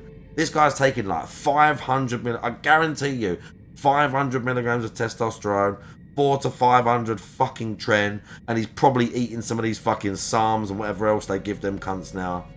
Oh my God, dude, his skin is so bad. It's so depressing, man. This industry, bro. When I got into this and I was going to be a PT and that, I was proper like on it. Because when I was training to be a PT, I was natural. I trained natural for years. I looked sick, not like massive, but like I looked good. I was very lean. Aesthetically, let's say I was pretty aesthetically, whatever else. And I was like, yeah, I'm going to help people. I'm going to work in gyms. I'm going to show people how to use machines. I'm going to like try and infuse them. And then like the industry itself is just full of these people. I hate it, dudes. Oh, shit. Oh, I need to move that.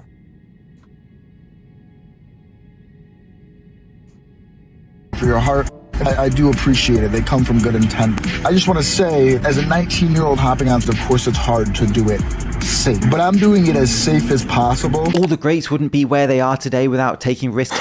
Oh, that can't. Brother, what, dead? He's not one of the greats, dudes. There's a truth, and I know you're not supposed to say that on social media. He's not one of the greats, because that amount of steroids make anyone his age, any man his age look like that. But before we continue, a quick set break.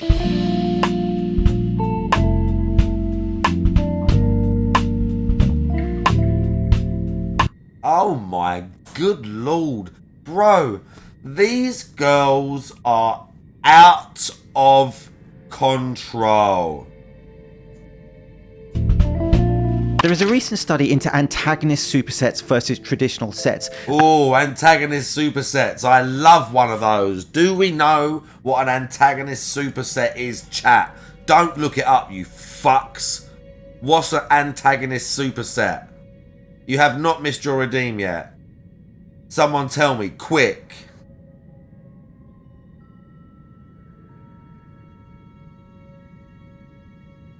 God damn it. An antagonist superset is when we're going to do a set of 2 exercises using opposing muscles. So we're going to do, yes, Zenicat said it, bicep and tricep. So we're going to do a bicep curl, yeah? And then we finish the bicep curl to fader. We're going to go straight to a tricep exercise. And then we might alternate it next time. So next time we do an antagonist, like a next workout, we'll start with the tricep. So that's the one that gets cooked first. And then we're going to do biceps. That's an antagonist superset. So even it's basically in saying like it's getting like ancillary work, or there's still like at least tension through the muscle. It is a good time to 10. And listen, the thing as well is like it's not like there's guys that go to the gym that go to my gym that are natural, that are huge, and way bigger than I would ever be able to get, even with steroids and bigger amounts. It's not about like another person, what they're taking, what they're not taking, how long they've been doing it. It's just you and where you're going and what you want to do with your body. And for most fucking people, they just want to look kind of hot, kind of ripped in the mirror. They don't want to look massive. They don't want to look like a fucking squeeze head with veins. And they don't want to sit in the mirror doing fucking posing and shit. They just want to look nice naked. Like, it's not no big deal. And all these people that sell these supplements and this bullshit to you, all you need to do is train hard in a gym, let's say 5 years. I would say if you're training hard, it takes longer because you don't know what you're doing at the start. Let me find a picture. I want to find a peak. Now, I've showed this before, but I want to find a peak natty picture. I've got a couple of pictures that I consider like my peak natural look. That's one. And we want...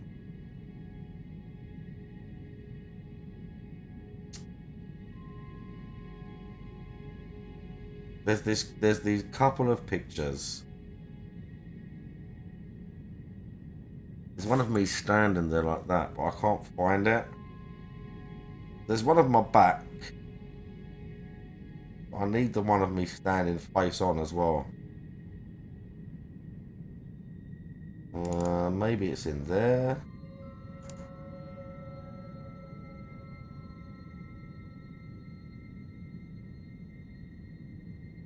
Oh, you can't see that one.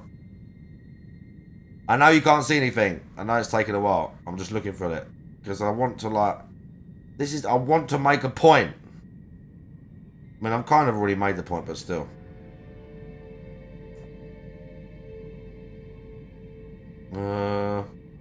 5 more seconds and I'm just going to use some other picture. Because there's other pictures in here. That one's good enough. I'm not even flexing there. I was like a skinny little runt, yeah? When I started, like 140, 130. And for most people, they want to go from their skinny status to something that looks like this, yeah? Where's my screen?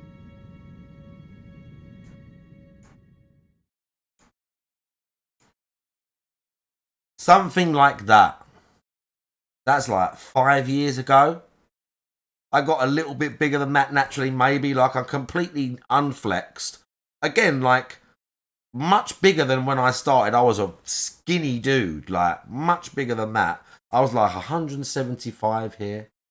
Maybe 180. Something like that. I didn't used to what's the name as much. I didn't used to weigh myself anywhere near as much. Look.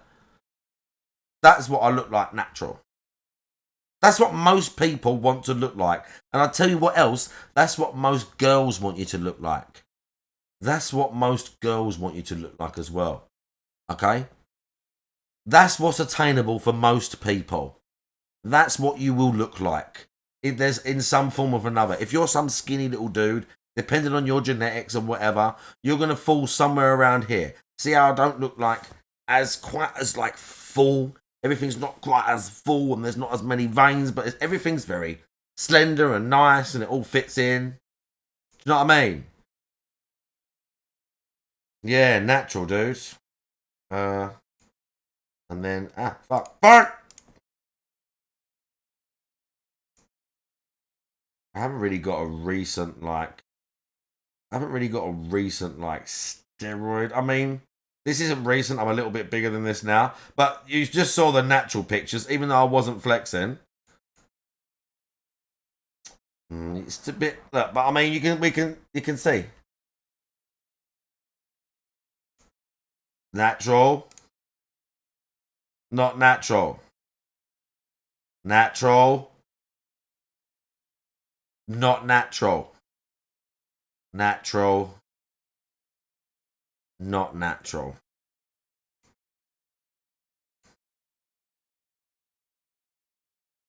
That's just what happens. And again, it took me years to think about it. There might be some more natty pictures. Look. Natural, unnatural. Natural, unnatural. See? Like, I'm leaning into the thing a little bit. That's about it. Where's all the folders at the fucking...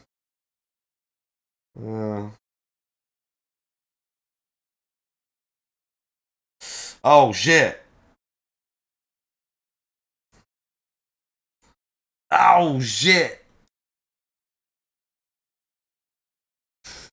Holy shit, dudes. It's Jamie Lee Curtis. Oh.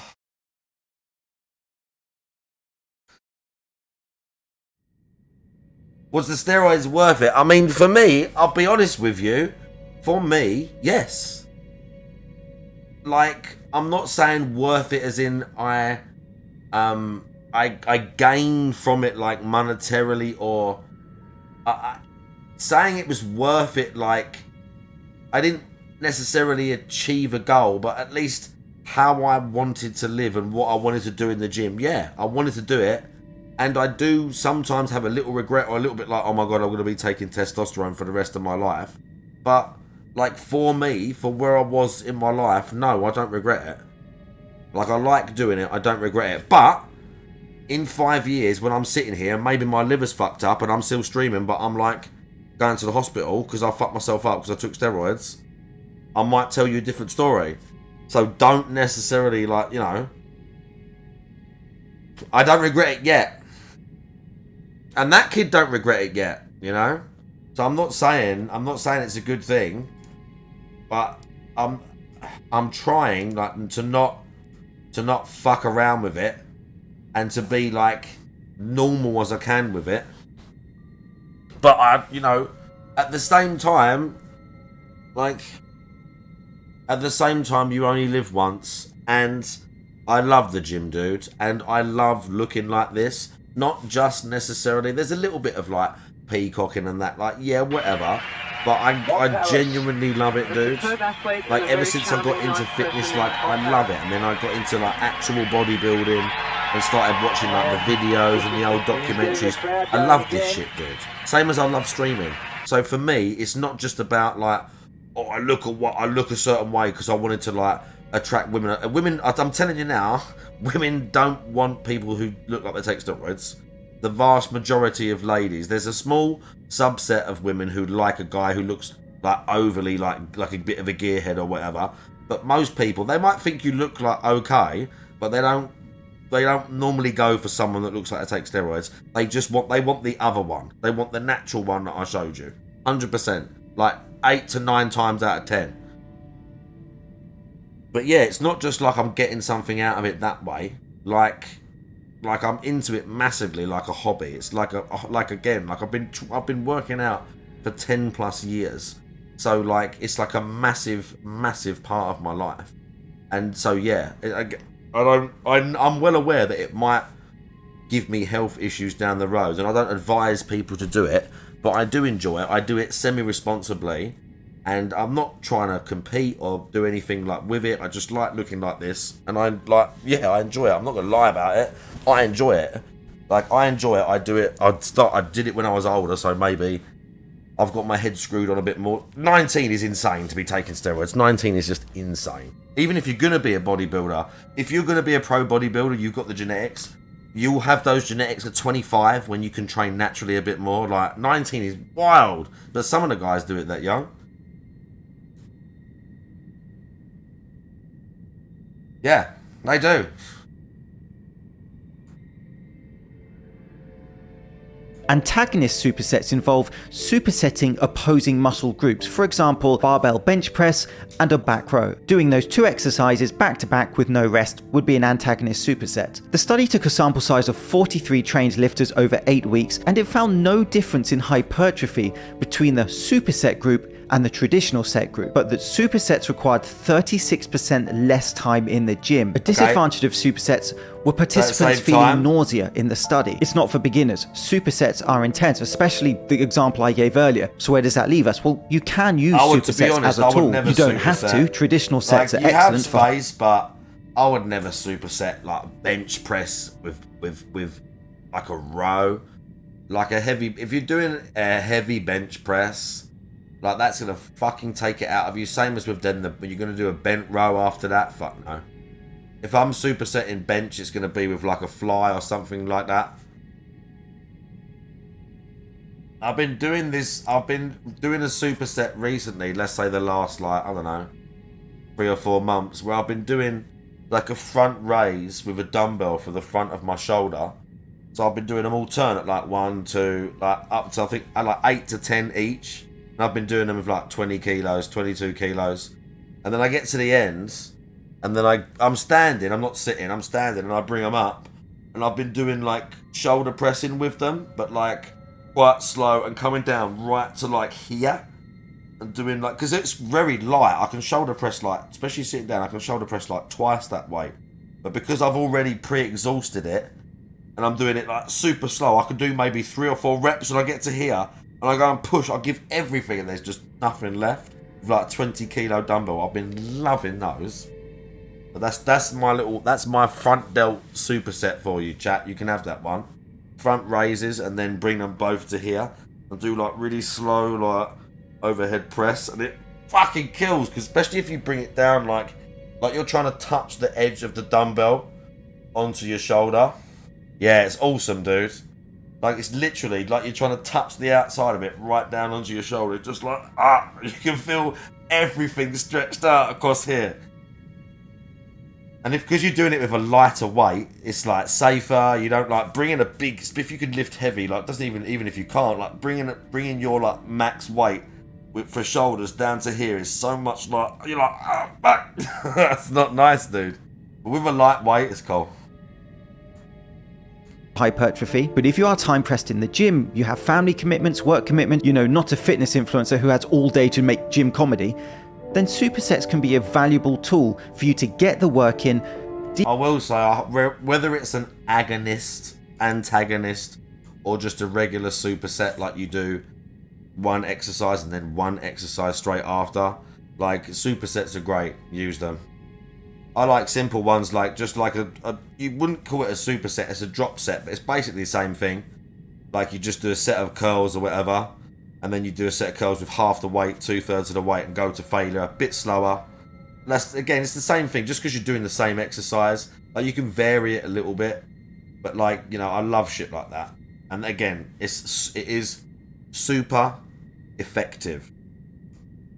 Decrease your time in the gym and not compromise potential hypertrophy results. In this week's The Rock Sells You Things. Anytime your film is called The Smash. And it doesn't just like decrease your time in the gym. It means that you could get more then into your workout. But I still think like decent volume in the gym works as well.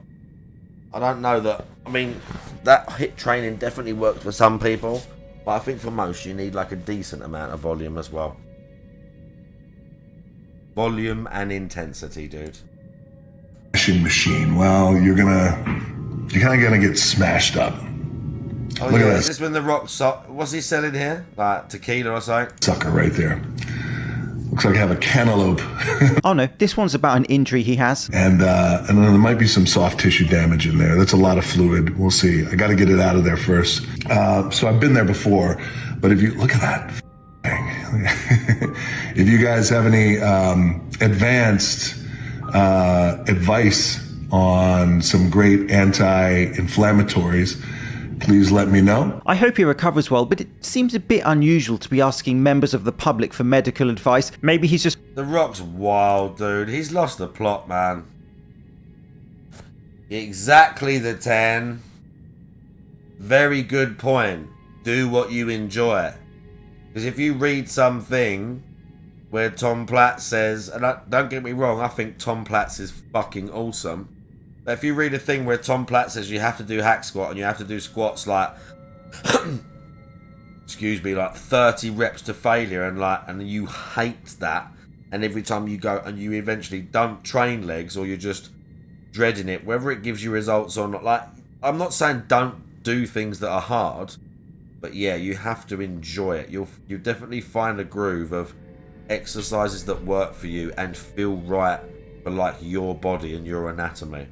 You just get on a leg press, or you'll get on a certain thing and it'll just feel nice. You'll just feel like the muscle, and you'll think about the movement and the mechanics of it, and you're not just kind of like stiff and trying to move this thing. Like, you're visualizing it exactly how everything's working. Like, yeah, 100%, dude, 100%. The 10's got some biceps on him as well. I've seen pictures. I need a physique update. How much do you weigh now? I feel like I need a recent physique update. That's what I feel like I need. Just really struggling with the injury. Like, company. No, this isn't it. It's not this one. I need. Do you know what? I need one of like something hair. I need a bunch of them. Ah, you had me there. You're new tequila. The chat are like shredded on that. I bet there's a few of you. 100%. Product. I've tried them all. This might be my favorite. Anti-inflammatory. It's called Le Terramana. Cheers. And cheers. You'd have to be drunk to think that that marketing arc would go down well. Yeah, I gotta tell you, even with all the advanced medicine out there that can take care of this, it feels better already.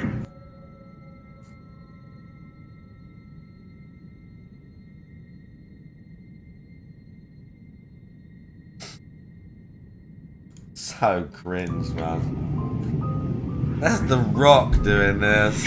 I bet he doesn't sell a facial cleanser, though. Hydrating facial cleanser. Alright, but he's definitely not selling rejuvenating toner. Rejuvenating toner.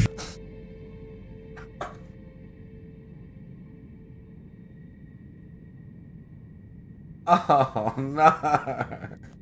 What the fuck? What the fuck, man? The Rock's selling everything. Oh, no. The Rock is selling everything, dude. Oh, holy shit.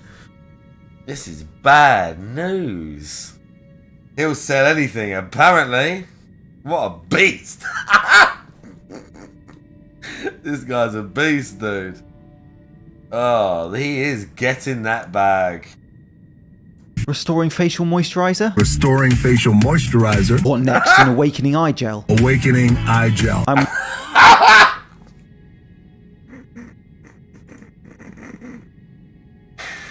Oh no! Oh, bro. Wondering whether The Rock is becoming a little bit condescending to his audience at this point by the constant selling of every product in the world to them. I mean, got an injury, let's use that to sell tequila. Now, is not the most dignified communication. The Rock's awful now. The Rock is awful now. Oh. Since taking over the DCU didn't work out. Bro, The Rock is... Oh. Think how much they've paid him to go back to wrestling, bruv.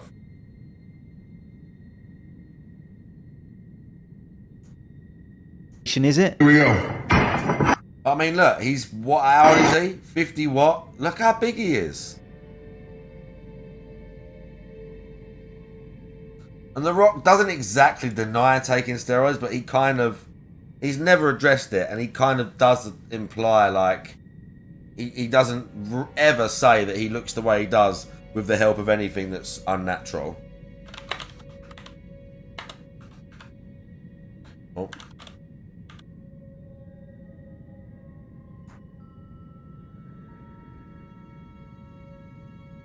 Just an actual...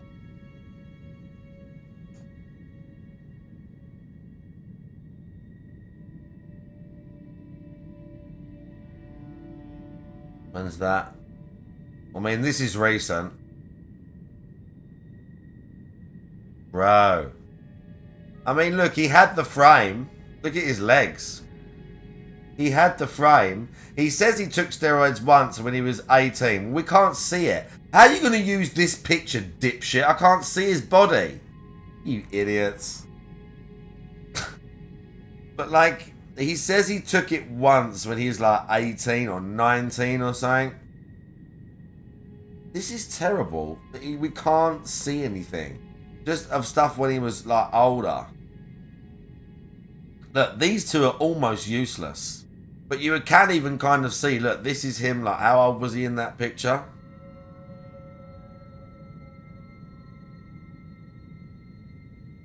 "23.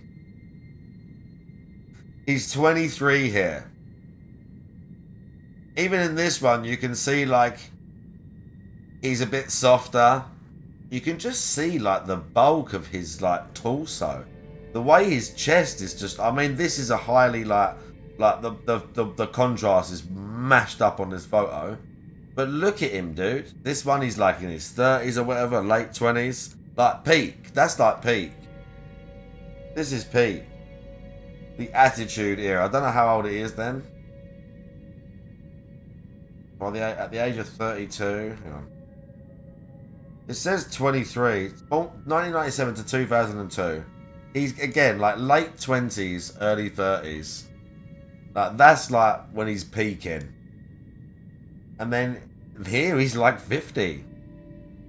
Here he's like 50, dude.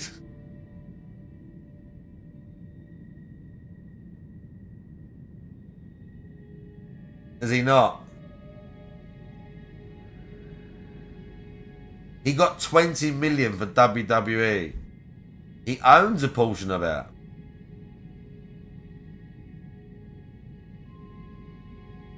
I have not seen that. Can he still, for those of you that are into wrestling, that still get that buzz out of watching this? Like, I used to watch wrestling when I was younger. I got the buzz, like the excitement, when the certain guys would turn up and you didn't know they were going to be there and all that shit. Can The Rock still do it? Is it still the same? For those of you that are into it? How dehydrated do you have to be? I mean, relatively, yeah. I mean, some guys are that vascular. Not always. Some guys are just super vascular. Thin skin and whatever else. Like, some guys are like that. But for just the average people, yeah. Or you're taking one of these fucking, like, Clen or some shit. Is the Rock a heel now?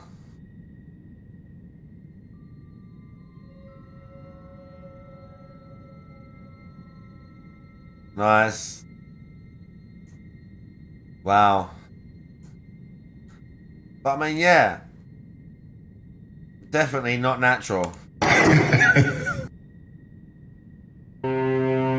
Definitely not natural. Right, bro, what is this? Oh, I don't even know if I want to watch whatever the fuck this is. Right, we've got Dalton's one first.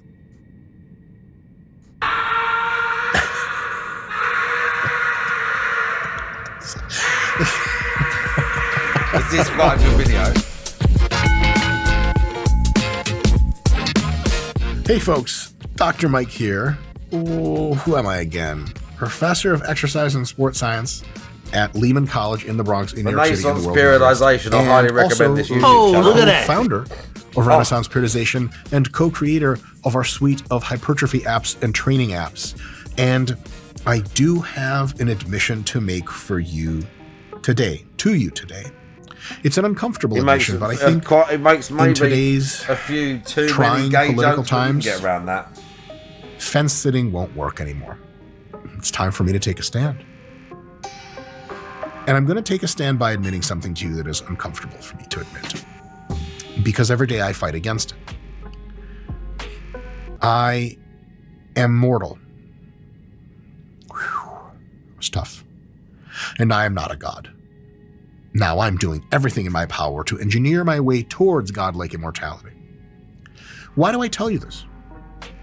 Because among us walk the immortals. Not just the Blade Trinity vampires. I'm sure they're around too. Vampires, hello.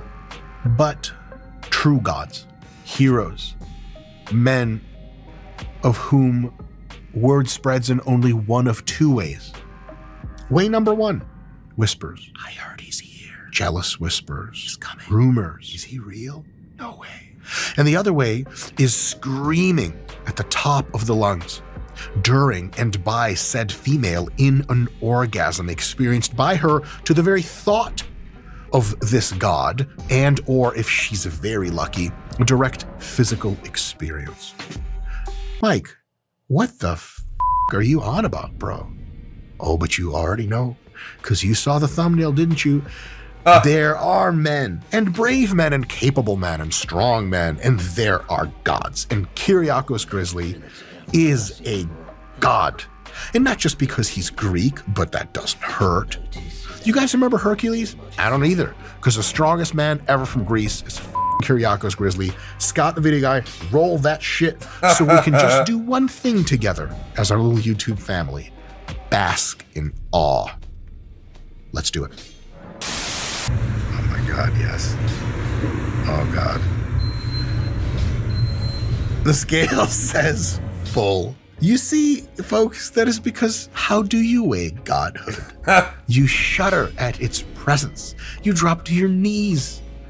Men from fear, women from the kind of inability to contract their lower bodies I assume is concomitant with a full-bodied orgasm. Ladies, turns out this is a dating tips episode. If you are a woman of reproductive age, hey grandma, don't tell anyone I said this, but you too, you're going to want to take notes because I'm going to tell you how to make yourself most available to, I was going to say a man like, that's not true, a god like Kyriakos Grizzly. Look at the size of him, bro. More dating tips ahead. He's probably First, taking gear too. if you find yourself a man that steps on the scale and the shit short circuits, I'm not Beyonce, but throw a ring on that shit. The rumor is that was a 200 kilogram scale, and I think he was like 212 kilograms when he stepped on this. 212K, that's like pushing 470 pounds. It's not a man we speak of. I love everything about it. Also, his body composition, I'm no sports scientist, but I would say he looks to be about Yeah, I've seen them all. I watch all these fat. videos. I'm in a conversation for 10 to 12% for you naysayers, but like anything north of 14, 15, you're out of your mind. And honestly, just jealous. And I understand. Look, again, seeing this kind of perfection is difficult to wrap the head around. You've been lifting a while. You think you get your swole on, you're kind of, your little fucking small T, your pecs are kind of popping. You're like, damn, dude, am I on fucking steroids? I don't even know about it. And then and you hear the mere mention of Kyriakos Grizzly and you realize you haven't trained at all. You're a child. You are a child, and so am I. Look at me. I'm Kyriakos. I mean, big titties. Even if you're a straight dude, which sure I am, you can't resist this shit. And obviously he's jacked and his beard is on point at 100%. I can do this. Yeah. Hell yeah. I don't know what the that is, but it looks dope. I imagine it to be a shrug done in a way that is designed to maximally inconvenience the setup. Notice that he has tape, clear tape, packing tape around that number of 25s. These are 25 kilo plates, by the way. It's real weight too. You can tell because the bar is bending. And he's got little chains there for some extra weight on top. He's zerchering it, which means he's holding into the kind of the crevices of his arms. And he's doing a little bit of shrugging, pecs popping, shoulders juicy, face at bloat 100. There's this debate, like, what is masculinity? That debate is over. You're looking at it. You want to be more like a man? You put a picture of Kyriakos Grizzly up in your bathroom, which you should already replace the picture you already have up with him, just the new laminated version. And every day before you walk out of that bathroom that you brush your teeth in and shave in and touch your body in the shower to, you tell yourself, Mr. Kyriakos, I will not let you down, and I will try to become much more like you with every single thing I do, starting with seated Zercher shrugs.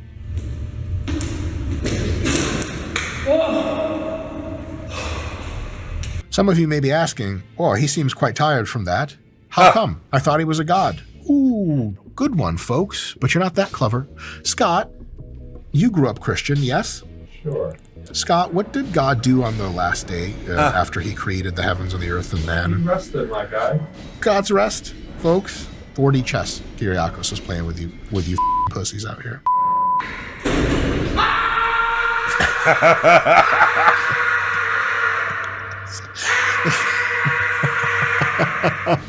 You know, we're all fighting demons in the gym.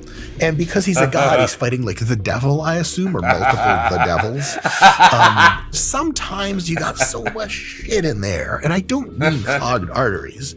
I mean demons. That even a hard set of, well, frankly, whatever the that was, just isn't enough to get it all out of the soul. So after you rack, you got some shit in there still, and what better to do than primal scream?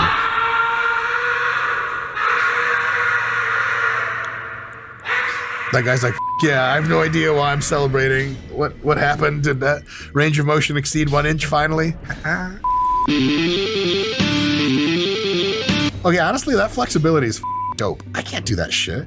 He's somehow incredibly obese at 470 pounds and also wildly athletic. What? Oh, damn. Also, hitting the bodybuilding poses at it. What I would just say, and listen, I've been really fat myself before, comical body fat percentage is, well, godlike.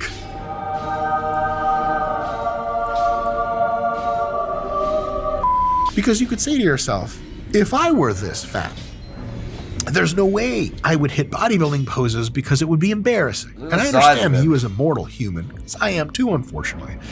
That makes sense in your head, logically. Except, what to be embarrassed about if you can never die?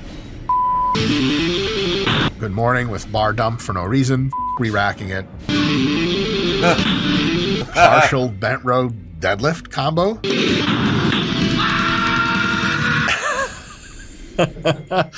Oh, whoever made these videos is having a grand old time. Now, TBH, unless this pic is enhanced, he looks like of course his body fat's very high, but you know, you don't get traps like that from body fat. Yeah. And delts and pecs and arms. He's got a butt ton of muscle under there.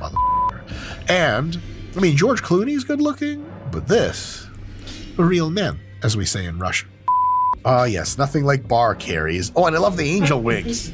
Someone is having a lot of fun at Kyriakos' neither expense nor benefit. And you know, like, they got one thing right. He's a angel, right? Can you imagine you're some little kid, and I don't know, man, this is gonna get dark real quick, but like your parents are fighting in the other room and you pray to God and you're like, please send me an angel to help me out of this. And I just want to be in a safe place where I feel safe and get a good night's rest. Amen.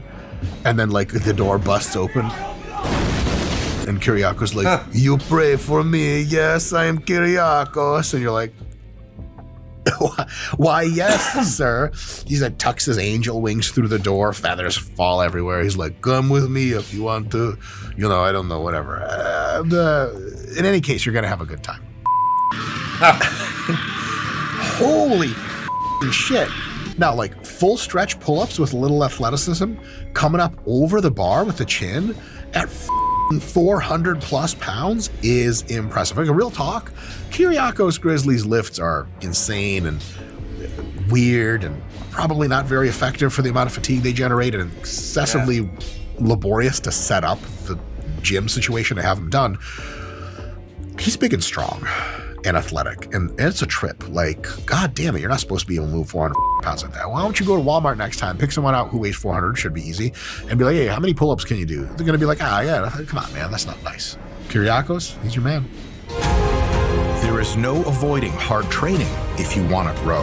Ever. But if you want to grow the most, your training needs to be hard and smart. I got some app. RP Hypertrophy app will make sure you're progressing on track, monitoring and adjusting your workout at all times. I'm sure it's probably good. So for all that work you're doing, you can be sure you're getting the best results.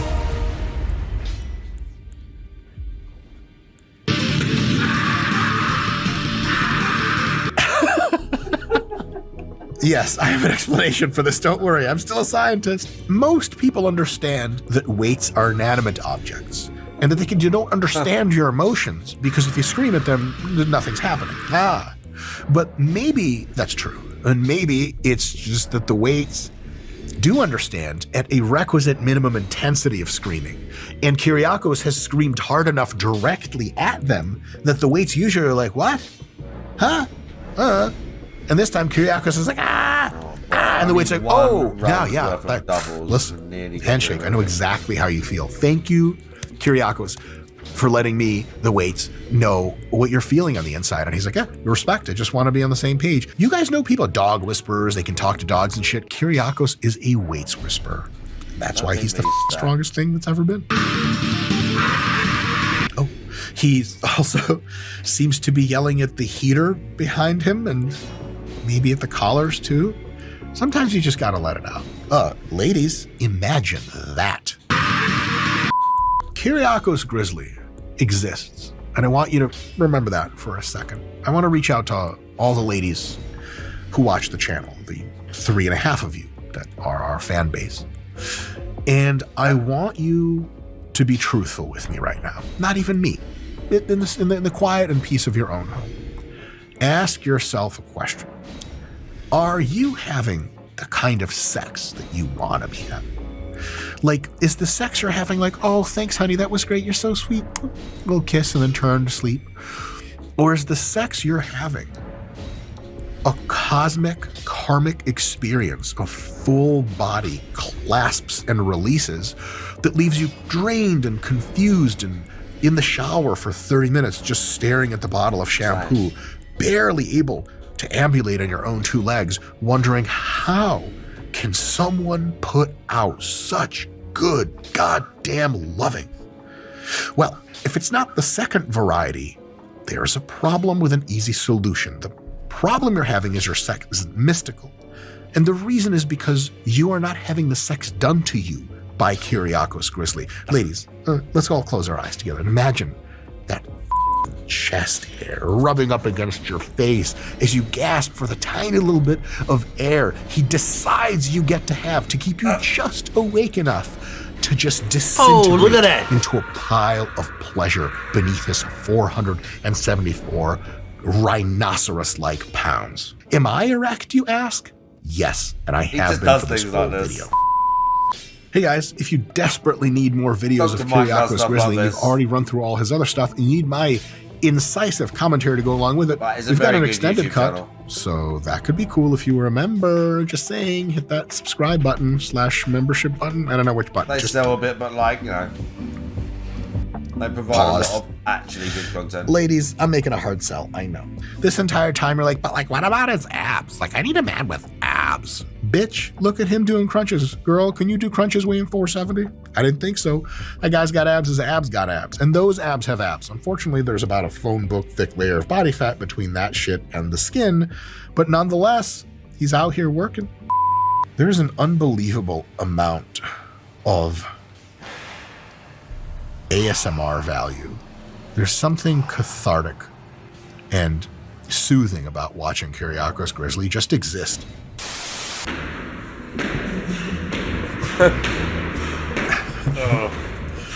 He posted these videos. These are all from this channel that he posted first, or whoever, his team. His team. I think he ate a few members of his team. I like the bunny hops. It doesn't seem like he's trying to get max altitude. It's like a sumo squat jump, also partial. Curious. You know, like, pray to God back in like the Greek days with Greek gods were real and shit, like whatever, 3,000 years ago. And like sometimes they'd be like, yeah, here's a good harvest. But sometimes they were like, sorry, this volcano blew up and killed everyone in the village.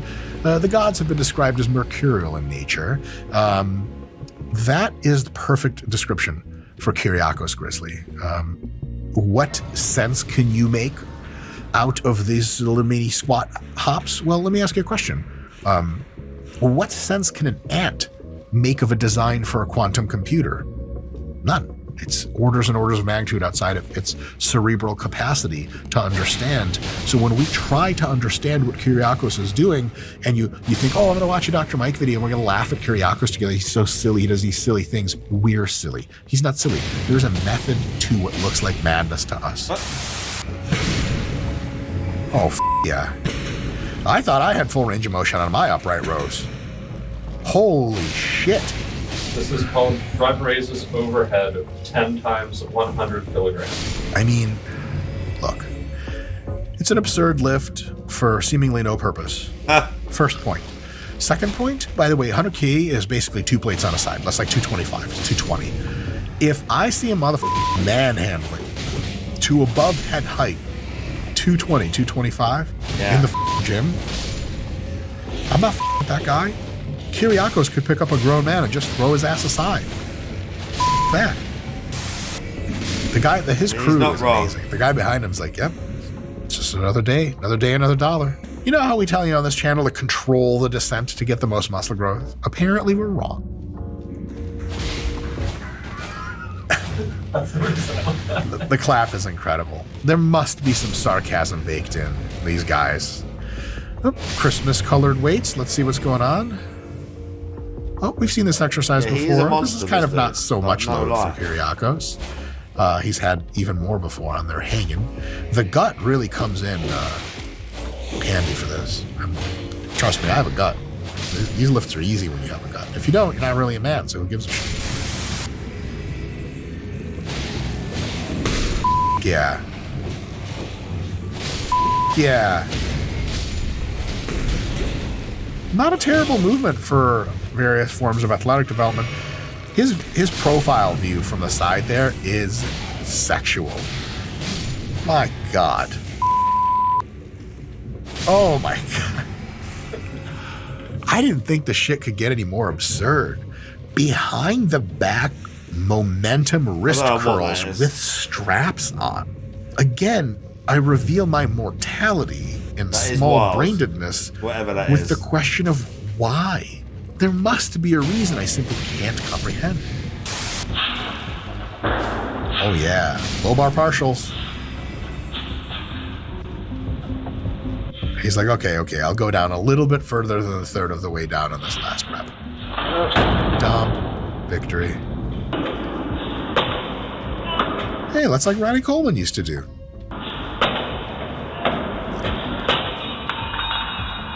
The way I would describe his lifting is if you wanted the minimum muscle growth possible for the most joint pain possible and the most inconvenience in lifting possible, this is how you would do it. Again, because you're not a god like Kyriakos. Yeah, accurate. Is he wearing jeans? No, those are sport pants.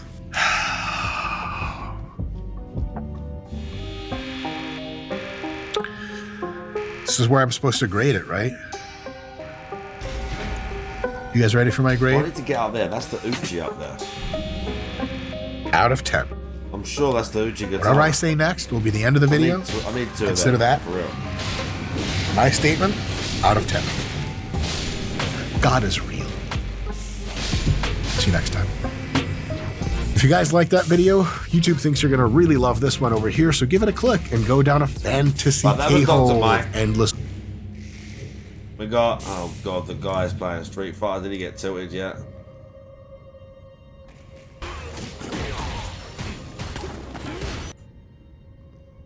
Stuff's Did he get money? He hasn't got the money yet. $7. I tried to parry, nothing.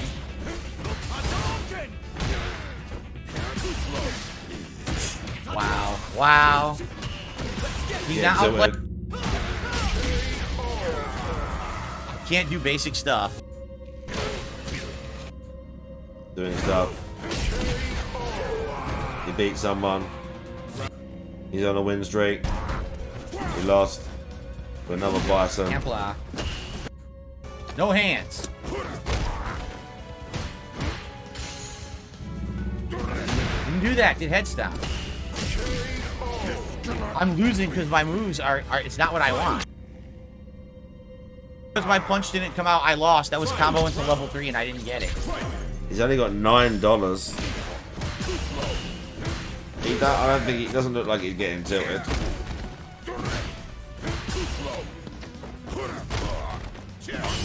Good parry.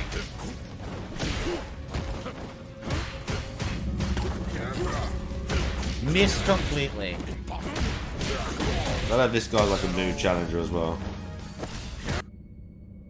Right, this is the guy reacting to greedy streamers. Ladies and gentlemen, every once in a while, this used to happen on Ask the King, and it still happens on my daily streams. Someone will make a qualifying statement and then ask me a question about it. Like, they'll say, this person said this, what do you think? Now, I don't know if it's true or not. I'm not confirming or denying what this person is about to say. I can't. I don't have time to go fucking vet what they're saying here. So all I'm going to do is I'm going to read this statement. I'm going to react directly to the statement, assuming it's true. If the statement is completely false, then guess what? You can disregard the answer. You'll know my answer if the statement was true, but it's a qualifying question, meaning it has to be true for me to answer truthfully. If it was fake, then, you know, then my answer just doesn't really mean much, okay? In fact, how about this? I'm not even going to say the name of the person. Here's... He's already talking a lot of nonsense. He's just going around in circles. Here's what I'm going to say. An anonymous tipper asked the following. So-and-so said on stream the other day, it is unfair and disrespectful to put the burden on your fans to pay your bills. He said 95% or more of your revenue should be from sponsorships and ad money and not from direct donations from fans that is never reliable or dependable. It puts the onus on making fans give money for wrong reasons. Do you agree or do you wish you weren't so dependent on people's generosity? Okay? The guy who made this donation was 120% right. Is that you should not be guilt-tripping your audience. You should not be also demanding baiting donations him. from your Whoever made audience. that They are donation not was clearly responsible baiting for him. your But financial I don't know if this guy situation. knows The who vast majority of your DSP money should is. be coming from ad revenue, not from donations. That guy who donated was 100% right. But anyways, let's see what this guy responds with. So, I don't know if he knows who DSP is. I'm not going to say who he's claiming said it because I don't even know if it's true this person said it or not. Okay? All right? Now, I can come at this from two different directions. I can come at this from a direction of over 10 years ago when I was very popular on YouTube. I made my entire living on ad revenue because I was able to Look how bored the guy's getting already. Look how bored this guy's getting already. Okay. DSP's going deep into his spiel. Look at this guy. He's been watching him for 2 or 3 minutes already. Look at this fucking dude. Bro, look at this guy. He's already fucking done. He's already done, this lad. That's what watching DSP for 2 minutes has done to this guy. The DSP experience, yeah. Look, he's done. He's cooked, mate. He's fucking had enough. Nice. Very nice. From someone 10 years ago who made a living solely on ad revenue on YouTube and was able to do that. That was a great time because you're absolutely right. I didn't have to ask anyone for anything. I literally felt like I was 100% in control of the situation at all moments. I could play any game I wanted. I could do whatever I wanted. The views would come in, the money would come in, and everything was great, right? Okay, you see exactly where he's going with this right now. He is basically bringing up the argument that I said beforehand. Remember what I said earlier in the video? I said these YouTubers will say, oh, I used to get more views back in the day. I used to get more money from ad revenue. Now I don't anymore. My question for him is, if you got so much money back in the day, where you were able to make a living and everything was all great and you were getting so much views regardless of whatever game you played, well, my question for you is, what the hell happened to the money? What did you do to the money? He spunked it on where is the money bullshit, exactly? I'm mate. sorry, That's I'm not what happened to it. here, but I'm just saying, is what He happened wasted to it it. exactly? Where is this money? Where is it wasted exactly? it, bro. What did you do? Long with it? gone. Because if you were this popular and you were, you've been on the YouTube for, well over 10 years and you used to make so much money back in the day, well, what did you do with all that money that you Long made? gone, mate. Remember what I said earlier is I put my money into rental property. So I decided to start up a side business because I wanted to make passive income. I didn't want to be solely dependent on YouTube. And I don't think anybody should be solely dependent on one income. I think that everybody should, always look for other forms of income that they can make. And so my question for, this guy is, what the hell did you do with all the money that you made beforehand? Is now you're, guilt-tripping your audience for donations. What did you do with that money? What did you do with it? Why did you not invest that money properly? If you invested that money, Ted, that you got 10 years ago properly, you could be living DSP very well doesn't right know now about if you invested that money investments. properly. If you knew what you were doing, but no, I'll tell you exactly what he probably did. What he probably did is he started spending the money on cars, started going to expensive restaurants, going to parties, and he blew all that money instead of investing it properly. That's exactly what he did, and now he is guilt-tripping his audience and basically saying, oh, I used to make more money back in the day, but what the hell did you do with all the money? And like I said, if you can't make enough money to support yourself from YouTube, go and get another job. That's it. Go into a physical job. You know, you can download DoorDash or Uber Eats even on your phone, and you can start doing that just to make some extra money there. So literally, there's no excuse on trying to guilt trip your audience and demanding more money from your audience. Like, what the hell did you do with all that money? At that time, did I ask anyone for anything? No. I didn't have crowdfunding. I didn't do this. I didn't do that. It was literally just watch the videos, please, and the ad revenue is enough for me to make a great living, and that's all I ever wanted, right? I never at that time sought out sponsorships or partnerships or anything like that whatsoever, even though I very well could have. Back then, I was at the top of my game, and a lot of companies were seeking me out for these kind of sponsorship opportunities. They wanted me to show their products and do that stuff. Every once in a while, there was something like that. I remember there was a custom company called Laser Mods, and I think I advertised one of their controllers. All they did was send me a controller. They didn't pay me for it. I had, at one point, a Loot Crate partnership where I would unbox a Loot Crate once a month, should do a video, and if you bought a Loot Crate with my referral code, I'd make a little bit of money, of which I think total I made like $300 total the entirety of the partnership.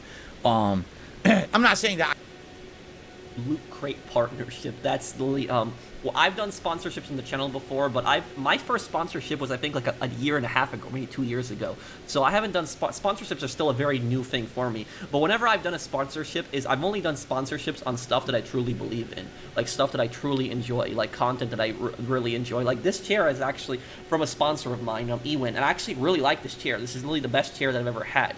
But I've only done sponsorships on products that I specifically like, products that I enjoy, and products that I use.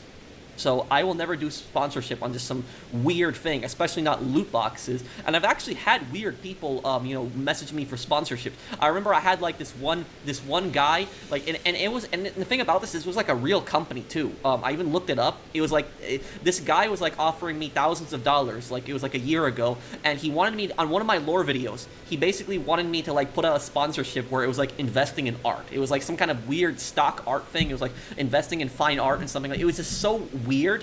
It was just so dumb. It's like I would never do something like that. And so it's like, why am I going to do something like this to show this to my audience, like for money? So I'm never. That's the reason that sponsors seek out YouTubers, because people like these YouTubers and they relate to these YouTubers. And when these YouTubers basically recommend a product and say, "Oh, I use it," that's why sponsors are so crazy for these YouTubers, because the YouTubers have a loyal following and they know that the YouTuber recommends something, a lot of people are going to buy it. But I will only recommend something that I personally like and personally enjoy. But literally loot boxes, that's literally what you were doing, microtransactions, my god. I was above that and never did it. What I'm saying is, even when I was at the top of the world, all right, basically I was in a situation where I could have been making myself very secure, and I didn't. Why? Because I respected my viewers too much. I didn't want the entirety of my content to become, here's an ad for this product, here's an ad for this product, filled as a promotional video for this or that. Hell, even when... Well, now you've replaced that with basically guilt-tripping for donations every stream. I went to E3 with Machinima sponsoring me, and the whole point of me going to E3 was apparently to cover this game called Hawken. I went to E3, I played the game, I did some footage of the game, and I realized the game wasn't that good, and it probably wasn't going to be popular. And I covered it minimum, and I went off and I covered E3 fully for you guys, and just kind of didn't even care about Hawken. I never even played the game when it came out, okay? I've always tried to do the bare minimum when it came to that kind of shit. If I needed to do it to stay alive or whatever, I would. But I always said to myself, I respect my audience too much to be constantly being Mr. Ads, Mr. Shill. I don't want to become that. The whole thing over the years for me was being honest, right? When I opened the Loot Crate, if it wasn't good, I would tell you I didn't think it was good. Why do you think people weren't buying the Loot Crates and I wasn't making money hand over fist on that sponsorship? Because 9 times out of 10, the crates weren't that good, right? It's true, all right? Now, you very well can make an entire living. Why did you take the sponsorship if the crates weren't good? On ad revenue and on these sponsorships and partnerships. If you don't care about the vast majority of your content being junk. Okay? Oh, so look what at this that. person is saying is very true. You can absolutely make a living with 95% or more of your revenue being sponsorships and ad money. Absolutely, that's correct. Ad money, not really anymore, I had to say. Because ad revenue is just not where it was. At one point, yeah, 100% of my living was ad revenue. Today, good luck. Good luck making a living with just ad revenue unless you're at the top of the game and you have millions and millions of views on every video. Then maybe you're making enough. All right. This guy is full of so much crap right now. I will tell you guys this. When I would upload, I used to upload like top 5 and top 10 videos on like GTA, like, you know, every Saturday. And these videos would get usually 100,000 views in a day. So I would get like, you know, 100,000 views in a day in the past, previously on like these GTA, you know, top 10 videos that I would upload every Saturday. And those were, you know, really good for my channel. That's like literally where I did the best in like 2019. But here today, like, you know, 5 years later, when I upload playthroughs, if I upload like a playthrough of like LA Noire, for example, like, right? If I upload like an LA Noire video and the LA Noire video gets like 10,000 views, I still make a decent amount of money from that. And, you know, I upload another LA Noire part the next day, I gets like 10,000 views, I make a decent amount of money from that too. And so, you know, one of my, like, you know, I remember my Saints Row 2 playthrough, it got like, you know, like, it was like 30 or 40,000 views, like a video. And then it was like the GTA 4 playthrough, I think it was like 60 or 70 or 80,000 views. Some of the GTA 4 videos even I think have like 200, 300,000 views. Like, these are just playthroughs. We're not even just talking lore videos specifically. And I'll tell you guys that when I make one really good lore video like a month, if I make like one really good lore video a month, and that lore video gets within 100,000 views within a week, that's usually what, like, it happens, that's still enough for me to basically go through the entire month. So I have plenty of money alone from these playthroughs and that one lore video that's once a month. So literally, when this guy's saying, oh, you need to have hundreds of thousands of millions of views on like these videos to make a ton of money from ad revenue, no, that's not true. If you have like millions of views, obviously you're going to make a ton more money. That's true, but you don't need as much views as he's saying to actually support yourself. I support myself primarily still through ad revenue, even though, you know, my views are down from what I've had in 2019. So on my playthroughs alone, if I ditched like the streams and I ditched the lore videos and I just did playthroughs, you know, I probably would make a little bit less, but I would still have enough to support myself just from the playthroughs alone. So literally, I always appreciate every view. And every view helps. But when he's saying, oh, you need to have like millions of views on like every single video in order to make the majority of your money from ad revenue, no, you don't. And my question is, what are you doing with the money? What happened to the money? What are you doing with it? You just probably spent it all on dumb crap. All right, but for the common person trying to make any kind of significant money on ad revenue on YouTube, it's just not possible anymore. The website's changed so much, the demonetization, like we just talked about, and the fact that the ads just aren't as profitable anymore. All right, so basically what I hear, what this person is saying, is a very unique perspective, because this is a perspective of someone who only sees from the top of the ivory tower. This is a person who very much feels like every piece of content they put out is great. They feel like, you know what I mean? Like, everything I do is perfect. Yeah, we just... Right? There's no way that I can see through improve. the grift easily. Right? It's not just that he's got him down. Like, you can obviously... on all this. And I don't have to ask anyone for anything. Someone that doesn't know about YouTube can see the word salad and all the bullshit he's doing. This guy can see all that as well, but he's also a YouTuber. So he got inside knowledge on how the system works, and he knows that he's not only can he get from his body language and his mannerisms and all his bullshit that he's talking shit, he can fucking back it up. This is it. That's true. If you're someone who every video you put out gets millions of views, and you can get an advertisement campaign going with a company, and you make $1 million on that campaign, and you can make a living doing that, good on you. I mean, great. I mean, the vast majority of your content is now shilling, and you're basically a walking paid advertisement, the cartoon character, a Muppet, whatever you want to call it, you know, because all you care about is the money, people. Or else you wouldn't be just constantly shilling and caring about the ads. But you know what I'm saying? I mean, I guess that's fine. Oh, but you know what I'm saying? Oh, yeah, it's all chill. The rest of your life, good on you. Make a living doing that. But that's not where normal people usually are, especially me for my life. First of all, I've never really been in that position. Face. The one time Look at this I guy's was, when I was face at the top of watching my YouTube DSP. game, I purposely decided not to do that. Even though I saw all my contemporaries starting to do those opportunities and doing, I said, no, I'm going to stay true to myself. I'm going to just keep making the content I love. I want to be there for my audience. I'm not going to become Mr. This guy's Sellout. checking out. I'm not going to become Mr. Sellout, and you're guilt-tripping your viewers into donations. What I said is, I didn't do sponsorships until like the last 2 years. That's like when I started doing sponsorships. And what I will say about that is, even when I primarily did just from AdSense, just from ad revenue alone, that was way more than enough to support me. You know, I had made really good money through YouTube, and I saved up a lot of it. And so, what did he do with all that money? I don't want to keep going back to this point, but he just keeps talking about how he spent really good back in the day. I made really good money from from channel? I don't know. What's so the guy's name? What The did Professional, you do with they that say? money? He's called What The happened to Professional. that He has money? 1.1 Where is that basically money? million That's subs. my question. Right? And essentially, all right, I feel that when you say something like this, 95% of your living should be ad revenue or sponsorships, okay? That's great if you could do that. And how many people can actually do that? Like, that's such an elitist comment because most people can't do that, right? They just can't. If you can't do that, that doesn't mean, like, literally, he's... The way that he's framing it is he's trying to make his audience feel bad for him. That's exactly what he's trying to say. He's saying only if you're an elitist can you make that much money from ad revenue. Can you do that well? I make good money from ad revenue, even though my views are not what they used to be back in like 2019, 5 years later, but I'm still making really good on ad revenue. And I don't guilt trip my audience. I don't demand, money from my audience.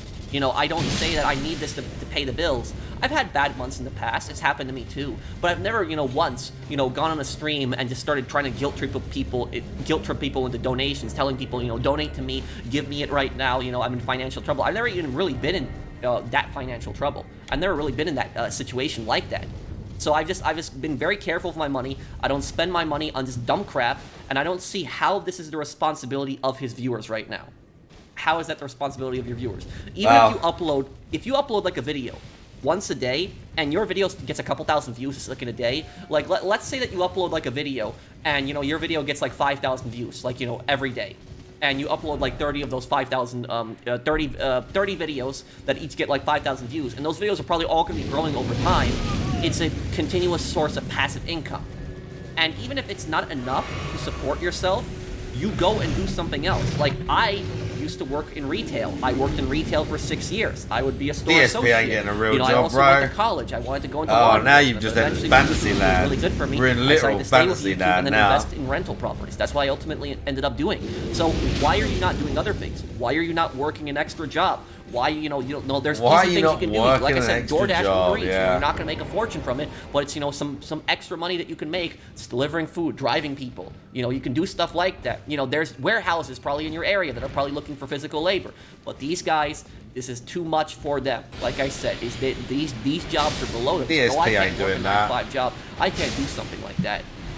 It's not possible to make an entire living just on a sponsorship or a partnership or an ad revenue. It's just not anymore. Again, pre-2017, it was possible. But after the adpocalypse, everything changed. Can't. It's not possible to make an entire living just on a sponsorship or a partnership or an ad revenue. It's just... I will say also is, there's a friend of mine he's a YouTuber. I don't want to name him, but what I will say, he's a really great guy, and he actually, he does a sponsorship every so often, and because he does like really big projects. He's a pretty popular YouTuber, but those sponsorships alone are enough to, sustain his channel for a long time. He makes a decent amount of money from that, just the sponsorships alone. So what this guy's saying is it's a load of crap.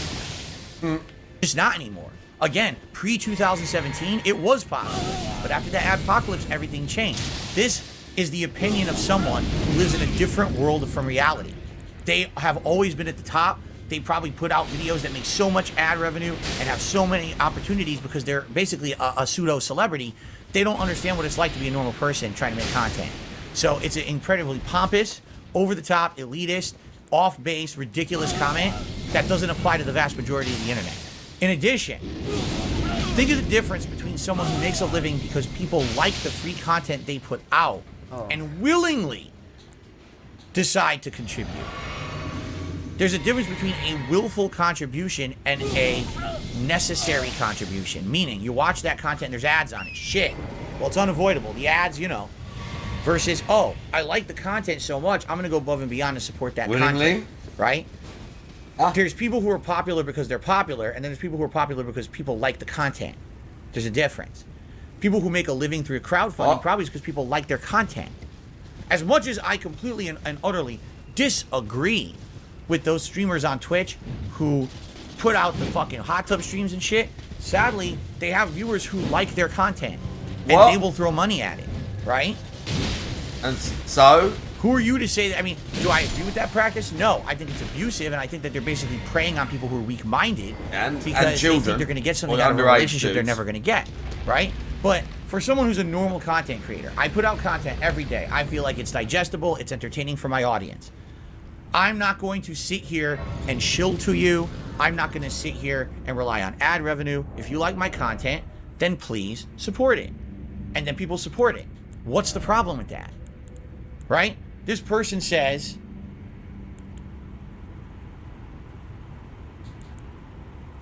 it's not reliable or dependable. I have had more consistent income ever since I became a full-time streamer than I did before. It's true. Since I became a full-time streamer in 2017, I've had more reliable and consistent income in my life than all those years before where I was beholden to YouTube's ad revenue system. Because at any moment, you could make one of these changes. And then when they make a change, you're screwed. And there's nothing you can do about it. Deal with it, right? No, there is something you can do about it. You can look for other sources of income. You can diversify your income. You can look to invest the money that you currently have into other stuff to make you money. So literally, he's like, ever since I became a full-time streamer, so this guy would like, what, make videos? I'm not familiar with this guy's channel, but I know he's been on YouTube for a long time. And so this guy says, ever since I became a streamer, I made more money. Well, that's funny. Full-time streamer, my question is, why did you not start, streaming a lot more back then in the day too? Why did you not do that? Like, you literally are proving my point. By diversifying your content, you have made yourself more money. But you don't have to guilt trip your audience. I get a lot of super chats. A lot of people donate to me. But I don't guilt trip. I don't ask people to donate to me. I don't do stuff like that. And I feel bad when people, apologize, saying like, I'm sorry I only donated $2. Any amount that you guys always donate, I always tremendously appreciate. And don't think that because, like I said, because you don't donate to me, that I'm not going to read your comment. I'm going to read as many comments as I can. And this guy in this entire time has not even read one other comment. He's just basically focused on that donation about that guy saying that. That's just it. There are other ways to make money. And he basically is just complaining because he can't get enough specifically just from YouTube alone. Would you rather be beholden to a corporation that doesn't care about you and will just at any moment make a big sweeping change and change your entire livelihood? They've put entire YouTube channels out of business overnight because of a change. Is that okay? Why would that be okay? If you have crowdfunding, then you don't have to worry about that. People will support you no matter where you go because you're actually loved for the content you put out. What's wrong with that? The content. Right? This is a person who is so ridiculously off base, and so, I mean, their brain is like screwed on the wrong way because they've been in a situation where they can be high and mighty for so many years. They don't even know what it's like to be a normal person anymore. They don't even know what it's like to be a normal person anymore. What I will tell you is you are in a very privileged position. That is what I will say. YouTube does require work. But you are also in a very privileged position, and you are in a position that most people dream for. Most people, like a lot of kids when they're growing up, they dream of being YouTubers. That is literally their ultimate dream. I think that's a kid's probably ultimate dream these days, is to become a YouTuber. Not everybody can make it. Not everybody gets there. There's also a lot of luck involved in that. So you are way more privileged than a lot of other people. And so you're trying to compare yourself and just saying that they don't know what it's like to be a normal person. Well, you're in a very privileged position. I'm in a very privileged position too. I'm privileged. I will say that right now. I have worked hard on my channel, but I've also gotten lucky. The algorithm also spread around my channel and, helped my channel get popular. I don't think he seems to understand that exactly here. He's just saying, they don't understand what it's like to be a normal person. It's just, and look, what I will say also here is there's a big difference between, what I typically do on a lot of my videos is I tell people, if you enjoyed the content, drop a like. That's basically what I say. And I don't think there's anything really wrong with that, because when you just say, if you enjoy the content, drop a like, that's, like doesn't require any money. Just basically one click. And I tell people, if you don't like my content, you don't have to like it. You can dislike my content too. If you don't even like what I'm saying here, you can dislike this video too. But that's basically all I've said, is I said, if you like the content, then drop a like. And that's fine to do, because like I said, it's just a like, that's all it is. There's a big difference between asking your viewers to drop a like if they enjoyed the content, and telling your viewers, please, please, Give me please money. donate to me if you enjoyed this content. Donate to me. And I'm not even bringing up the things like Patreon, because I know some YouTubers, they bring up the Patreon thing. I have a Patreon, but I don't really bring it up that much. And I do offer perks to my viewers, which if you're gonna have like, memberships and Patreon, you gotta offer perks to your viewers. But there are some YouTubers who basically say, if you want to, further support me, you can from Patreon. I don't really think that's necessarily bad too. But when YouTubers basically say, if you want to keep watching this content, if you want me to keep putting out the content, you have to donate to me right now. I'm not making as much money as I did in the past. You have to donate to me right now. There's a very big difference between the two. And this is what this guy is doing. This is like one of our politicians who says these big, ridiculous things to the public. And the public are like, what are you talking about? That's not a working person's experience, what you're saying. You're out of your mind, right? Oh, if you don't have money, just go out and take a loan. What? What are you talking about, Mr. Politician? No one can just go to the bank and just immediately get granted a giant loan. You can, but not everyone else. And when you say shit, everyone can go get a job too. That's what they can do, including you. If you are not making enough money from YouTube, go and get another source of income. Like this just proves you're completely out of touch with reality. This person literally, again, if this is what they really said, yeah, they really need a reality check, right? And I would absolutely positively love for this person to tell me how they would make a living if all of a sudden YouTube demonetized all their videos and they lost all their sponsorships overnight, how quickly their attitude would change and immediately, hey everyone, please crowdfund me, please crowdfund me. It's nice to say shit like this when you're on top. It really is. But then when you get godsmacked by reality and you get back down to the bottom with everyone else, all of a sudden you realize, oh, maybe I was a little bit cocky there. It's a really dumb thing this person said. If anything, it sounds to me like they were saying this in response to people saying, what about those abusive streamers on Twitch who are sucking money out of their audience and they're preying on their audience, and they responded, I don't like that practice. That's different than just crowdfunding in general. You see? Okay. Oh, man. Nice. Trying to guilt trip your audience into supporting you for crowdfunding. Yeah. And I will say this: if you are demonetized on YouTube, I don't think you can even super chat. So I don't think you can even do that too. But like I said, is the vast majority of your income should be from AdSense, and if it's not, then your income, you should have another job. You should look for another source of income. Why is that on the viewers? Why is that specifically on the viewers? Why should they have to pay for your financial problems, your bad luck? Why should they be responsible for paying for that? They shouldn't be responsible for paying for that. And really, if you don't want your viewers to watch your content, you're calling it free content, but there's ads. So I don't know if he's completely monetized right now, but I will say this is, if you're monetized and people are watching, you're making money from that. People are coming to your channel and supporting it. Even if you're demonetized, if you're not making money from ads, people are still supporting your channel, because what they're doing is they're sharing your videos, they're liking your videos, more people watch your videos through the algorithm, and then people might come in your stream, like your content, and drop a donation for you to help you out too. So that's how people can help other people out too. But don't guilt trip your audience. Don't tell them, oh, you guys, because this guy sets goals. He sets goals. He's like, for this stream, we want to hit this goal. And I used to have subscriber goals. I never had donation goals, but I had subscriber goals. And the reason I stopped doing that subscriber goal is because I didn't want to pressure my audience. I didn't want to pressure people that by the end of this stream that we have to find this amount of subscribers. I just wanted people to sit down, enjoy my streams, and just chill. That's basically it. That's all. But let's watch another YouTuber right now. Let's watch another YouTuber. This guy is going to be way more aggressive. This next guy that we're coming. This is the only YouTuber that I actually know on here. This guy has been doing Call of Duty and other first-person shooters as long as I've been in high school. And I graduated high school in 2012. So this guy has been on for a very, very long time. But what this guy says in this video is absolutely disgusting. You will not believe what this guy says. My name is Simon. I appreciate the $500 donation, but let me give you a little insight. He makes $500. I get $500 one day. Doesn't mean that I can just come here and just stream for the rest of the week without making it. The what run music? I know people don't give a shit and they're just gonna use this for troll fodder. But $500 times 0.3, so YouTube takes $150 right off the rip. So 500 subtract 150. $350. You times that by 0.22. That means Uncle Sam gets $77. So Uncle Sam basically means taxes in the U.S. 350 subtract 77. So I get $273 out of that 500 that I get to actually use and spend on bills. Right?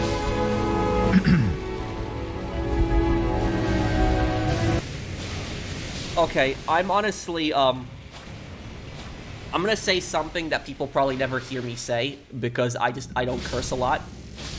So people are probably gonna be very surprised for me to say this, but fuck this guy. That's exactly what I'll say about this guy right here.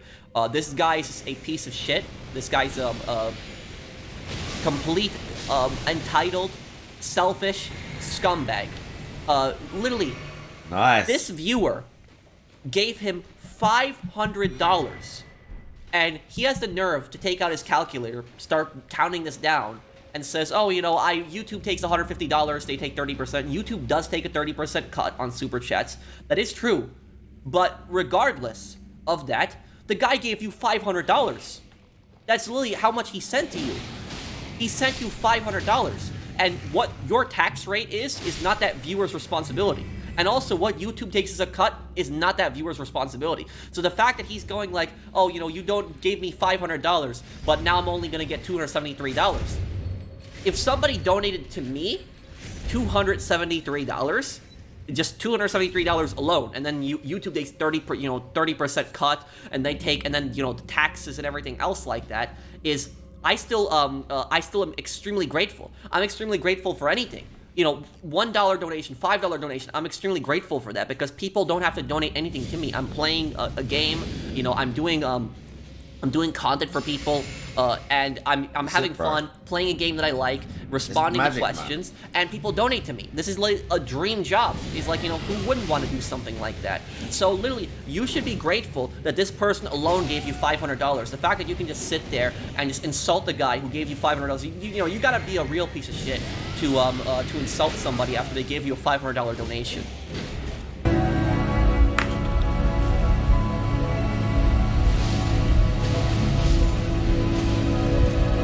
To put this in perspective, 130 times 0.3. So that means $39 comes out of it, right? 130 subtract 39. That gives me $91 if I hit my donation goal before taxes. Take taxes out on that, 0.22. $20.02 comes out of that. So 91 subtract $20.02. $70.98 is what I try to live off daily. To put that in perspective, that's a tank of gas. To think I'm out here making big money. You probably don't even drive a lot because of the fact that you're a YouTuber. I'll be honest with you guys, I don't drive a lot. I don't, because I'm primarily, doing stuff on my YouTube channel and, my rental properties. When I need to go over to my rental properties when something happens, I need to fix something, I'll go over there and I'll fix that and I'll take care of that and drive over and I get groceries and gas. That's about it. I really don't drive anywhere. So sometimes I will, sometimes I won't drive for like 2 weeks. Sometimes. Because I just have nowhere to go. I have nothing to do. I'm just working. I work from home and work on my computer. And like I said, I'm very privileged to be in a position like that where I can, go on my computer and I can, create videos for people, awesome content that people like. And I can make a living off of that too. So this guy is not driving around anywhere. But when he's saying like, that, that's enough for like a tank of gas and stuff like that. I will tell you that these guys your viewers like your content. They enjoy your content. And they're donating to you because they want to support you. Are you going to pay for their gas money? Are you going to donate to them? And honestly, I can't imagine how terrible this viewer must feel right now. I can't imagine how horrible he feels. Like, he's probably conflicted. This viewer liked this guy's channel. He liked your content. That's why he gave you a $500 donation, because he really liked your content. And the fact that you proceed to insult him and just say, oh, this is not enough, I need more to get by and stuff like this. It's like, well, what? People are just watching you sit here. You're not even playing the game at the moment. You're just sitting here, and all you're doing is you're just complaining about your money. So what kind of content are you providing at the moment? That's not crackhead math. YouTube takes 30% of every donation I make. 0.22 is a normal tax rate. It could actually go up or down, but it's not going to be very much. Well, I'm not trying to say I'm not grateful for him donating $500, but I'm trying. You are ungrateful, because if you were grateful, you would have been thanking the guy. And literally, did I hear the thank yous? Thank you so much, bro. Thank you for giving me that money. Nope, no, you don't hear that. Instead, he just pulls out his calculator like a scumbag, like a jackass, and just starts ranting about how much money he still needs. Trying to say is that donation by itself can't keep my family afloat, right? Why is he responsible for keeping your family afloat? You are responsible for that. That whatever financial situation you are in, you are responsible for that.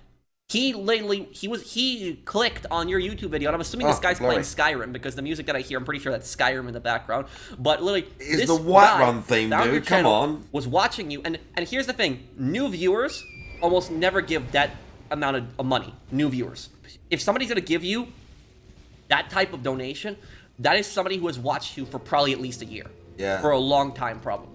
So usually people that give, and I'm not saying it doesn't happen, but usually people that give big donations like that have watched that YouTuber for some time. So it's very rare that people will find like a channel that they really like, and then they will give that big of a donation. It's very rare that happens. So this guy has been watching you and supporting you for years to come, and this is probably not his first donation. If he gave you $500, this guy's probably donated way more in the past. He's probably made tons of more smaller donations. So this guy probably in the end ended up giving you thousands of dollars, which helped support you and your family. And instead of thanking the guy and being grateful on the stream, you're just being a scumbag. And if he treats a $500 donation like this, imagine how he treats a $50 donation.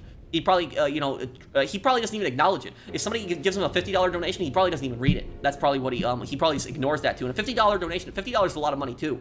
So that's this guy is just honestly pissing me off really badly. He's pissing me off more than the last guy. Have to continue to make money just because he has kind of cash. More than DSP. Yeah, 70 times 30 is 2,100, but here's the thing. I don't always make my donation goal. Like I've been really amped up to hit it lately, and I've been putting the hours in because I have to. Because trust me, if I could just make $70 and walk away, I would do it and not say a thing about it. I've done it for months. I don't eat out. I mean, like, unless you count like McDonald's as eating out. I'm not ungrateful. Yeah. I'm just giving you guys an actual lesson in life. Life's fucking expensive. It is. Sure, life is expensive, but why is that the responsibility of your viewers? For you? Life is just fucking expensive. I got $1,700 in land taxes to pay. I got Christmas to buy. I got all this other shit that I have to do. I had to work on the air conditioner myself today. You know? I got Christmas, I got land taxes to pay. He said $1,700, $1,700? $1,700 property taxes. I'm assuming that's what he means. Here's what I will tell you about this. My parents, both my mom and my father, they live in a small middle-class home in New York. They live in Long Island, which in Long Island is one of the most expensive places to live in New York. So my parents, like what I'm about to say, you would think that my parents like live in a mansion. My parents live in their small middle-class home that they've had for a very long time. And I always help my parents out. I help my parents out with the bills. So anytime my parents need me, I'm always there. I'm always asking my mom and my dad if they need any help with anything. So I'm also supporting my parents. But my parents, do you know what the property tax on their house is? Do you know what it is? The property tax on their house is $18,000 a year. That's literally what it is, $18,000.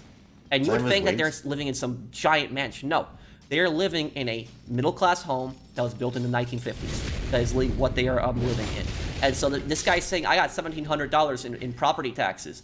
$1,700 in property taxes is nothing compared to what some other states pay. Other states, I don't know what state he's in, but there's other states where people pay just way more. And so my parents are both working class people. My dad's retired. My mom, works as a cleaner. And my parents also, like I said, I always help my parents out. My parents at times is difficult also for them.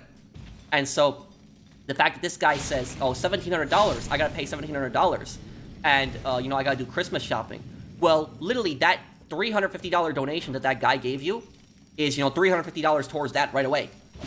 So there's houses that have way higher taxes than what this guy has on him. And there's people who are not as privileged as him. There's working class people that have way higher taxes. The reason I'm bringing this up is because I'm getting at there's working class people that, you know, work a physical job. And look, here's the thing: streaming is not a physical, you know, hard job. It's not. You know, there's streamers who say like, you know, working a 9 to 5 is easier than streaming. No, it's not. No, it's not. I wouldn't say that like, you know, managing a YouTube channel is necessarily easy, but streaming is very easy. Like, you know, maybe making content, editing videos, that can be a bit difficult. But like streaming is easy. You know, all you basically do when you stream, all I basically do when I stream, it's easy compared to some things, but not anyone my computer, can which do I'm broadcasting my PlayStation screen on, but it is and I easy sit versus for like 2 to 3 hours, and I will just play, you know, Reddit Online, I'll play GTA Online, I'll answer questions, next to, like, and that's about it. as a career, that's it. which one is easier? So literally, streaming is easy. It's extremely easy. It's not, you know, physically exhausting like some other jobs. I honestly don't. You still got to have the fact that certain he things even to be able to compare do it himself well. to that is just disgusting me. I ate bologna sandwiches today. It is what it is. I'm not rolling in fucking money. I assure you there's people that are way worse off than me. I 100% believe there is. There definitely are people way worse off than you. You are in a very privileged position that you can play games online, you stream games to the internet, and people will donate to you. You are in a very privileged position. And I don't know how he does his monetization on his streams, but I will tell you, not everything is about money, guys. This is what I'll tell you. Is the thing that, do you know what I care about the most when it comes to my channel? The thing that I care about the most is I care about my reputation. That's what I care about the most. I care about the fact that I don't care about being the biggest YouTuber. I don't care about having the most views. I just care about my reputation, what people think of me. I want people to come to my channel, and I want people to say, oh, you know, he's a nice guy, you know, I like his content, you know, he's reliable, you know, he doesn't clickbait, he doesn't lie to his audience. That's basically what I want when I want people to come to my channel. These YouTubers, a lot of these YouTubers, like, this guy's hated. Like, this guy, like, I look this guy up a lot too. People just say nothing but just bad things about these. But these guys, a lot of times they don't care. They're just there for the views. They're just there for the money. Yes, I make a living off of YouTube. That is true. But I also care. I respect my audience, and I care what my audience thinks of me.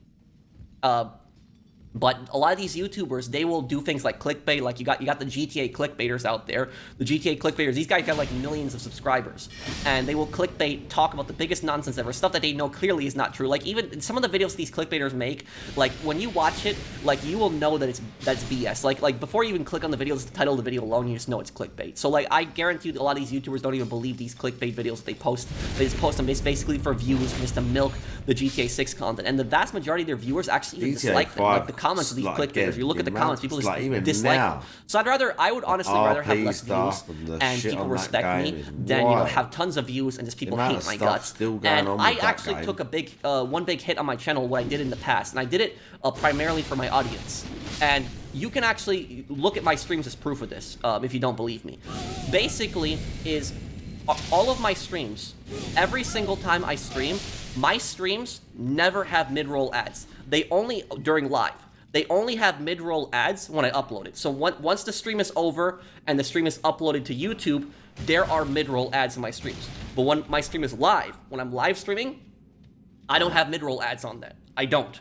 I only have the ad that's right in the beginning. So people click on my stream, there's only the ad that's right in the beginning. Once the video is uploaded, there will be some mid-roll ads then people will, then there will be ads on the video in between there. But when people watch me live, the only ad you will see is that ad that is at the start. Now, why? Why exactly like that? I've been doing that for a long time. You can come by my streams whenever they're live, and you will see I mean this. That the only ad that you will see on my stream that's live is the startup one, right when you click on the video. You will not see you will not be watching the video for like 30 minutes and then an ad will randomly pop up. That is not going to happen on my streams. But the reason that I disabled the mid ads, the reason I don't do that I don't have mid ads in between, is because I had a lot of people that were complaining. There's people in my comment section that were saying, like, professional, like when you're in the middle of saying something, there'll be like an ad that'll come up, because I used to have the automatic thing where like automatically put in ads, you know, during the live thing, and people were saying, like, you know, these ads are annoying. They just come up in the middle of the stream, like right when I'm about to get a good kill in a game, or like, you know, in the middle of watching a cutscene or something like that, or in the middle of answering a question, the ad will pop up and it pisses people off. And what I did in response to that is I just disabled ads, mid-roll ads. So I only kept the ad in the front in the beginning, that's like right when you click on the video, but I disabled mid-roll ads because that's exactly what my audience wanted me to do. My audience was getting pissed off with the ads. I did it, and that's one of the reasons my streams are actually very popular. One of the reasons is because I answer questions, I respond to my audience. You know, I'm very grateful for all the support that I get, and you know, and I don't bombard them with ads during streams. So that's, you know, one of the reasons people like my streams. I'll answer people's questions, and I don't spam ads on the streams, but these YouTubers, like I said, and I can't imagine the amount, like, if he's this greedy over, like, a $500 donation, I can't imagine the amount of mid-roll ads that he has. He probably has a ton. But I'm not going to sit here and pretend that I'm making bank, and when I do a job that I'm selling my mental health for basically minimum wage. Oh.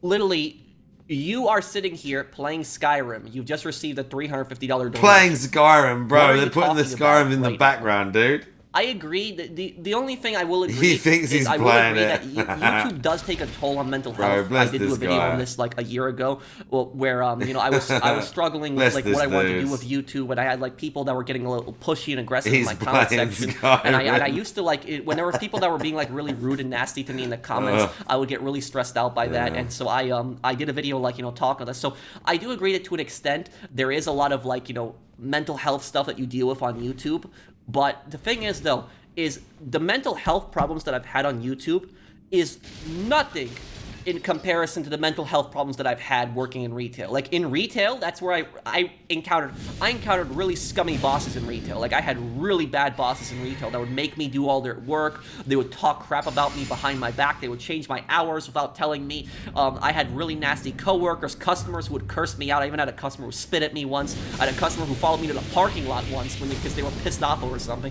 I will tell that story in the future. I actually told that story on the retail video, but it's just telling that whole story would just be like, you know, 10 minutes. But the point that I'm getting at is I have dealt with like, you know, real situations like where I've actually gotten threatened before at like my job in retail. So I've dealt with some really aggressive people before. So the mental health that I dealt with in retail is like 10 times worse than any of the mental health issues that I've had on YouTube.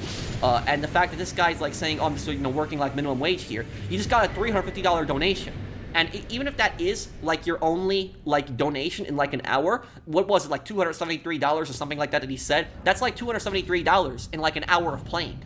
So that's not probably not even the only donation he's gotten in that hour. But that's really good. Somebody who makes $273 in 1 hour. Even Speaking if of that's donations, in one day, is the guy got money yet? $273 in just one day alone. That's enough of this video. That's pretty good. Pretty good little segment. That's raw Phil saying. 15. He doesn't have the money. You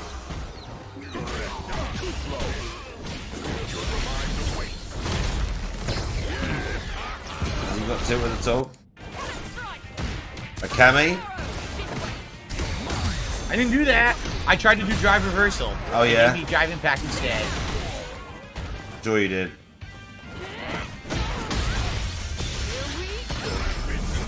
Nope. Bam that. Only start counter hitting it, but then the game won't allow me to complete moves and combos, so I'm not gonna win. So I don't know what's going on again. Once again, no idea, guys. I don't know. Right. And it's first bam drive impact. There a rant there. Again, full screen drive impact. Seriously. Is there a rant here? Again.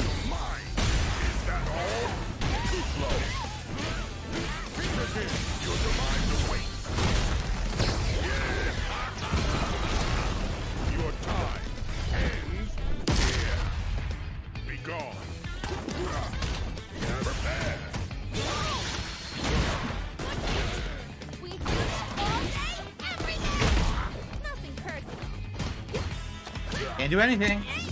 Uh-oh.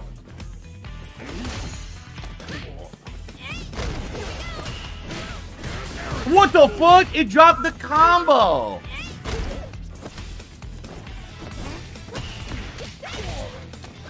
Nice.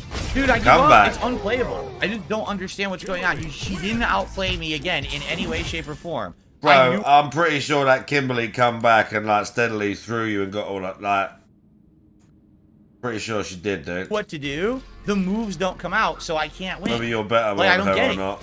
I ain't ready to I literally am playing right. I'm doing the combos. I'm doing the moves. How did it drop that combo? I'm playing right. I'm doing the combos. I'm literally standing right next to her. Medium punch, medium punch. The second medium punch dropped for no reason. I'm doing the combos. But I'm supposed to accept losing monstrous rank points when no one has outplayed me yet. It's just pattern play and complete lucky bullshit, right? Literally just spam drive impact 17 fucking times during the round. I finally get counter drive impacts, and then the combos don't complete. Or because you were spamming because you were so happy you got counter drive impact. I got a $6 tip. Loving the Bison gameplay from Hickory Handballs. Well, that makes one of us, I guess, because there hasn't been any good Bison gameplay in the last half hour. It's been a waste of time. These ranked matches have been a complete waste of time. Like 3 to 4 matches in a row have just been a waste of time. It's not playing right. And it's just pissing me off. It's not playing right. I don't know. This game sucks online, man. It's starting to just fucking piss me off. I don't want to play it anymore. Uh-oh.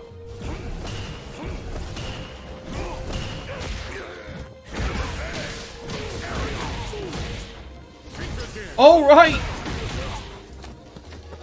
He's getting to it.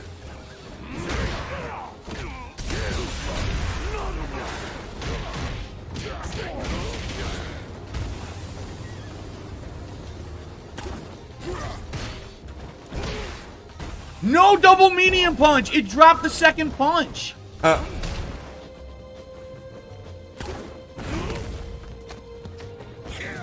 both kind of fucking up. Can't block. Are you kidding? It's so many dropped inputs at this point. I'm done. It didn't work again. Yo, this is impossible to play. Nice, nice. It's impossible to play. Is he It's finished non-stop dropped shit now. What the fuck? This guy sucks. Mine, and I can't beat him because it drops all of my shit. Oh no.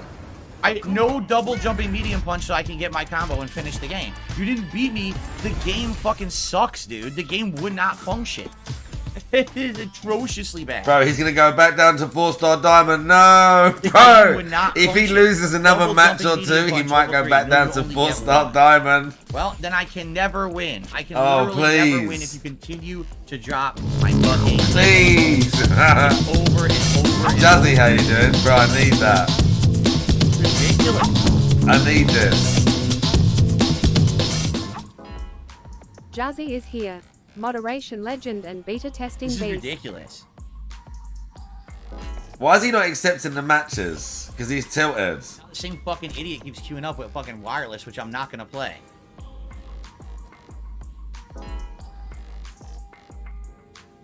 And he hasn't got the money either. $15. Look at him just staring forlornly at the chat.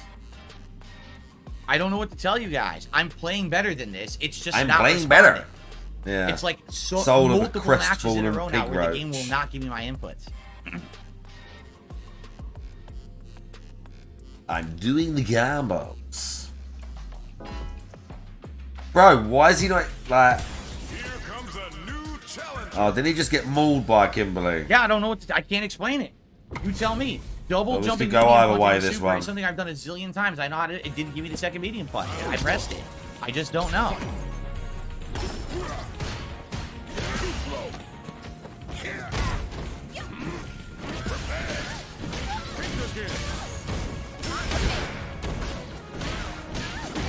Uh-oh.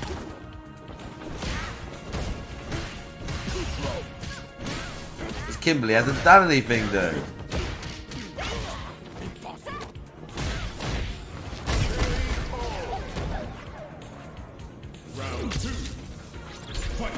Oh, bro, we needed to get demoted. I need it so bad.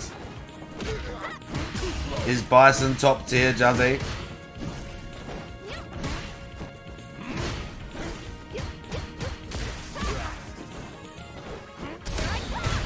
Mine.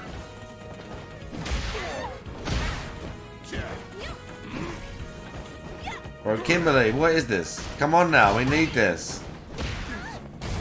Kimberly girl, let's go.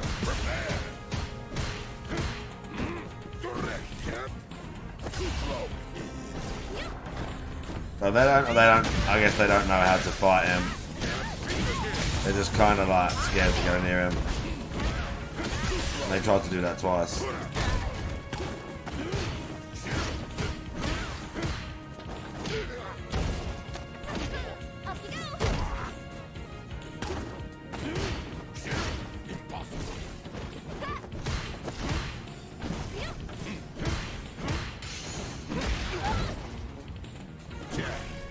How did you let him get his thing back?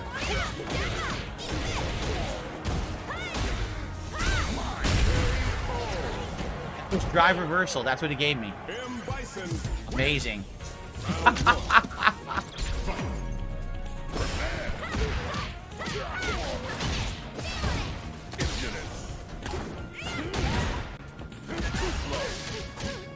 No, Kimberly.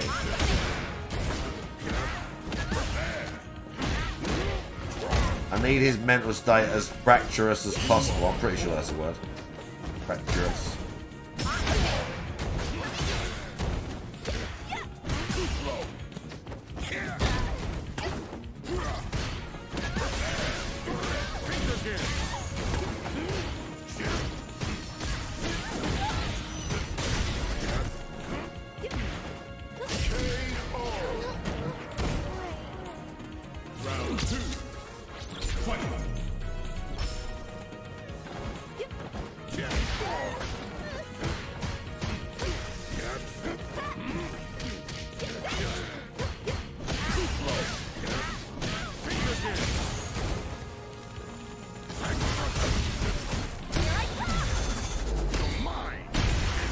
All those times he says, "Where's mum?" and he does a drive impact.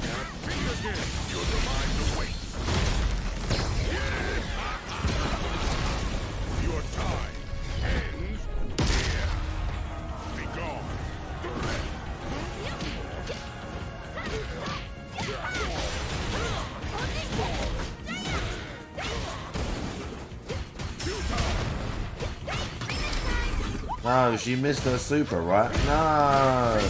Couldn't she have done her super in that big combo she just had him in? I have absolutely no idea. That person just made an insane amount of mistakes and didn't know what to do at all in the matchup. But at least he admitted that.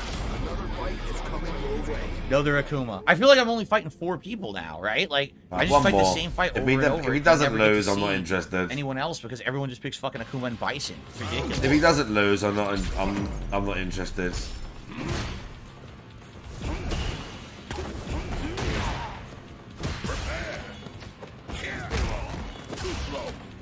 Oh, dude. Of course it stops. Press the button.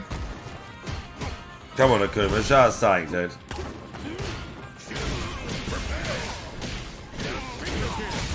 Show us something, dude.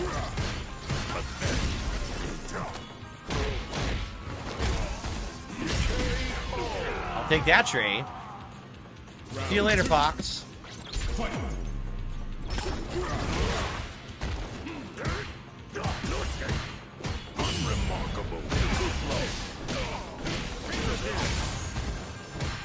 I love how he just says that everybody else plays a pattern, and with every character, even me as someone who barely knows anything about this game, you see the same combos that he uses, the same moves, time and time and time again. Your time ends here.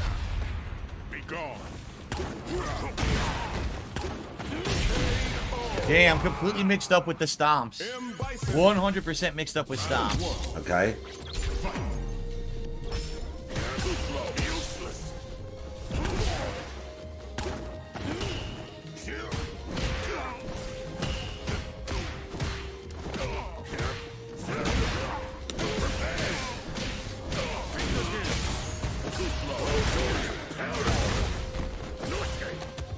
It looks cool, dude. It could look difficult.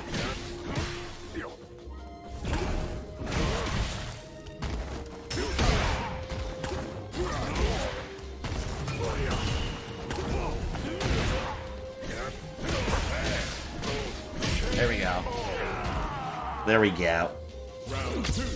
This is no good.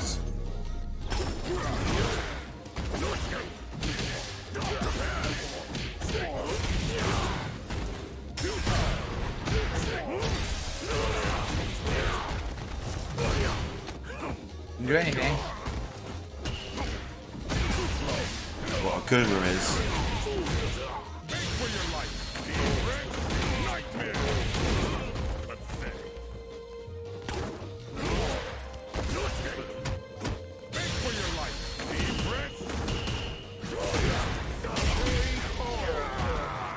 I suck. Akuma got some back.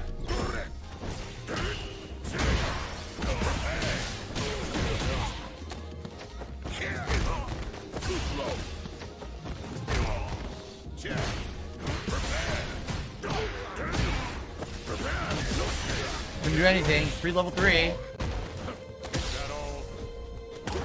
because DSP's spam is level 3. I mean, that is good away.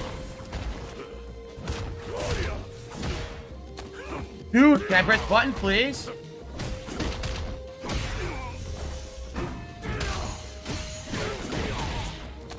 Got him. Close. I tried to cancel that into level 3 and it didn't cancel. It should have canceled, but it didn't. So I tried to do scissors level 3 because I no fun. And it... No fun. That's no fun. What other videos we got? There was something else I was gonna watch. Oh yeah. What time is it? Oh bro.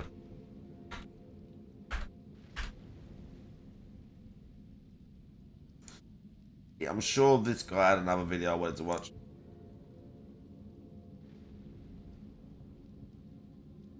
Oh, the Sargon vids.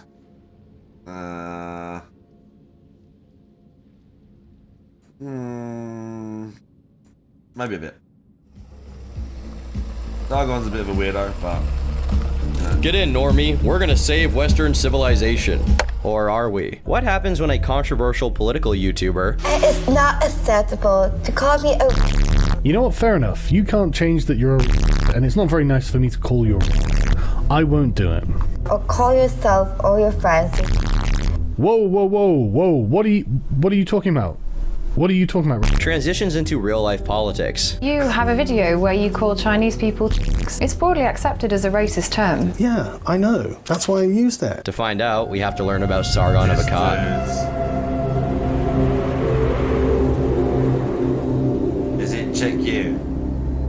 Real name Carl Benjamin. Little is known about his life before his YouTube fame, besides the fact that he started a game dev company with a friend of his in mid-2012 called Otherworld Software, something he'd been working on for about a year already. You see, Carl's original objective was to become a game developer, and the company had already made a few small games. His YouTube account, Sargon of Akkad 100, was created in 2010 and was completely inactive up until June 2013, when, after years of slow-burning online conflict between feminists and the skeptic and gamer communities, he released a critique of a video released by the then popular feminist figure Anita Sarkeesian. The video was the first of many, and while they weren't instantly successful, they slowly established Sargon as another member of the skeptic community, which would soon become the breeding ground for the early anti-SJW movement. Still, at the time, he was far from a full-fledged political commentator, and often made videos that had nothing to do with those topics, as his main goal continued to be game development. In early 2014, Sargon created a Kickstarter page for the game he was making called Necromancer, which he promoted on his main channel. The project raised £8,000 in under 1 month and promptly released a playable demo. However, within a month of this release, Sargon's channel had already grown to over 3,000 subs, which was surprising since he hadn't put that much effort toward it. With the small bit of experience with crowdfunding from his game dev endeavors, he set up a Patreon for himself, which I suspect makes him one of the earliest adopters of that content creator business model. For context, Patreon was created less than 1 year before Sargon made his page. As early as July, he was already getting a little bit of money on it, a sign that there was a demand for the kind of content he was making. However, making individual videos on each topic he wanted to cover wasn't very efficient, so instead, he started doing a series called This Week in Stupid, a kind of equals 3 equivalent, but for topics he was interested in. Sargon was quickly earning a name for himself in the anti-feminist sphere because, while other YouTubers from the early 2010s occasionally broached that topic, none were primarily focused on it, meaning he could tap into that market. He had already made a few videos that got hundreds of thousands of views, but things ramped up once he made his first ever Gamergate video. If you don't know what Gamergate was, believe me, you're witnessing its consequences consequences to this day. Basically, a video game developer by the name of Zoe Quinn was accused by her ex-boyfriend of sleeping with video game journalists for positive reviews, including one Nathan Grayson, who had positively covered Zoe's works. This relatively minor controversy spiraled into a debate about ethics in video game journalism. At least, that's the perspective of one side of the conflict. The other side, which was backed and represented by the main gaming news outlets, framed it as misogynist gatekeeping women out of gaming. This conflict became #Gamergate, which coincided, if not kicked off, the anti-social justice warrior movement as we know it. Sargon was already months into criticizing Anita Sarkeesian by the time Gamergate took off, and once she became extremely infamous for her relation to the movement, Sargon reaped its benefits. He began uploading videos almost daily and became such a prominent face of Gamergate that he was the one who got interviewed when BBC Radio covered it. However, BBC only played a fraction of their conversation, which prompted Sargon to upload the original, unedited interview in full on his channel. In it, he challenged the notion that Gamergate was a harassment campaign against women in gaming, something that many journalists had suggested. The fact that the BBC edited this specific part out certainly gave the impression that that's the narrative the media wanted to preserve, and Sargon's objection to it was very appealing to his audience. By January of 2015, he had over 50,000 subscribers. While he avoided talking about his personal life, he began a relationship with the person he eventually married and had kids with. He became one of the de facto leaders of the skeptic community and often collaborated with other content creators who were a part of the same sphere. But however relevant all of this was online, it didn't translate into real-world politics that much. But everything changed when Donald Trump announced his candidacy in June 2015, an event that instantly became reviled by journalists and celebrated by all people who hated journalists, which happened to include Gamergaters and consequently Sargon himself. As political commentators like Milo Yiannopoulos and Ben Shapiro skyrocketed in popularity due to how gigantic libtards getting owned compilations became, Sargon was one of these ships that got lifted by that rising tide. He'd already been making fun of Tumblr for 2 years at that point, and suddenly all of his content backlog started getting traction. Throughout 2015, he was growing a lot, and he got up to 200,000 subscribers. And I guess due to his content having gotten so political, he must have thought it was a good idea to start participating in debates. The only problem with that being that just because you're a good YouTuber doesn't mean you're a good debater. His first attempt at it was against leftist journalist Michael Brooks, who simply and repeatedly tried to get him to define what the term regressive left meant, a task that Sargon really struggled to do since he was used to just saying that term to his audience and having them connect the dots on what he was trying to articulate.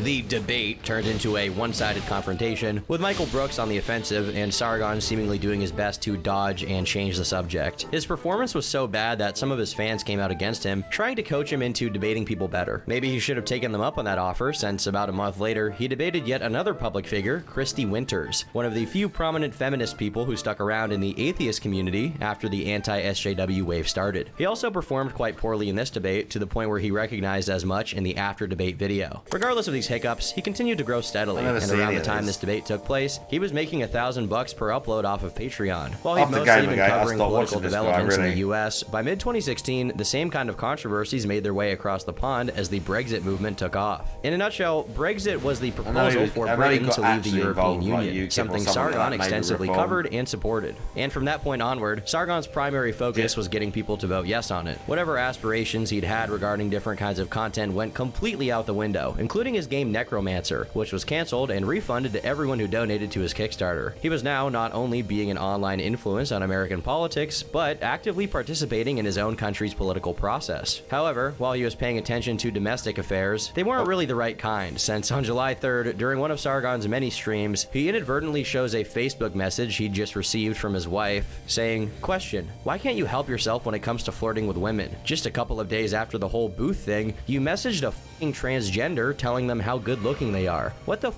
is your problem? Clearly cannot trust you." This stream is still up on YouTube for whatever reason. Sargon never even went through the trouble of cutting that part out with a YouTube editor. I have no idea who this transgender person is or what the booth thing is supposed to be, but none of this sounds particularly kosher. Fortunately for him, this moment went by mostly unnoticed, to the point where I'd safely guess most people who know him have no idea this ever happened. And honestly, it's not that big of a deal. It's just like, why? Why? As the American elections approached, Sargon was doing his best to simultaneously cover Brexit and turn his pro-Trump content up a notch, capitalizing on the massive media phenomenon it was at the time. When Trump won, Sargon celebrated by ironically posting a compilation of clips of Akilah Obviously, a Hillary-supporting online personality, to mock her. We're gonna come back to this later. 2017 started off on the wrong foot. Sargon got suspended from Twitter for unspecified reasons. Soon after, when he tried using a secondary account, he quickly found out it was also suspended, also for reasons not made immediately clear. Eventually, in a stream, he revealed that, while his main account status was still unexplained, his alt got suspended because he DM'd clips of two men being extremely affectionate with one another to someone who was pretending to be him on Twitter. Sargon's explanation was that, in one of the replies this person made, they claimed the images didn't bother him since he actually loved the male apparatus. Eventually, Twitter lifted his suspension, and he returned to Twitter without issue, which is important because Twitter was the catalyst for the next development in his career. In January of 2017, he noticed that the British government had very loose criteria for what constituted an ethnicity and suggested he'd register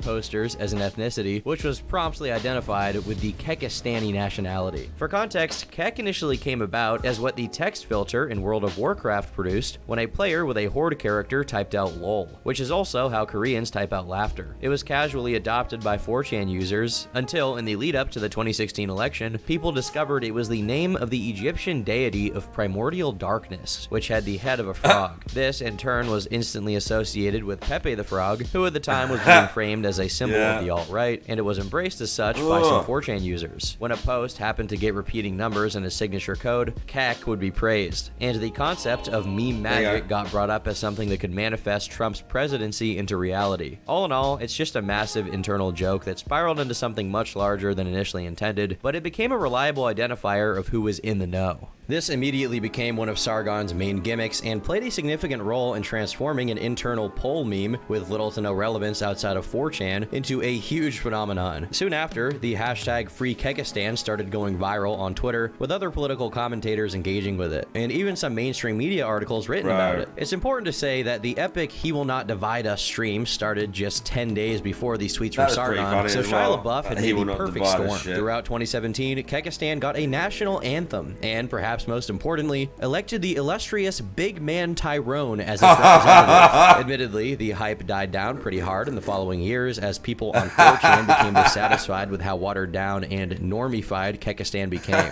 Still, while it was at its peak of popularity, Sargon was at its helm. Big Man Tyrone here. Not all things were positive, even during the so-called good times. The skeptic community, which was still something near and dear to Sargon at the time, found itself embroiled in one controversy after another. For starters, about a year prior began the Candid controversy, in which some of Sargon's associates, mainly Armored Skeptic and Shoe on Head, got into hot water for promoting an app called Candid. Marketed as a kind of early alt-tech platform for the anonymous discussion of controversial topics. The only problem is, unbeknownst to their audiences, and apparently even to the content creators promoting it, the marketing was completely contrary to what the app actually did. Not only did the app allegedly collect and sell your data, which, despite sounding spooky, is just par for the course as far as apps go, and probably 100% of the apps you have do that, but it also wasn't really a free speech app since it did have moderation done by an AI to prevent slander and hate speech, which had the potential of being even more censorship friendly than regular means of communication since the AI relied on user input and reports to ban people, something that could easily be abused and manipulated. Most of this was brought to people's attention by a YouTuber called Harmful Opinions, who spoke out about it multiple times and eventually discussed it on a live stream with Sargon. It didn't go too well since Harmful was characterized as someone... I remember this guy too. I'm sure he was a Twitch streamer at one point as well, or I saw him on Twitch maybe in the last 2 or 3 years.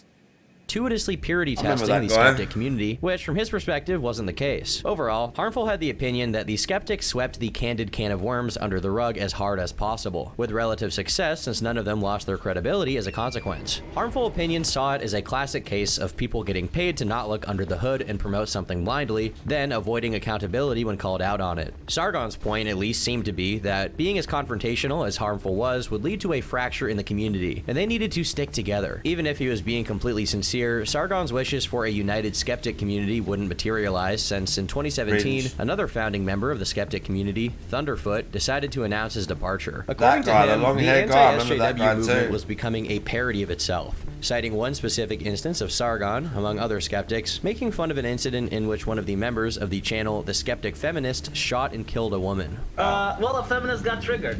For the final time. But I want to say, can I praise the shooter really quick?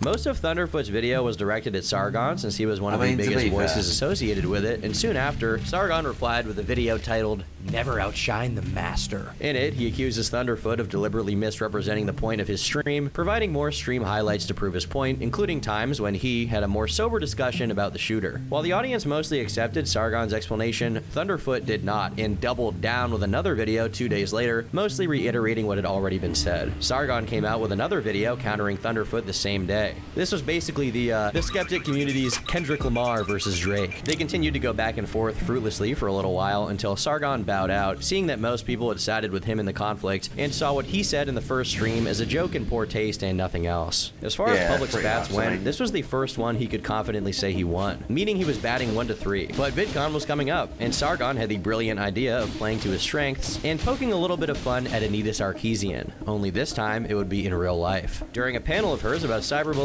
Sargon decided to occupy front row seats so that she could see him, and she reacted as you would expect. You're making these dumb videos that just say the same. Triggered the fuck out of her. And like, I hate to give you attention because you're a garbage human. Whatever.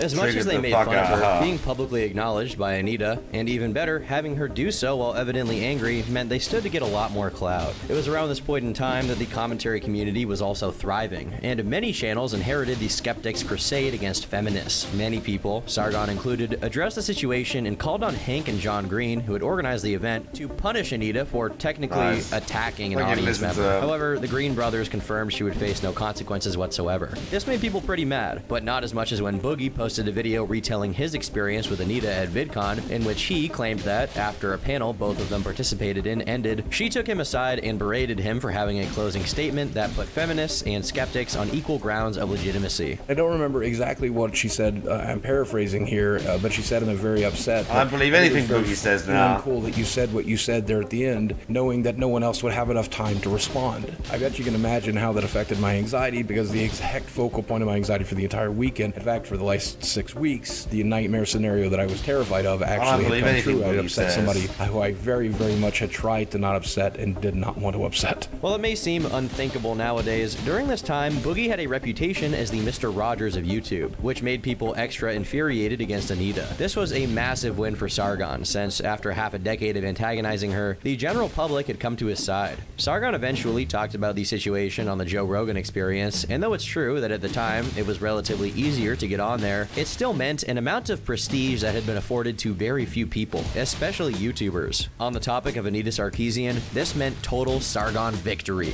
However, things took a turn for the worse when, about 2 months later, Akilah obviously happened upon that one compilation Sargon posted in the wake of Trump's victory and proceeded to take the video down for copyright. When Sargon disputed the takedown, Akilah sued him. Tensions around the topic of copyright reform were already high, since the Ethan Klein versus Matt Haas case had just happened, in which Matt sued Ethan for reacting to his videos. While many creators covered this, Sargon remained pretty quiet on the topic, probably because his lawyer advised him to do so. Due to international ramifications, since Sargon was in the UK and Akilah was in the US, this case didn't look so great from the get-go. But we'll come back to this topic later. In early October, he took part in a debate at MythCon 2017 against a certain male feminist called Thomas Smith, and finally, Sargon evened his score. For context, a good chunk of this debate is centered around a tweet that Sargon made, tagging the then British MP Jess Phillips, saying that he wouldn't she's awful, that woman. His audience thought this was hilarious and began replicating Sargon's tweet, which was spun by the media as 600 threats. However, in Sargon's words, all 600 were exactly the opposite, saying specifically that they wouldn't do it. Sargon was eventually confronted about it, prompting him to double down and say, "There's been an awful lot of talk about whether I would or wouldn't go gorilla mode on Jess Phillips. I suppose with enough pressure, I might cave, but let's be honest, nobody's got that much beer." Thomas mistakenly assumed that bringing this up during the debate would put Sargon on the defense, a position he's known to not be good at fighting from, but instead the exact opposite happened. You saw fit to tweet at her, to say to her, "I wouldn't even you." Yep. And do you understand why your moral outrage about that is something I just don't care about? It turns out taking this stance wasn't a great strategy, as it made the entire audience turn against Thomas. One less known part of the story is that after the debate, one of Thomas's friends decided to engage with Sargon about this yet again after the event was done, yielding similar results, or lack thereof. This winning streak pumped up Sargon's ego a bit. He was like, hey, I'm good at debates, only for him to find himself on Andy Worski's podcast debating none other than the white nationalist Richard Spencer. Yeah, the guy that got punched. This is a stupid position to find yourself in the first place, because if you beat a guy like that in a debate, it's not like you get hailed for it, since he's such a hated figure in the first place. But if you lose, you make him, and consequently his position, look kind of good. The debate lasted a whopping 4 hours, during which Sargon often resorted to being hostile and snarky, while Spencer put on an air of professionalism and amicability, and spoke as articulately as he could, resulting in a lot of people saying that Spencer won, despite his position being pretty hard to defend. Sargon, I am going to say something that might be the most insulting thing you've ever heard. I will accept your apology whenever you're ready to give it. You think that you are more intelligent than you are, and that's actually a really tricky place to be. One of Sargon's longtime objectives, and part of why he frequently engaged in slap fights with alt-right people in the first place, was because he wanted to set himself apart from far-right ideologies. Soon after the Spencer debate, he posted a video in which he reflected on it and revealed his intention to turn his up until then exclusively online platform into a real-life political movement. He was made fun of for this, but didn't relent, and proceeded to register a website for his activist group, The Liberalists, supposed to represent the principles of British classic liberalism. The whole platform quickly fell apart, as only 2 streams were ever made pushing for it before Sargon himself discontinued it, even if not officially. However, this wasn't the end of his political aspirations. Later on in 2018, Sargon followed his friend Count Dankula's lead and joined the United Kingdom Independence Party, or UKIP for short. While it was a very small party for most of its existence, Brexit catapulted it into prominence. Though after that same referendum that Sargon was promoting was successful, it started losing steam. That is, until British online personalities began joining. Sargon, Count Dankula, Paul Joseph Watson, and others were now actively promoting the party on their YouTube channels, causing the party membership to grow by 500 people. Their entry into UKIP coincided with the controversial Articles 11 and 13, which were EU propositions to put more pressure on social media platforms to prevent copyright violations, with more supervision over everything users upload, which could mean a whole host of different but equally ominous interpretations of the law that don't favor YouTubers. This should have been a relatively easy fight to pick, since many people were reasonably afraid of what could happen if those propositions passed. However, when the time came to do a conference regarding these topics, virtually no one showed up to watch them speak. Despite this, Sargon felt that he'd been legitimized as a political figure, and what did he do next? Hash out some grudges with people he'd beefed with online. You can leave YouTube drama, but YouTube drama doesn't leave you. Specifically, he went after Jim Medeker, who had been one of the many people who mocked and put down his original liberalist movement concept, among other smaller bits of conflict that ultimately led to a planned live stream of Sargon's called Hello Jim. The thing is, this stream was announced a few days in advance, allowing Jim to plan ahead so he could react to it live. In a clever move, Sargon started the stream a few hours ahead of schedule, when it would be early morning in the UK, but the middle of the night for him, meaning he wouldn't be able to catch it while it was still on. In a not so clever move by Sargon, he left the chat off and forgot his microphone was muted for the first 20 minutes of the stream, just talking away at the void. Following this up with even more stupidity, once his mic was on, Sargon went on a rant about Medeker being an all-around bad person based on things he saw on 4chan and Kiwi Farms. The low light of this stream was when Sargon suggested Jim was a groomer based on a low-quality audio recording of him talking to a 17-year-old who was dating a 14-year-old. If this sounds like a nothing burger, it's because it pretty much is, and Sargon made himself look like a fool even to his own audience. Additionally, he accused Medeker of lying about suffering from autoimmune disease and cancer in order to get sympathy donations on Patreon, again, based purely on speculation. The stream ended up getting massively disliked as people sided with Medeker before he'd even made a response to Sargon's stream, mostly because of how flimsy Sargon's evidence was. When Mr. Medeker did go live, despite taking their beef a lot less seriously than Sargon did, and spending the majority of time simply making fun of him, he had an easy time defending himself from the accusations. The recorded conversation Sargon used to accuse Jim of being a groomer, for example. Yeah, geez, Sargon, it makes you think, why would Jim be talking to this guy about dating an underage boy across state lines? Maybe it's because we had a sneaking suspicion that our 17-year-old was actually 19 years old, and that he was bragging about having nude pics of underage boys on his fucking cell phone. And maybe the reason the call is recorded, you unbelievable dumb motherfucker, is because we were going to with him, get it on as leaned evidence, away. and then send it to his fucking family. This certainly made more sense than whatever And I had Sargon was DSP trying to turned imply, up. and the fact that this pretty serious claim was made without any rigor on the speaking part of of which- Sargon severely damaged his reputation. Before we get to the end, speaking of which, is he lost or not? Bro, as well, that other sus video that we didn't even get What to. happened there? Drop my combo. Little break, and then we'll jump back in.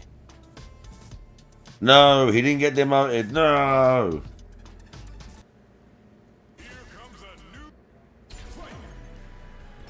Nervous about putting in too many eye drops. Eye drops. Fucking hell. Whereas Sargon was previously seen as someone who argues in good faith, even if he occasionally fumbles a debate or gets a little high and mighty. This is people very were now seeing difficult, he could be relentlessly petty and difficult, dishonest, but- even actively malicious. While this didn't hurt his prospects in his political career per se, it showed that despite the more professional direction Sargon was going, he retained the reckless behavior of a YouTuber. I For used, example, like, he continued to engage with the kill stream, Tortoise one of the build main and hubs of Scarlet terminally Rock, and I online managed to beat miscreants it. and alt-right lolcows. It's including fucking its hard, owner, though. Ethan Ralph, who became notorious online for, among many other things, being convicted of distributing revenge of the woman who had become the mother of his child. Not exactly the kind of company an aspiring politician on there should be somewhere. keeping, to say the least. However, it wasn't his direct involvement that became an issue, but the possibility he'd been trying to get It's it on taken my, down. there's It's a hard clip to of it, explain I think. Sargon's relationship with the so-called alt-right, since while he frequently antagonized them openly, which is far from impressive since it's completely Hang on okay a to minute. dunk on those guys. Spoiler alert if you haven't played the Elden Ring DLC. Don't look at this. There's a clip of it. Maybe. Was it one I made? Was it some? I think someone clipped it.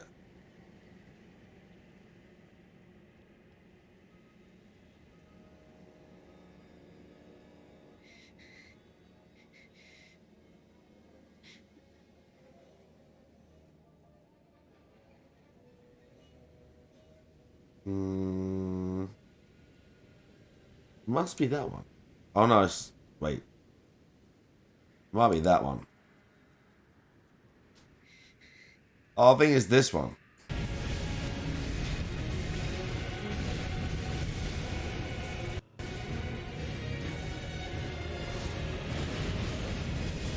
Did it get the kill? Oh my god, we've got Scarlet Rot! We've got him! He's got Scarlet Rot! He's got Scarlet Rot! This is it!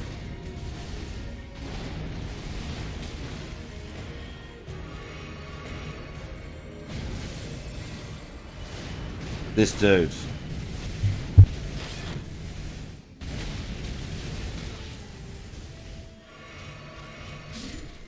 Oh! Ah! Fuck you! Oh, look at that. Fuck that! Yeah, fuck that guy. I agree with past me. I agree with past me. Fuck that guy. He also seemed to want their approval and engage with them much more than necessary. For context, in late 2018, the kill stream raised almost 30 grand for charity, only for the funds to get held by YouTube, followed by the kill stream getting taken off the platform. This is directly related to an article in the Wall Street Journal about how far-right personalities on the platform flew under the radar of TOS violations by having the super chats say crazy stuff instead of saying it themselves. And the writer of that article had reached out to Ralph and let him know his streams were going to be used as an example. His fans did not take this lightly, as they started spamming the journalist in question with mean tweets, resulting in her privating her account. Ralph tried to do the kill stream through the channel of one of his regulars, Zidane, but that was also taken down.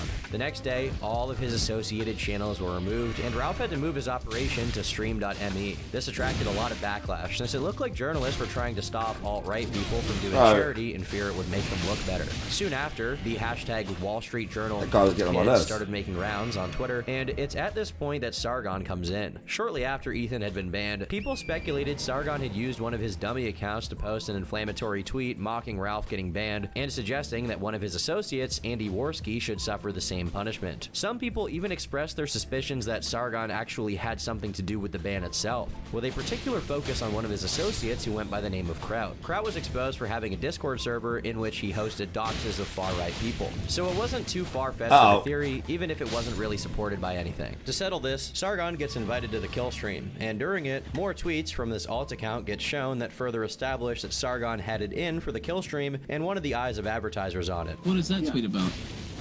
Can you not figure that out? Sargon does qualify that his objective in bringing it up was to get ads taken off of Twitter, whatever that means. Not to take them off the air, but still, it didn't bode well for him. Still, he insisted he had nothing to do with it. When the topic of Kraut's doxing came up, Sargon became pretty vague about his degree of awareness as to what Kraut was up to, but he maintained that he consistently told him it wasn't worth it to go gyat for gyat, riz for riz with alt-righters, advising him not to do bad things, whatever they may be. Look, I told you, I didn't know what Kraut was doing on his server because I never went on his server. I became under the impression that he was doing bad things, so I was like, Kraut, if you're doing bad things, don't do bad things. And then this whole storm happens. It turns out Kraut didn't really do anything. So now, I mean, like, a lot of you guys owe Kraut an apology. I mean, you understand that, right? They showed a post of his in which he expressed he personally didn't care if Jim or Ralph suffered these attacks since he disliked them, but there's not much proof beyond that Sargon had any hand in the actual bannings. While Sargon managed to defend himself, later on in the stream, he reiterated his baseless belief that Jim was a groomer, and overall, this debate, if we can even call it that, wasn't won by any side. Sargon wasn't satisfied though. He needed another L to close off the year. He asked to take part in a stream with Christy Winters to discuss the 2018 midterm elections. A pattern you might be picking up on is that Sargon doesn't really ever let go of grudges, and he struggles to move past things, especially when it involves him losing some kind of competition. He's English. About 2 years after his debate with Christy, they go at it again, and once again, Sargon is simply unprepared, unable to provide specific answers and telling Christy to Google it when confronted. Not that debates are super important, but Sargon asked to get on the stream, so it doesn't really make sense that he wouldn't be prepared for it. Eventually, the stream just evolved into Christy and her co-host Kevin making fun of him for his uninformed chudness. Despite all of the hiccups and embarrassment he'd put himself through, he continued to grow steadily. At this point, his Patreon was raking in over he was still popular after all this. The guy's still going. On December 6th, his page Is he was still taken going down now? for, quote, using racist language. Comically enough, in his video about the situation, Sargon showed that the specific violation he got kicked off of the platform for was when he referred to alt-right people as white N-words. Patreon's decision was very controversial, so much so that even mainstream voices like Sam Harris decided to close their account in protest of what happened. The main issue here was that Sargon had said what he said outside of Patreon, and the TOS is only supposed to apply to content behind the paywall. In an odd instance of deja vu, a few weeks after the fact, Sargon blamed Ethan Ralph for the whole thing, accusing him of running a false flagging campaign out of his Discord server. Ralph responded by saying that the Discord server Sargon was talking about had been dead and buried at that point and couldn't possibly have been the culprit. Ultimately, since the ban wasn't due to any particular piece of content behind the paywall, it's much more likely that they just made up an excuse to go and kick Sargon out for being too right-wing. Given Patreon's behavior toward other right-wing personalities around the same time, it wouldn't be too surprising. Still, as terrible as it is getting 12,000 less every month, Sargon had a lot on his plate. The next person to be included in the UKIP roster was Tommy Robinson, who had been convicted of interfering with a trial by recording a member of a Muslim gang who had been convicted of and was sentenced to a measly 12 years. For doing this, he was branded a far-right agitator and spent 13 months in prison. So his addition to UKIP certainly attracted attention. UKIP was now full of controversial online personalities, unfortunately causing one of its senior members, Nigel Farage, to distance himself. But due to how many people joined the party as a consequence of that strategy, it was hard to see how this could be a bad thing. This began to change as Sargon's reputation soured, a souring which accelerated once a certain remark towards a British MP named Jess Phillips that I mentioned here previously resurfaced, resulting in this absolutely fire moment during a press looks like Cat. I would like to ask Carl Benjamin why you think it is acceptable to say on Twitter that you wouldn't even a female Labour MP. Oh, look at that! I don't think when there are any difference in men in the way that we should treat them. Unlike the establishment, unlike our judges who literally say if you were a man, I would have sent you to jail, I think we should treat women the same as men. And that means if a woman is being a giant and laughing at males, I'm going to be a giant back to her. Any questions? So it's acceptable? Yes! It is acceptable to joke about raping a woman? 100%. Deal with it. But this was just the tip of the iceberg. More clips resurfaced, one in Nice. which Sargon makes what many saw as controversial remarks He went about in, the age yeah. of consent. I was well under the age of 11 That when I fuck started it. having sex, and so what I like to do is put people on the other side of the argument. It's like, what you have to do is you have to say that someone like me, not anybody else, but me, that I was too stupid to appreciate the nature and quality of what I was doing at the time. So please convince me I didn't know what I was doing. Yeah, I think it's, yeah, it depends on the child, really, doesn't it? I suspect he started becoming a little self-aware about how this whole conversation was sounding. Following a discussion about sexual customs in ancient Rome involving minors, Sargon cracked a joke about it. So yeah, no, I can be quoted saying you can f young boys. Unsurprisingly, the media picked it up and ran with it. In all fairness, you're kind of asking for it when you say things like, it depends on the child. Even out of context, it's very easy for the media to paint that a certain way, especially considering these That's what they do, dude. Some other online personalities Whether from you're this period Bennett had or with the not. same topic. This is especially ironic considering his attempted smear of Jim with an equally dishonest approach. But regardless, it doesn't make the media coverage of Sargon putting his foot in his mouth any better. They actually went as far as to make a Frankenstein out of multiple completely unrelated quotes, including one he made in entirely other streams. It's actually not as controversial as you think. For example, I think in the Netherlands, the age of consent is something like 12 or 14. It's actually surprisingly young to Western, to sort of like, English speaking sensibilities. The thing is, this is actually something that's happened many times in human history. Like Why are they even talking about it in the first place? They must, the fucking Muslims keep bringing it up. Sargon defended himself pretty well, doing his best to clarify the misleading parts of the article, but he'd already cemented himself as the main vulnerability of UKIP as far as PR went. It got to the point that the party's leader at the time straight up walked Big out ups, during an interview when Netherlands. this topic was brought up. That kind of comment, though, How many times are you going to ask me the same question? How many times are you going to ask me the same question? Thank you very much. All of this is basically because Sargon was just big enough to have some degree of mainstream relevance, but small enough that people weren't that familiar with his content. Oh, look at Additionally, this. a lot of these We gonna statements were get 'em. lost in the middle of long streams, meaning the enemy of this is very unlikely to ever find out about them, Right. since you'd have to listen to him talk for hours in order to get the juicy stuff. However, the juicy stuff was definitely seen as quite juicy to journalists. In another section of the video, Mr. Benjamin uses racial slurs. So, off. It's okay for me to call you this because racism is power plus prejudice.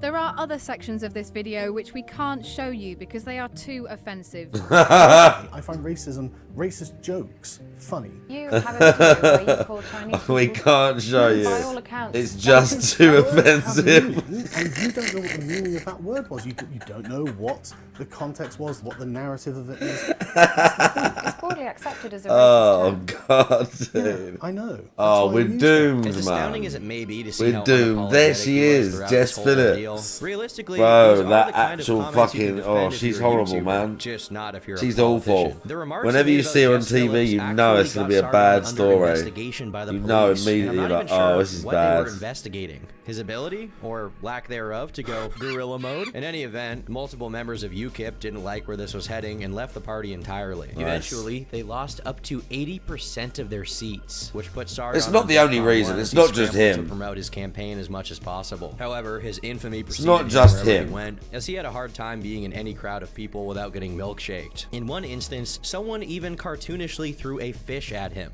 To put it bluntly, UKIP was cooked. Come election day, the party got a measly 3.3% of the vote, becoming Not the just, it second wasn't least just voted for that. party in the running. Neither UKIP were Sargon done nor for a long Count Dankula time. managed to get a seat After in Parliament. Brexit, everyone Now, was while done Sargon with them. wasn't helping UKIP Farage stay was afloat gone, whatsoever, long it gone. probably would Like have fallen apart on they its were own, done since that kind of anyway. thing It happens weren't in just politics all the this. time for a variety of reasons. For example, a lot Like of it people who obviously supported the helped, but party he would kind of framed it like a lot of it was just down to him. It's like it wasn't just that at all.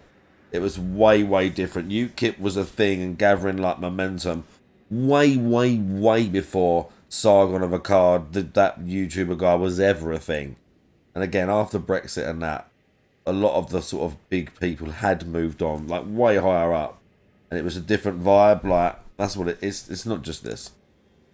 were simply attached to Nigel Farage. It's part of it. And he left, so did It's they. part of it. Regardless, this spelled the end of Sargon's short-lived political career. As if he ever tried to pursue anything similar ever again, the media would have more Is than he enough still ammo around to now, just then? run the exact same He must train on his be. public perception. But this wasn't the only bad thing happening to Sargon at the time. His Twitter account got banned while he was still running for office, and his main channel was demonetized due to the gorilla mode remarks. Consequently, the uploads to it dwindled as he started posting daily on an alternate account, Akkad Daily, though his audience was a shell of what it once was. He was still making a very decent amount of money on Subscribestar, where he had well over 2,000 subscribers by the end of 2019. But if his objective was to be a voice of reason in the sphere of culture and politics, that possibility was long gone. In 2020, he became a member of a project called Hearts of Oak, which was supposed to be an up-and-coming alternative news site, but like many alt social media startups, it never really went anywhere. One of the last fruits of his all but completely gone mainstream relevance as a political commentator manifested in the form of a ruling in the Aquila Obviously case, which went unequivocally in Sargon's favor. He wisely countersued Aquila immediately, and though that did drag the case on for another half a year, in August 2020, he was awarded almost $40,000 to recoup his lawyer fees. Oh, Given yeah. he paid for those lawyer fees Oh, with yeah. money donated by his fans through a GoFundMe page, but regardless, her lawsuit being frivolous meant she would have to cough up the 38 grand. Aquila did not embrace her loss gracefully. For the past 4 years, this person has made racist and sexist harassing content about me and other black content creators for the purpose of getting his followers to harass us. He was banned from Bro, I VidCon mean- when they forged badges and yelled over us on panels. That's kinda Then funny. Carl Benjamin, the person I'm referring to, ran for office in England and was so repugnant. He said his female opponent was too ugly for him to rape her. The judge decided to throw out my case. Then in March, the very same white I have a supremacists dream decided one to day I'll countersue get for to legal play it. fees because One day, I responded maybe. to one of those little boys harassing me by calling him a racist. He claimed my case was therefore never about copyright infringement. So today, I found It out that doesn't because really I matter, no. responded to a racist on Twitter, I am expected to pay this man, who is incredibly racist and terrible, $38,000 because I responded to racism directed at me. She closed off the thread by showing the full name of the judge who threw out her case, despite the fact that she Nice. admitted her lawyer screwed up the initial filing that caused Sargon to win it so easily. She also brought up his GoFundMe, which raised over $120,000, suggesting she'd countersue to get it, Bro, though I very 120K. much doubt that will ever happen. While some of her own fans showed support, the rant was met with plenty of mockery as well, and the whole case was largely seen as a positive for the YouTube platform, since it set a precedent for what was considered transformative and showed that, for the first time in a long while, it wasn't blindly punishing anyone right-wing. Besides Aquila, there was one other public person randomly malding about Sargon, author Mike Brooks, who wrote a fuck is novel that? taking place in the Warhammer 40k universe. In the What? story, there was an orcish slave master called Sarkhan Agad, an obvious reference to Sargon. While it was very much intended to be an own, for one, it was silly that this guy's way of calling Sargon out was to create a meanie character and name it after him. Secondly, as Sargon pointed out, this just meant he was What now is a part this of the canon, cringe? an overall W. Around the same time, he also launched his new endeavor, the Lotus Eaters. While it was initially supposed to be a multimedia website, it eventually focused its efforts on a podcast format, which became relatively successful with over 400,000 subs and over 250 million views. While the relevance he once had in the mid-2010s was long gone, Sargon was still doing well for himself, got married, and had 2 kids. He hasn't completely abandoned his online presence and political stance, and occasionally still uploads to the Sargon channel, but he struck a healthy balance between it and his personal life. I've been Turkey Tom, thanks for watching, and until next time,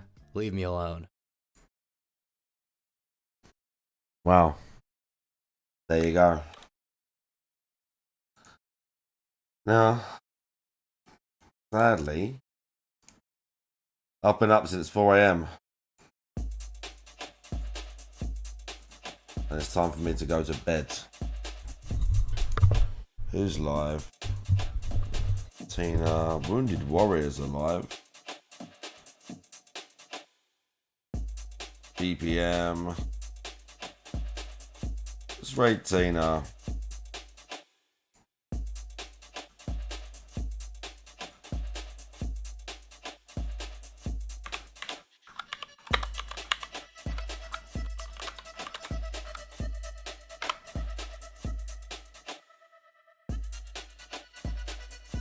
We'd do that. I'm gonna press the button. She's playing Final Fantasy, I think. She's doing something. But say hi. Play nice. Thank you all for hanging out with me. I'm not sure if I'll be back tomorrow. or day after instead. What was I going to do? I'm sure I had planned to do something. I was going to...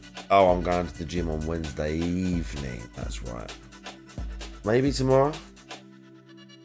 Well, I don't mind finishing work early, but fuck. I'm not going to get 4 hours sleep again. Anyway, I'm pressing the button. You're all amazing. Bye-bye.